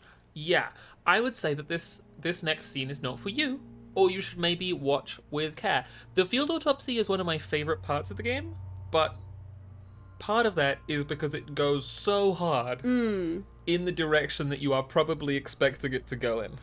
I wanted to be a forensic pathologist. Yeah. Well, When we were watching the Batman, someone was taking pictures of blood spatter, and I thought, that used to be my dream job. And I said it out loud. yeah. Yeah. All right, gang. Oh, the body will keep talking to us if that kind of thing bothers you. Yeah. Cool. I'm stoked. Should I put on specific clothes, do you think? What, in the game? Yeah. No, in real life. I didn't know if you were getting dressed up for the field autopsy. Not that I can recall. Okay, great. Off I go. The dead man stares in silence as you crack open the ledger. The bright red paper is covered in boxes and lists, describing the condition of his skin and organs in 3 parts. Above those, an 11-field info form needs filling out first. It begins with, begin, 1, assistant. Let's jump ahead to the 3-part summary. That is very funny. That's you. Right. Raphael Ambrosius Cousteau. The corpse is indifferent to your scribblings, just lies there. The next box says, coroner's case number. KK57-0803.0815. KK, Kim Kitsuragi, 57, Precinct 57, followed by his date, 0803, and time of arrival, 0815, on the scene. He's indexed the case after himself, not you. That's because he doesn't want to bring up the messy question of your initials. Shouldn't we file the coroner's case under me? Technically, I arrived at the scene before you. Yeah, pin him down. What would that make the alphanumeric? HDB 41-0803. Help me out with the time of day, anyone? 11:11. It's meaningful. 10:15. It's understated. No, but I'm RAC. I won't say HDB. Kim called your bluff on this Kim one. did call my bluff on this one. I really thought that I was going to be able to get an RAC in there. I was able to say it at the top of the form. How come Yeah. this is different? I don't know. Maybe you're flummoxed by Kim actually asking you. Yeah. No, I have no idea. I do. KK57-0503-0815. Write it down. Next. Name. NA. Next. Date of birth. NA. Age. Roughly 50. The lieutenant corrects his glasses. Visual calculus. Try 40. The damage is so extensive it's better to err on the young side. I'm going to write approximately 42. He nods. Race. Mondial. Fair to olive-skinned from the Isola of Mundi. This is as vague as it gets. You might as well say whitish. Write it down. The pudgy mess of curdled meat looks neither mondial nor anything other. Sex. Fucky, fucky! The little monster exclaims energetically. Male. Pigs can have sex. They're good options. They're good options. I'm gonna write male. Kim would be disappointed in me. If you wrote pig's gonna have sex. Yeah, or fucky fucky. I think Kim would be disappointed. Nor does he look male with his pregnant belly and indistinguishable face. Date of death. We're still going with March 4th, 51. Right. 04, 03, 51. What else? 9. Body identified by is non-applicable. 10. Case number is the same as the coroner's case. He looks over your shoulder. KK57-0503-0815 listens, motionless, with the cargo belt still around his neck. Only one box remains. 11. Evidence of treatment. None. At least not after the initial examination. What exactly is treatment, anyway? Interfering with the body's position or wounds post-mortem. I'm not so sure. Didn't the footprints look like he was carried over? They'd have to have incapacitated and carried him over. This man was more than a match for untrained dog walkers. He places his hand on the dead man's chest, as if in preparation. Composure. Easy success. Your central nervous system recognizes this gesture. It's the Stations of the Breath ecclesiastic, religious in nature, a holdout from pre-Delorean burial rites. It takes him 2 seconds to perform, then... Esprit de corps. Somewhere in Jamrock North, a small wood shed behind Rosencrantz Row, Lieutenant Nick Feuerbach puts his hand to the chest of a small corpse, no larger than a monkey. It's raining outside. Light drizzle. There is darkness in the shed. Elsewhere yet, an obese female sits in a wicker chair, her silhouette ball-like against the window. Outside, Grand Couronne. The day is turning dim for Sergeant Mac Torson. Hand extended, he approaches, to make sure she is dead, more than anything else. The building is tall, 7 stories, wind-wrapped in solitude. Most of the apartments are unoccupied. This was a suicide. The other, an accident, the small one. And so, all across Jamrock City, Coal City, GRIH, 42 deceased persons found today, 42 stations of breath. We should start the post-mortem. Turn the page. The corpse cannot feel Kim's hand on his chest. It no longer meaningfully interacts with its surroundings. A thicket of boxes and lists on red copier paper tries to answer why. External examination. Summary. Clothes. The deceased wears armored boots and white briefs. The make of the briefs is Babrodine, I think. Let's see. He begins. He turns the body onto its side to check the underwear label. See, it's happening. Babrodine, yes. Inexpensive. Size M. Color white. Kuno S. The disappointment is palpable. The red-haired thing was expecting something more lurid. Write it down. The rest of the clothes have been removed post-mortem by scavengers in order to get to the victim's ceramic armor. Officers are in search of the missing pieces. Removal of the boots is left for processing. Processing. It would be clever of you to omit the boots altogether, sire. If you are to keep them for yourself as you ought to, you have deserved them more than anyone else. I should say, most of my Disco Elysium playthrough right now is dealing with the complex problem of how to get those boots. The boots take up so much space in my Harry's mind. Yeah. When am I gonna get them? Yeah, it's a great question. I've been worrying about this. Patience. After the autopsy, before the body is taken away. There will be a window of opportunity after the lieutenant has gone to sleep. I hope this has helped you, my liege. The boat has a serial number. It's E50.100.100. The lines between the plates are in the shape of the alphanumerical. The number is purposefully concealed by the design. Tattoos. He stands up, feet planted on either side of the body. The upper torso is covered in a single, continuous tattoo, resembling a map of the night sky. It reaches from the right shoulder to the heart. The ink is blue and white. The assistant has a color photograph of the markings, to be added to the case files as document A1. The photo is taken on the scene, using a Trigat Mini. Write it down. The deceased has a belt for airlifting cargo around his neck, tied with a hangman's knot. Color, yellow. Length, 3 meters. There is a buckle on the other end. Write it down.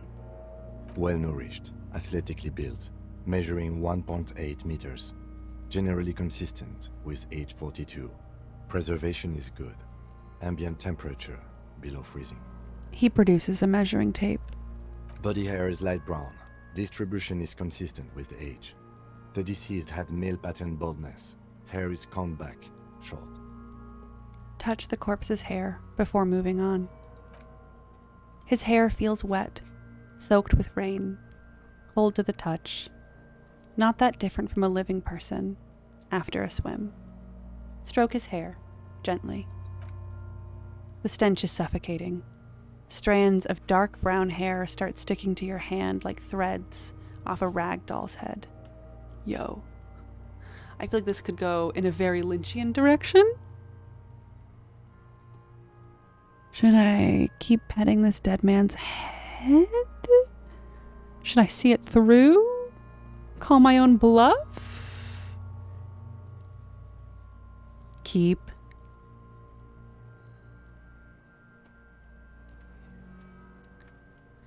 I stroked his hair. Oh, yeah. And now,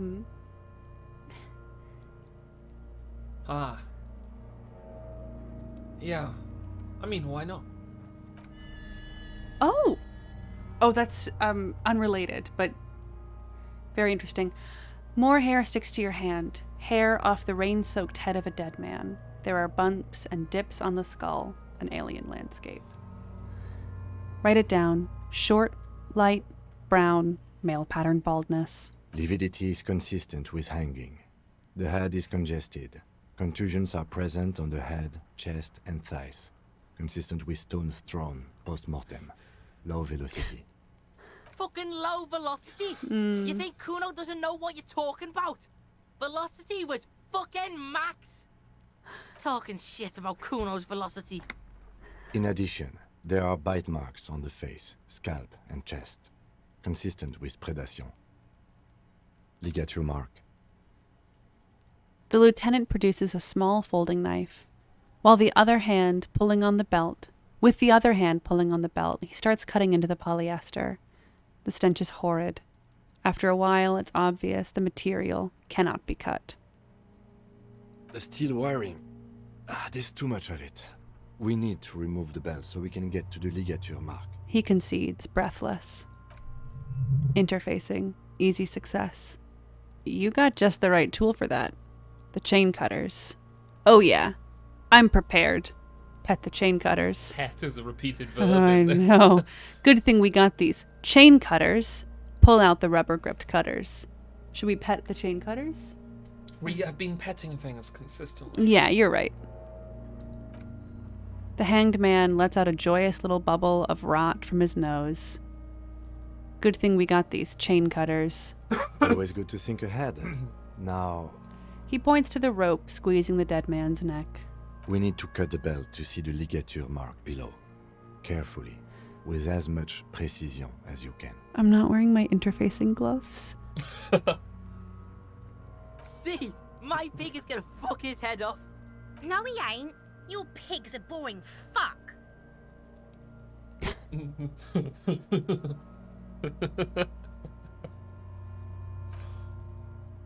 The belt is equally tight around the whole circumference of his neck, swelling over the edges like white bread rising from the yeast.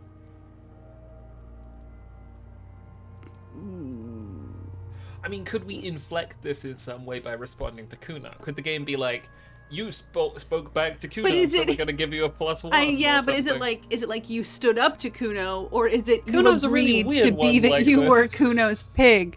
I think in my game I am Kuno's pig. I'm gonna stand up to Kuno. I'm not your pig, Kuno. You are? You're Kuno's pig?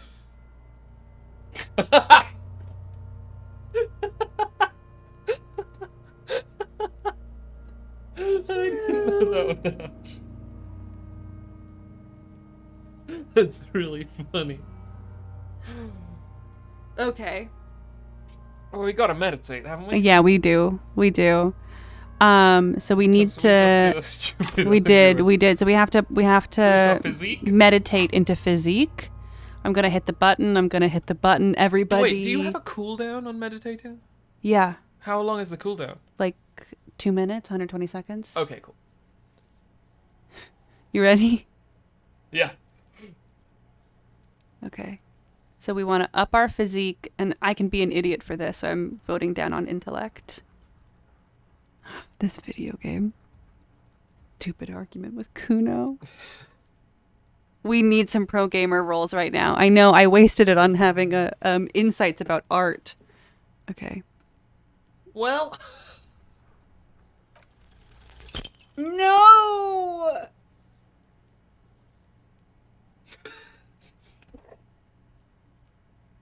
No! Okay.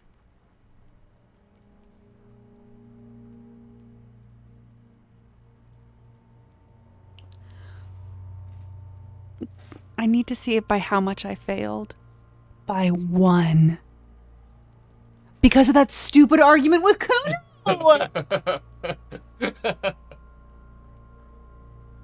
Raphael has been thrown a little. I think what he was thrown by was Kuno responding so calmly. You know, if Kuno had been like, fuck you, or something, you know? Okay. You jam the cutters right under the knot. That seems like a smart idea. Yeah, somewhere there. Already they're buried deep in the man's flesh. Then you rotate them to get a better hold. Then... Enough. Yeah, fuck him! Fuck that baggery! Corpse fucking time! Told you my pig was hardcore. I should have a go first. I think I have a strategy. Yeah, let him work. Give them back. He sinks the cutters into the knot, preparing to perform the cuts with his elbow to his knees for precision. Well, I gained a... Yeah, you leveled up, and you're about to have a derealization breakthrough. So. Yeah, for real. Makes a lot of sense. Snap. The knot is slashed. Another cut, and the belt falls apart like a flower bouquet, revealing the dead man's neck and the dark red ligature mark around it. Here. He hands you the chain cutters back, and then kneels closer to the body, running his finger along the dark red groove until he comes to a gap. The rope rises to a point, leaving a gap in the ligature mark. The suspension point is in the back of the neck, on the nape. He says. Hemorrhaging is observed on the skin, above and below the ligature mark. The mark is well pronounced, consistent with a drop from 1 or 1.5 meters. Chest is intact, normal contour. Abdomen is protuberant, pelvis intact, genitalia... He pulls down the man's underpants. No! Let's get out and see! I fucking knew it! Genitalia is male and unremarkable. No evidence of injury. Oh, the dead man's penis is average-sized, congested from the downward collection of blood. The testicles are uneven in length, hanging underneath. The genitalia is greenish, marbling is present around the crotch. Write it down and move Back on. is symmetrical and intact. Upper and lower extremities are intact, but asymmetrical. There are combat injuries on the right hand, thigh, and hip. He struggles to turn the corpse on his side. In addition, I see smaller, residual scars, too numerous to count, covering about 30% of his skin. Makes sense for a mercenary. From wounds sustained over 2, maybe more decades. Dispersal and accumulation indicates long and active combat duty. The scarring is extensive. way more than a law official's. Mm-hmm. We have a real museum here. Of battles, wars. He nods. Write it down. Last item. Hands. He takes the man's right hand in his, inspects it, then moves on to the other hand. Pick up the hand. His flesh is cold. Icy. Pleased to meet you. Oh. Where are you from and what's your name? My name is... I'm only fucking with you. Oh. I know where you're from. From Cappadocia. And your name is Il Corbo. What can I do you for, Il Corbo de Cappadocia? It's good to hold your hand. Do you like it when I stroked your hair? I did, Kobo. I did. Reminded me of when I was just a small boy, before this happened to my face and my body. You did me a kindness there. We should do this more often. Be close like this, I mean. Hands are clean. No sign of injury from struggling. The lieutenant concludes. The dead man's fingers slip from your hand, cold and sausage-like. Were we expecting any? I was. Maybe I'm just not seeing them. Honestly, this stench is making it hard for me to think at the moment. Write it down. Of course, I don't struggle with the stench because I kept my shit together. Ooh. That's all for the external. Well done. What next? He turns to the side to breathe. It's not enough. He buries his face in the sleeve of his jacket. You hear a muffled voice. Internal examination, summary. Central nervous system. I have nothing. Do you have anything on this man's central nervous system? He says, then concludes abruptly. Of course, there is a moral to be drawn from it. A moral to this story. If I may add the moral of this story... What would that be? He looks at you inquisitively. The dead man looks too, with barely contained excitement to hear the moral of his story. The brain is very vulnerable to compromises in its blood supply. I think that may well be the moral of every story, officer. The lieutenant grins. I'll write N.A. Good. Musculoskeletal. Purge fluid is coming from the mouth. Not injury related. Eyes and tongue protuberant. Hyoid bone. Let's see. He gets close to the mouth hole, eyes squinting from the stench. Everyone's excited about smiling, Kim. With his eyes almost closed, the lieutenant puts his hand on the dead man's throat and begins to massage it, gently. A rotting smell erupts from the mouth. Purge fluid runs down his lips, black and viscous. I've never seen the Purge movies. Have you seen any of them? No, I'd like to. Yeah, me too. I think that'd be a fun project. Yeah. Yeah, jack that fucker off! The hyoid bone is fractured. The rest of the musculoskeletal system is intact. Unremarkable. He says after a while. It's weird you don't level up every time Kim smiles at you, because I do. Respiratory system. Back hunched, as if in prayer, he begins to pry open the dead man's jaws. He stops to exert more force. Both hands are used. Oral cavity shows no lesions. The victim has received dental implants, possibly after a combat wound. Mouth swollen, hemorrhaging present in mucosa of the lips and mouth. Look inside the dead man's mouth. No scream, no sigh of relief rises from the darkness inside. It's humid there. Sickly sweet air unlike anything living. You feel like throwing up. Straight in that mouth. You gotta look deeper. Oh, it hurt me. It's hard. You taste stomach acid in the back of your throat. A contraction. Your throat pumps a little something from your stomach and into your mouth. You're forced to swallow just to keep looking. Inside you see darkness. Just a mess of meat and darkness. There are ancient mysteries down there, Cabo. Ask me later. Hemorrhaging present in mucus. The lieutenant repeats impatiently. He lets go of the jaws. The mouth snaps shut before you. Hepatobiliary. NA. He wipes his brow. Why? Don't we have anything? Are you a hepatobiliary expert? He looks at the corpse's stomach with a mixture of tiredness and disgust. I don't think so. Neither am I. And that's it? That's it. Right, NA. Same for toxicology and serology. NA. both? Unless you have untapped reservoirs of knowledge there. I have to think really hard. Reservoirs? No.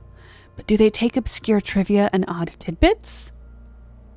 Would obscure tidbits and odd trivia fit the fields? The completionist in me wonders if there's something we could still do.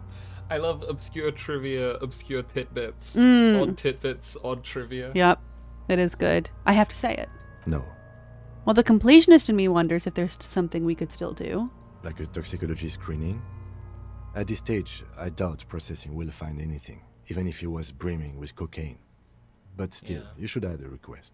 Write NA and add toxicology requested. Cardiovascular. The body exhibits heavy lividity. Blood has gathered in the hands, feet, and neck. Hypostasis is visually consistent with the hanging. I'm glad I didn't begin a stream with this, frankly. Oh, God. Gastrointestinal. He breathes a sigh of approaching relief. This is the last field on the list. He looks around, to the ground, the pool of feces there. This will do. Digested semi-solid food in stomach. Voila. He touches the corpse's bloated lower abdomen. Briefly. Write it down. Omit the voila. Write it down. Keep the voila. Keep the voila. Keep the voila. What's next on the list? Description of injuries. Summary. Let's see. We have bite marks, contusions on the head and chest, and a ligature mark encircling the neck. You'll need 3 fields. Leave a 4th one too. What about the injuries we have inflicted? Oh, so we inflicted them? Okay. I have inflicted. Okay, so there's an incision on the thorax from a chain cutter. I wouldn't mention it. Better not to muddy the waters. I agree. The waters are muddy enough. See? These pigs are fucking corrupt. The boy nods approvingly. Why don't you fuck him if you love him so much? Now, injuries. 1. Bite marks. Head, chest, and scalp bite mark injuries. Predation by birds has caused damage to the body. Predation by bird. Odontologist does not need to be consulted. Write it down. And your opinion, officer? Beneath the description, there are 2 boxes waiting to be ticked. A. Opinion. Fatal injury. B. Non-fatal. Post-mortem. Could you imagine predation by bird? Fatal injury? I tell you who did get a predation by bird fatal injury. Yeah, something in our garden. One bird ate another bird, I think, in our garden. Well, we don't know that it was a bird who ate another bird, but my guess is it was a my bird guess that ate is it was a another bird who ate another bird. Yeah, fatal. He was killed by birds. Non-fatal. Post-mortem. Agreed. Next injury? Contusions. So, the scalp bleeds from a post-mortem head injury, a stone. The injury does not have the rim of an early inflammatory response. The perpetrator on the scene has confessed to causing it post-mortem. At maximum velocity, fucko! Has confessed to causing it at maximum velocity. Write it down. Coagulated blood sticks to his scalp and chest, where the countless stones have hit the dead man. Beneath the description of injury, 2 boxes. Non-fatal. I don't think Kuno killed him. Post-mortem. No, I don't think Kuno killed him. Right. Next. Wait. This will finish the autopsy. Oh. What's the 4th injury field for? Nothing. Just in case. Turn the page back. The corpse lays slouched to the side, oblivious to its surroundings. The field autopsy form describes his state in 3 parts. Tell me something, dead man. Shoot, Looney Rooney. At the autopsy, you said you have ancient mysteries. Oh yes, Kobo mi Lobo. In the gift horse's mouth. Tracts and wakes and waterways. Ancient materials buried. Yeah, but to where, brother? Just a small gulp away. My beloved Kobo.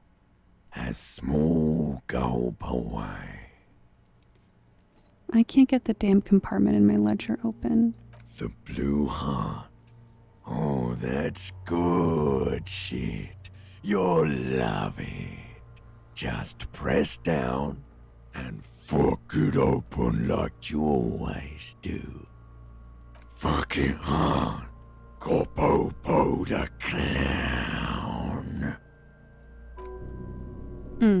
He means force. It'll work. I don't want to say that I hate you, you stink and you're boring. Fair. Enough. Come back later, Corpo. Amuse yourself with my frank manners and my memento mori features. If possible. You want to try and take the boots off now, just see what Kim says. I don't think Kim will approve. I don't think I should do it. I think I did, but I don't remember. I don't think you can. Yeah, I don't Kim think gets in so. the way, Yeah, but Kim's not going to want me to do it. I think he's like, what are you doing? Whoop. Oh. Oh. Wait, what's your thought? Well, my thought is, Oh, jamais vu. Yeah. Derealization. I'll just have a quick thought before we finish this autopsy. Yeah. Jamais vu. The opposite of déjà vu. Not already seen, but never seen. Everything that should be familiar appears strange and new, like some half-forgotten day in your childhood. Only now. That's the feeling you've been having. And for who knows how long. You should go and ask Joyce Messier about this. What world are we in? This is a fundamental question. Oh, I love to click orbs. I love to click orbs. I love to click orbs. I love to click an orb. I love to do it.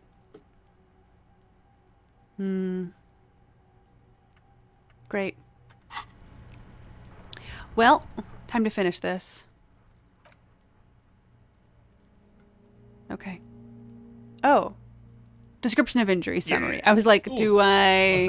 Do I have to? Bite marks, contusions on head and chest, and a ligature mark encircling the neck. Ligature mark. Finish the autopsy. A dark red abraded ligature mark encircling the neck, with a gap on the nape measuring, let's say, 7 centimeters. The hyoid bone is fractured, the cervical column intact. I see hemorrhaging on the skin, above and below the ligature mark. Depth of the mark, 1 centimeter. No signs of clawing on the neck. Below the note, 2 customary boxes wait to be ticked. The man's head jerks to the side, awaiting your judgment. The ring around his neck is visible. Non-fatal. Post-mortem. The lieutenant falls silent, abruptly. Why do you say that? He tilts his head. I'm serious. I don't think this was the injury that killed him. Okay. Why don't you think it was fatal? I arrived at this conclusion through the psychic arts. Why weren't his hands tied? A big man like this. I always tie his hands when marching him to the gallows. Honestly, I'm not sure there weren't marks on his wrist. That part got blurry for me. The stench. But you are right, I was ready to call this. Now I think we should leave it empty, at least for the time being. With the LaCroix and Joyce. Let's wrap this up. I pronounce this field autopsy over. He produces a small black plastic roll from his jacket. A body bag. First, how did it go? It was an irregular field autopsy. We did not establish cause of death, which is supposed to be the goal of an autopsy. But, personally, I do not see this as a parameter for success. He looks for the right words. Thank you. I think I'm a star detective. Thank you so much. We also requested a toxicological screening. That was thorough. The results should arrive in a couple of weeks, if we are lucky. I will not hold my breath. What else? We were thorough with the list of injuries, too. We described them all in detail. What is there to say? Given the circumstances, it was a professional field autopsy. You could say, thank you very much, Raphael. Well done, Raphael. Good job, Raphael. I need a copy of that autopsy form. Then I will drive him to Faubourg. Rip out a copy of the autopsy pages. For processing. He looks at the dead man one more time, then at the slip of red paper in his hand, then at the corpse again. I'm sure we didn't get everything. There's always something. Try to remove the dead man's boots. Okay. Committed to the boots. Stop wasting time, you're smart. Look in the mouth. Didn't establish probable cause. Let's meditate. And this is a white check. Yeah. So we could just leave. Yeah. Leave the body here. Yeah. And level up. Yes. Even if we fail. Yeah. Okay. Perception is... Intellect? Motorix. No, it's Uh-oh. Oh, do you have perception clothes? It's a great question. I think so. Chat, I'm sorry I'm not being a very good co-host. No, you're just got done tired. doing Friends of the Table. Well, this is a negative to perception, so that doesn't help. When you started playing KB and you were like, is there any way I can change these stats? I was so tempted, but didn't. I'm glad I didn't say, yes, but it's all clothes based. Yeah. Oh, whoa. How come you got a shot put ball? I found it. Where'd you find it? I don't remember. I found it. Oh, I remember. I found it in the gym section of the doomed commercial district. Oh, also clap. The chat at a time got his clap. That's really funny. Oh, yeah. Cool. I don't know that they heard it, but I did, and then I said it out loud. Oh. I said, I just heard Jack clap. Yeah, it'd be weird if the chat heard a time dot is clap. Okay, so we have to go back. Oh. Yikes. Gross. Okay. So we're going to meditate into yellow, which is, again, Motorix. Yes. And it's happening now. Here we go. And I'm going to be a dummy intellect dummy.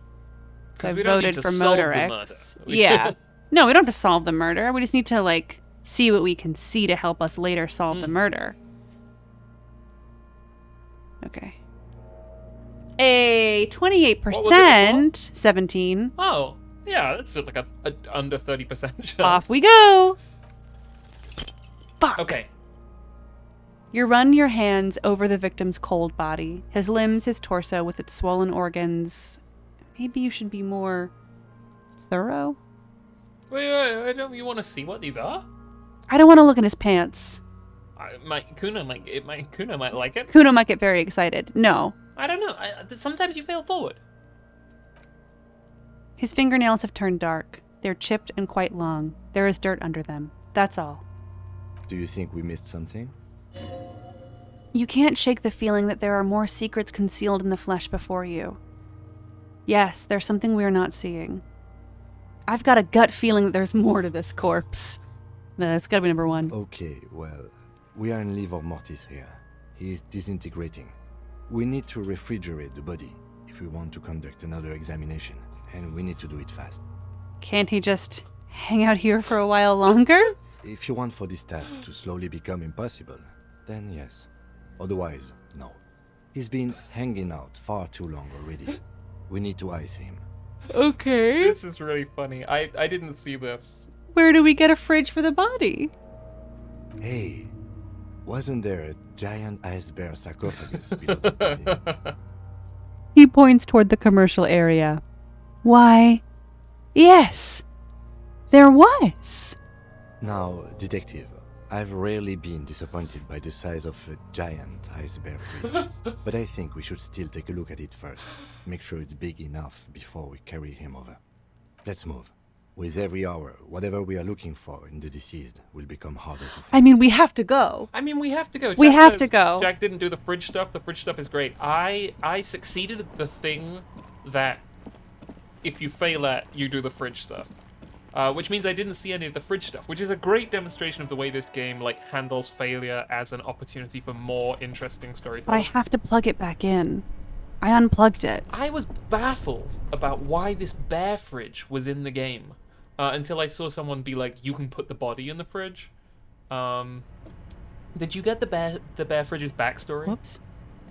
About how it was a huge failure because it just terrified everybody. Yes, I think so. The bear's eyes are still glowing red, watching over all the ice cream wrappers hidden inside its belly. So what do you think of this fridge, Kim? It looks big enough for 2 corpses. It's certainly an eccentric choice, but it is capacious and cold enough, too. You gotta get the body down here. But the optics on this are awful, he thinks. We need to be as silent as we can. Your visual confirms you could fit 2 more bodies in the ice bear fridge. Shall we go and get the body then? 2 more? Oh, I'll 2 take from the its head, current You state. take the feet. The stairs won't be easy, but we'll manage. Okay, let's do this. The body is heavier than you expected and stinkier.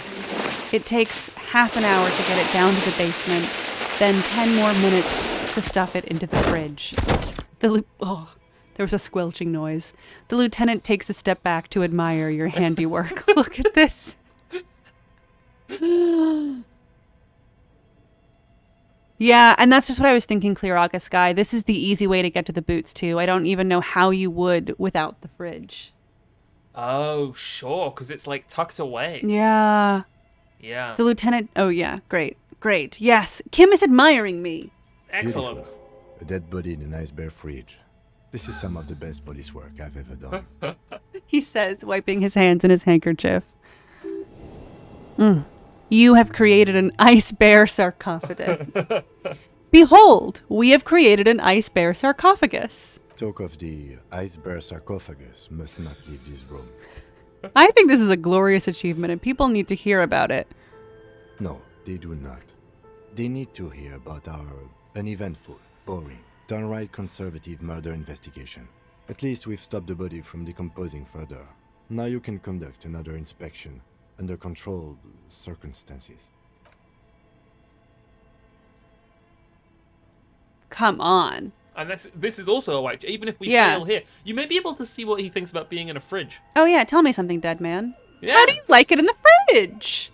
I like it a lot, brother. This really is your finest hour. Chat says, You're put on the a gloves. genius. They're interfacing gloves. A regular. But maybe we get a bonus specifically because they're gloves. Oh. Like, I don't know. Enough.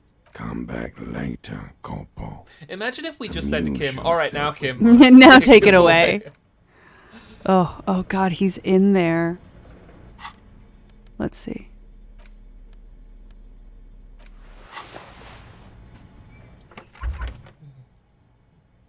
No. Okay. Yeah, we can meditate again. Let's do it. Yeah. So we remember, same as before. Same as before. Off we go. I've already forgot. Motorics. Motorics, yeah. And minus to intellect because I don't need to be smart. I just have to see. All right, we got 6 seconds. 5, 4, 3, 2, 1. Bazinga. Hey, Gorgeous. Gorgeous. Beautiful.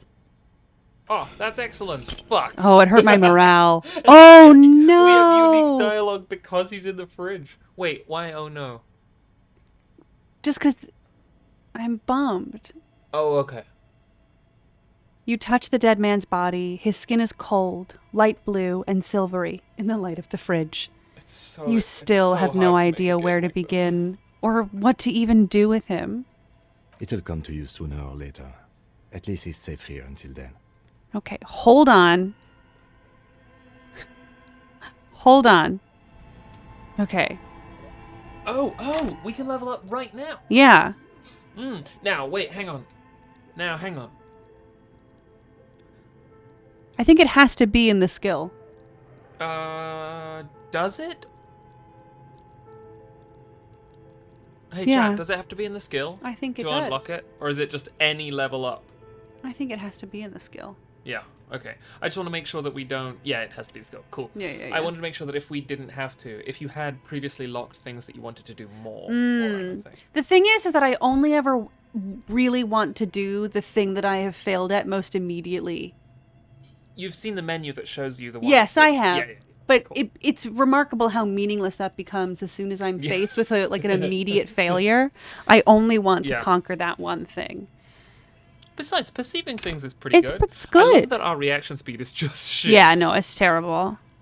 Bink. Binkum. All right. All right, here we go. Take And now we're 2. Okay. Well, we have to wait. We have to wait 70 seconds. We have to wait 70 seconds? Yeah, I'm so sorry. Oh, it's I been a know. full day. Chat? But we can go back to... Oh, I love this map. Yeah, it's really good, isn't it? Yeah, I haven't had a chance to look at it yet, and I got it Is last this map time. you got in the bookstore? Yeah, I stole it. Oh, you stole it? Yeah, I stole it. I also stole it. I didn't have to, but I did. Yeah, do we have A any of scroll these? wheel. I know, it doesn't feel... Why is this one with Joyce got an exclamation point by it? Oh, is it because you needed to have jamais vu? Yeah. Yeah. Oh, the cafeteria window. Oh, that's heroic. It's on the cafeteria window. Yeah, and I need godly authority. I know. These two I'm still working on. Is this the one where you follow Measurehead's ideology? Yes, I have no interest. What's the one with a net? Oh, what is the one with a net? I wish it would give me, like, the little journal. Yeah. Oh, yeah, I could try my ledger. Oops, I always do this, where I try and, like, leave a dialogue tree. I'm just opening and closing the fridge door. Kim is doing the big, it's letting all the heat out. Okay, here's my ledger. Oh my god, crack it on the knee like Burke. Yeah. Hangman's advice. Yeah. Crack it on the knee like Burke is from a really miserable story about how I bludgeoned a man with my ledger. Oh wow, yikes. Well, time to open it. Yay! Just relax. The two sides of the board are slightly misaligned. Ledger is also a whole thing. Oh, okay. Yep. Well, whole thing's all the way down. I opened it. I can't remember if this was where this is, and it is. Oh no. Okay. All you need to do is bend the plastic on your knee slowly. The slides snap back into place. It should be possible to just, wait. Now we could just back out now. Somehow I don't want to. What are you waiting for? That's because you know where this leads to. But I, KB, really would like to know. How much of a whole thing is it? It's kind of a whole thing. Also, I would... Now, chat, don't spoil anything. Because I don't know how this triggers. It might be more advantageous for KB to open it outside. Oh. Squeaks Glitters wants me to open the box.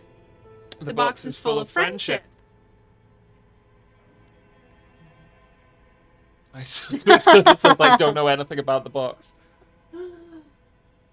I don't think it matters. Maybe there's hope in the box. Opening the box is a choice. Maybe there's hope in the box. It's probably fine.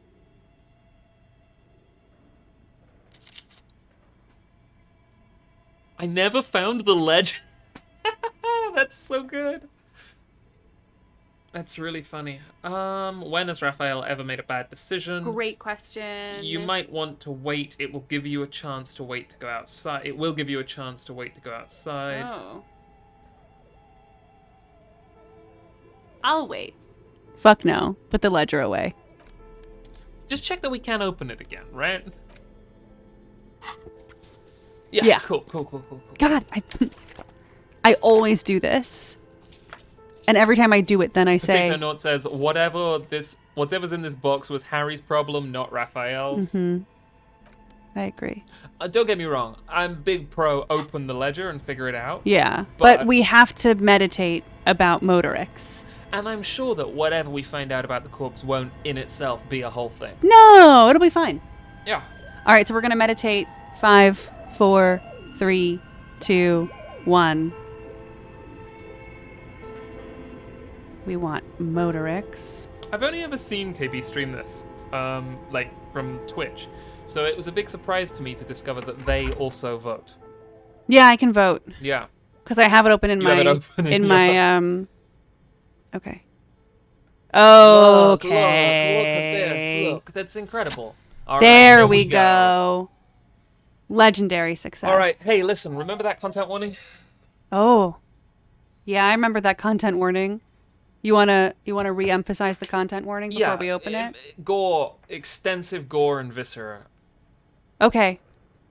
Oh yeah, doing this first time, Kuno seeing this is amazing. It's really good. Oh. Real big content warning for gore and viscera here. But again, doing this with Kuno is spectacular.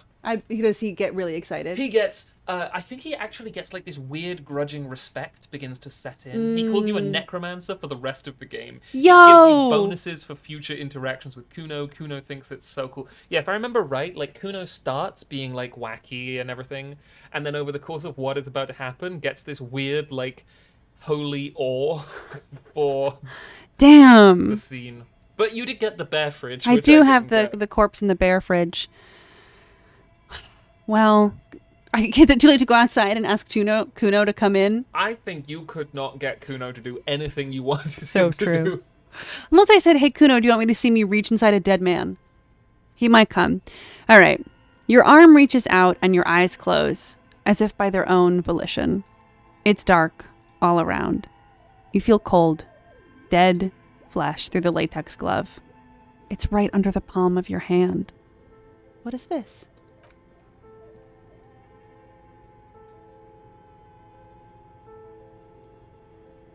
His face, his cheeks, his nose, his fat, swollen lips. Like a rubber spider, your gloved hand crawls on his features. Everything is silent all around. Well, we gotta start from the top down. Why not? Crawl up his nostrils. They are swollen shut. You need to really push to get in. Push your fingers in his nose. Only the little one fits.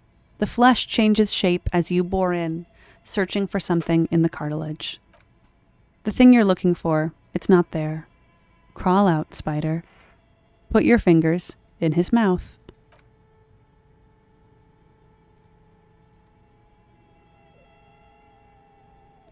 The oral cavity is cold and moist. A ball-like tongue attaches itself to the base of the mouth, lolling around like a scallop. You're on the right track. Play with it. This feels right. The tongue moves freely in the cavity. The mucus of the mouth is slippery, fragile even, through the latex. From the soft meat, teeth are budding. Hard pearls of bone in the gums. And in the back of the mouth? Can you feel it? You're so close. Rip his jaws open now. Look in. Open your eyes and look. A vision of black and dark red death, pried open by your hands and studded with teeth. Looks like he's laughing, death fumes rising from his throat. And there, in the back of his mouth, above the bell of the uvula, right in the soft palate, you see a hole, barely visible to the human eye. It is swollen shut, almost vanished, no larger than 0.4 centimeters in radius. The edges appear darkened. An abrasion collar. This is what we are after. Say, abrasion collar. Say, fuck yeah. That's gotta be the first one, Kim. Poor Kim. Abrasion collar. The lieutenant looks in. There's a pen in his hand. His notebook is open at the copy paper. Touch it with your finger. Gently. Proceed. A black trickle of liquid runs into his throat from the wound. Put your finger in. Goodbye! He's in the bin. Your index fits right in there. This last bit? Yeah, I'll go. Yeah. Down it. Yeah, let's. A tight tunnel of flesh opens up. Tissue damage. Wide enough for 2 fingers. As you push both in, you reach through his mouth, right into his brainstem. If you don't find this, you'll get an esprit de corps vision later of the coroner finding it, going, well, I can't blame them for not finding this. Brainstem? Yes, that is what this part is called. Feel around first. The basal ganglia feels clumpy. What entered here has torn apart his reptilian complex. This healed my morale. This man will never sleep again. Never wake. Oh, it's my conceptualization. Not just finding it, but my conceptualization check. Your yellow fingers slide into the remains of his limbic system. There is no resistance. It's gelatinous. The slug-like structures are damaged too. The tearing extends deep into both hemispheres. There's a cavity cut right between the hemispheres. The lieutenant answers with the sound of his pen on paper. Push deeper. Your fingers are all the way in now, reaching toward the inside of his skull. The cavity goes further, but the entry wound isn't wide enough for the rest of your hand to follow. Wriggle in. Your fingers reach toward his skull. His cerebral cortex feels like jelly, cold jelly. Strange fluid streams down your wrist as you push deeper, until you feel it on the tip of your finger. Ooh. Phew. Ice cold, serrated metal. Its edges cut right through the latex and into your finger. I feel a solid object right under the skull. Can you get to it? He searches his pockets for something. Inspect the skull first. There's a tiny crack, a protrusion in the cranium right in the back of his head. Your finger must be pointing straight at it from the inside. The object that is in there stopped just short of the skull, in the encephalus, knocking this tiny fracture into the cranium. We have the makings of a very small exit wound here. The lieutenant leans closer. Fish it out.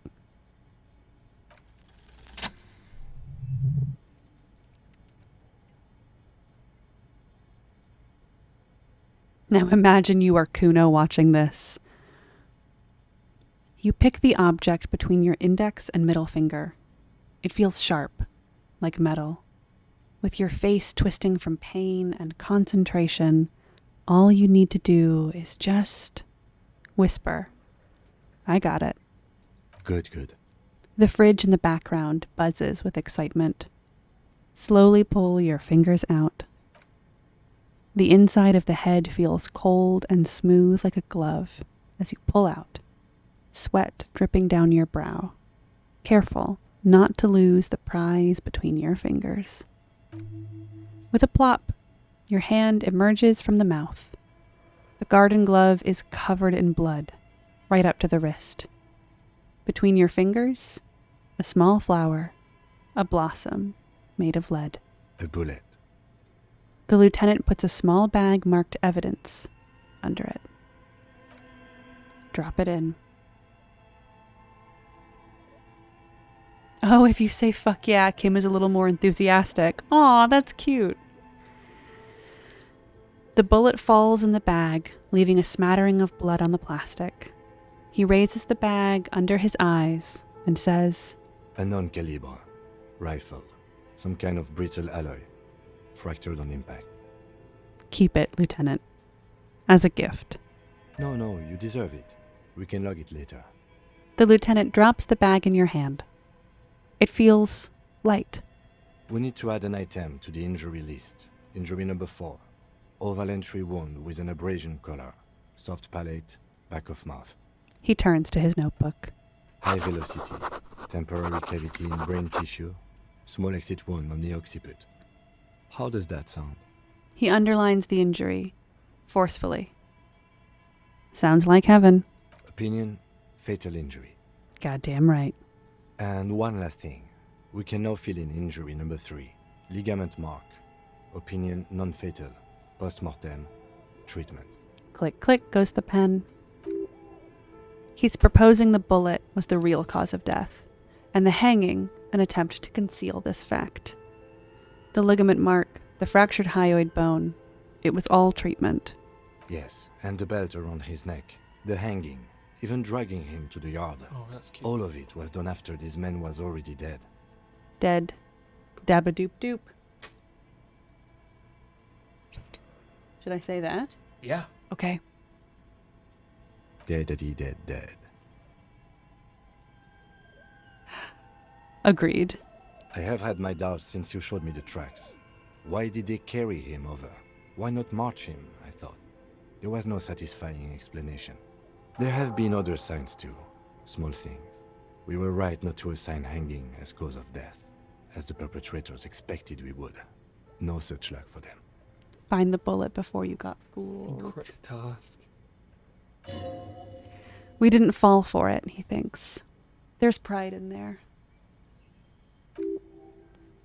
There is, of course, the very real possibility he was both shot and hanged. Maybe they just shot him while they hanged him? Why would they do this? Why would anyone do this? I think I need to wash myself. Maybe the bullet holds more answers. We can just work through these, I think, yeah. maybe. To put him out of his misery? It's possible, but it doesn't explain all the other dubious things here. It would be really hard to get such a get the precise. Yeah. But I prefer one theory at a time. And this just smacks of treatment to me. Who would do this? That's for us to find out. But this, it will make finding them just a little easier. Why would anyone do this? To hide something. The real killer, the real motivation, what really happened here. I think I need to wash myself. Oh, you really, really do. I am glad to hear you say that. Your room in the Whirling in Rags should come with a bathroom. Be sure to make use of it in the evening. Maybe the bullet holds more answers. Yes, we should take a closer look at it. I am certain it has more to tell us. Hand-eye coordination, trivial success. Phew. This little thing could reveal much about the weapon that shot it. What happens next? We bag the corpse and carry him to the holding pen of my kinema. I can transport him to processing myself, but I will be gone for the rest of the day. You'll be gone? What should I do in the meanwhile? Work on the case. Tend to personal matters. Try not to do anything too dangerous. An officer needs backup in a neighborhood like this. I'll leave that choice to you. And one more thing. Great work, detective. He looks you in the eye. After you bag the corpse, Lieutenant Kitsuragi will leave the party until tomorrow morning. You can do side tasks and even the main case, but it might be more difficult. Plan his exit accordingly. Hoo-wee! We gotta do a bunch of stuff first. Wow-wee! Yeah. There's like a lot to do that There is is. worth doing with...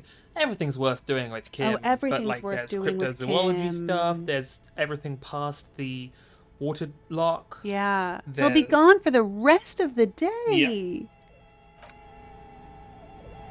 Ugh. There it is. Yeah.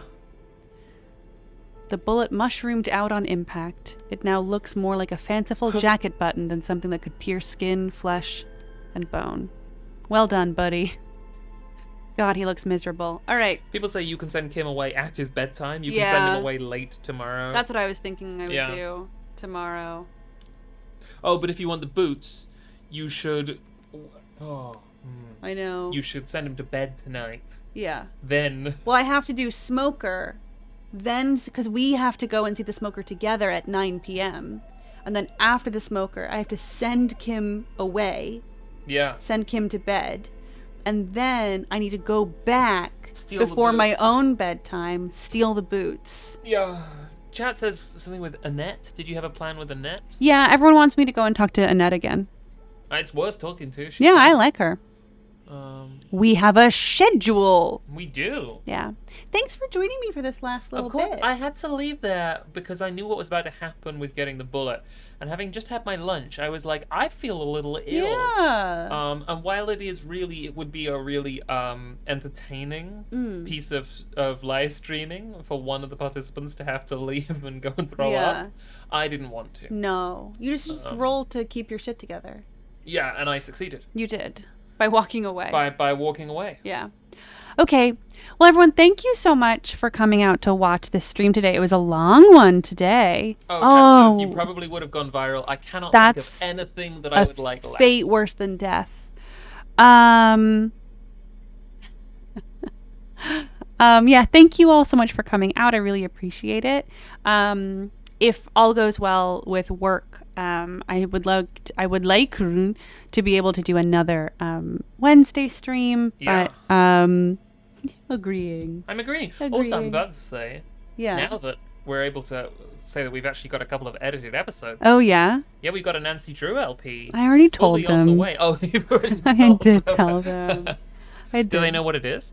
No. Okay, good. I won't say either. Yeah. But yeah, it's very fun. It's very fun. Editing it is a lot of work. Yep. Which gives you a sense of the kind of pace and complexity that a Nancy Drew game involves. Nancy, our friend. Yeah, I've had to edit the same puzzle like 4 times. I've been there before, bud. Yeah. I've been there before. Yeah. Oh, should we tell them how we're gonna, like, broadly how that LP's gonna come out differently from the previous ones? Well, the last one we did do it on Twitch and then YouTube. Oh, did we? Warnings Away from the Well, to Academy. answer Intrepid Vector's question, is Drew going on YouTube or is one of those stream the pre-edited vid ones? It's going to be a pre-edited stream, and then it's going to show up on YouTube. Mm-hmm. Yep. Yeah. Well, All right. Any other questions? yeah. Anybody got questions? We can answer them. Little hearts. Very Little hearts, excited. Yeah, I love to see it. Our friend Nancy. Oh, our friend Nancy, the our world's mutual worst friend. woman. Yeah. Oh my God.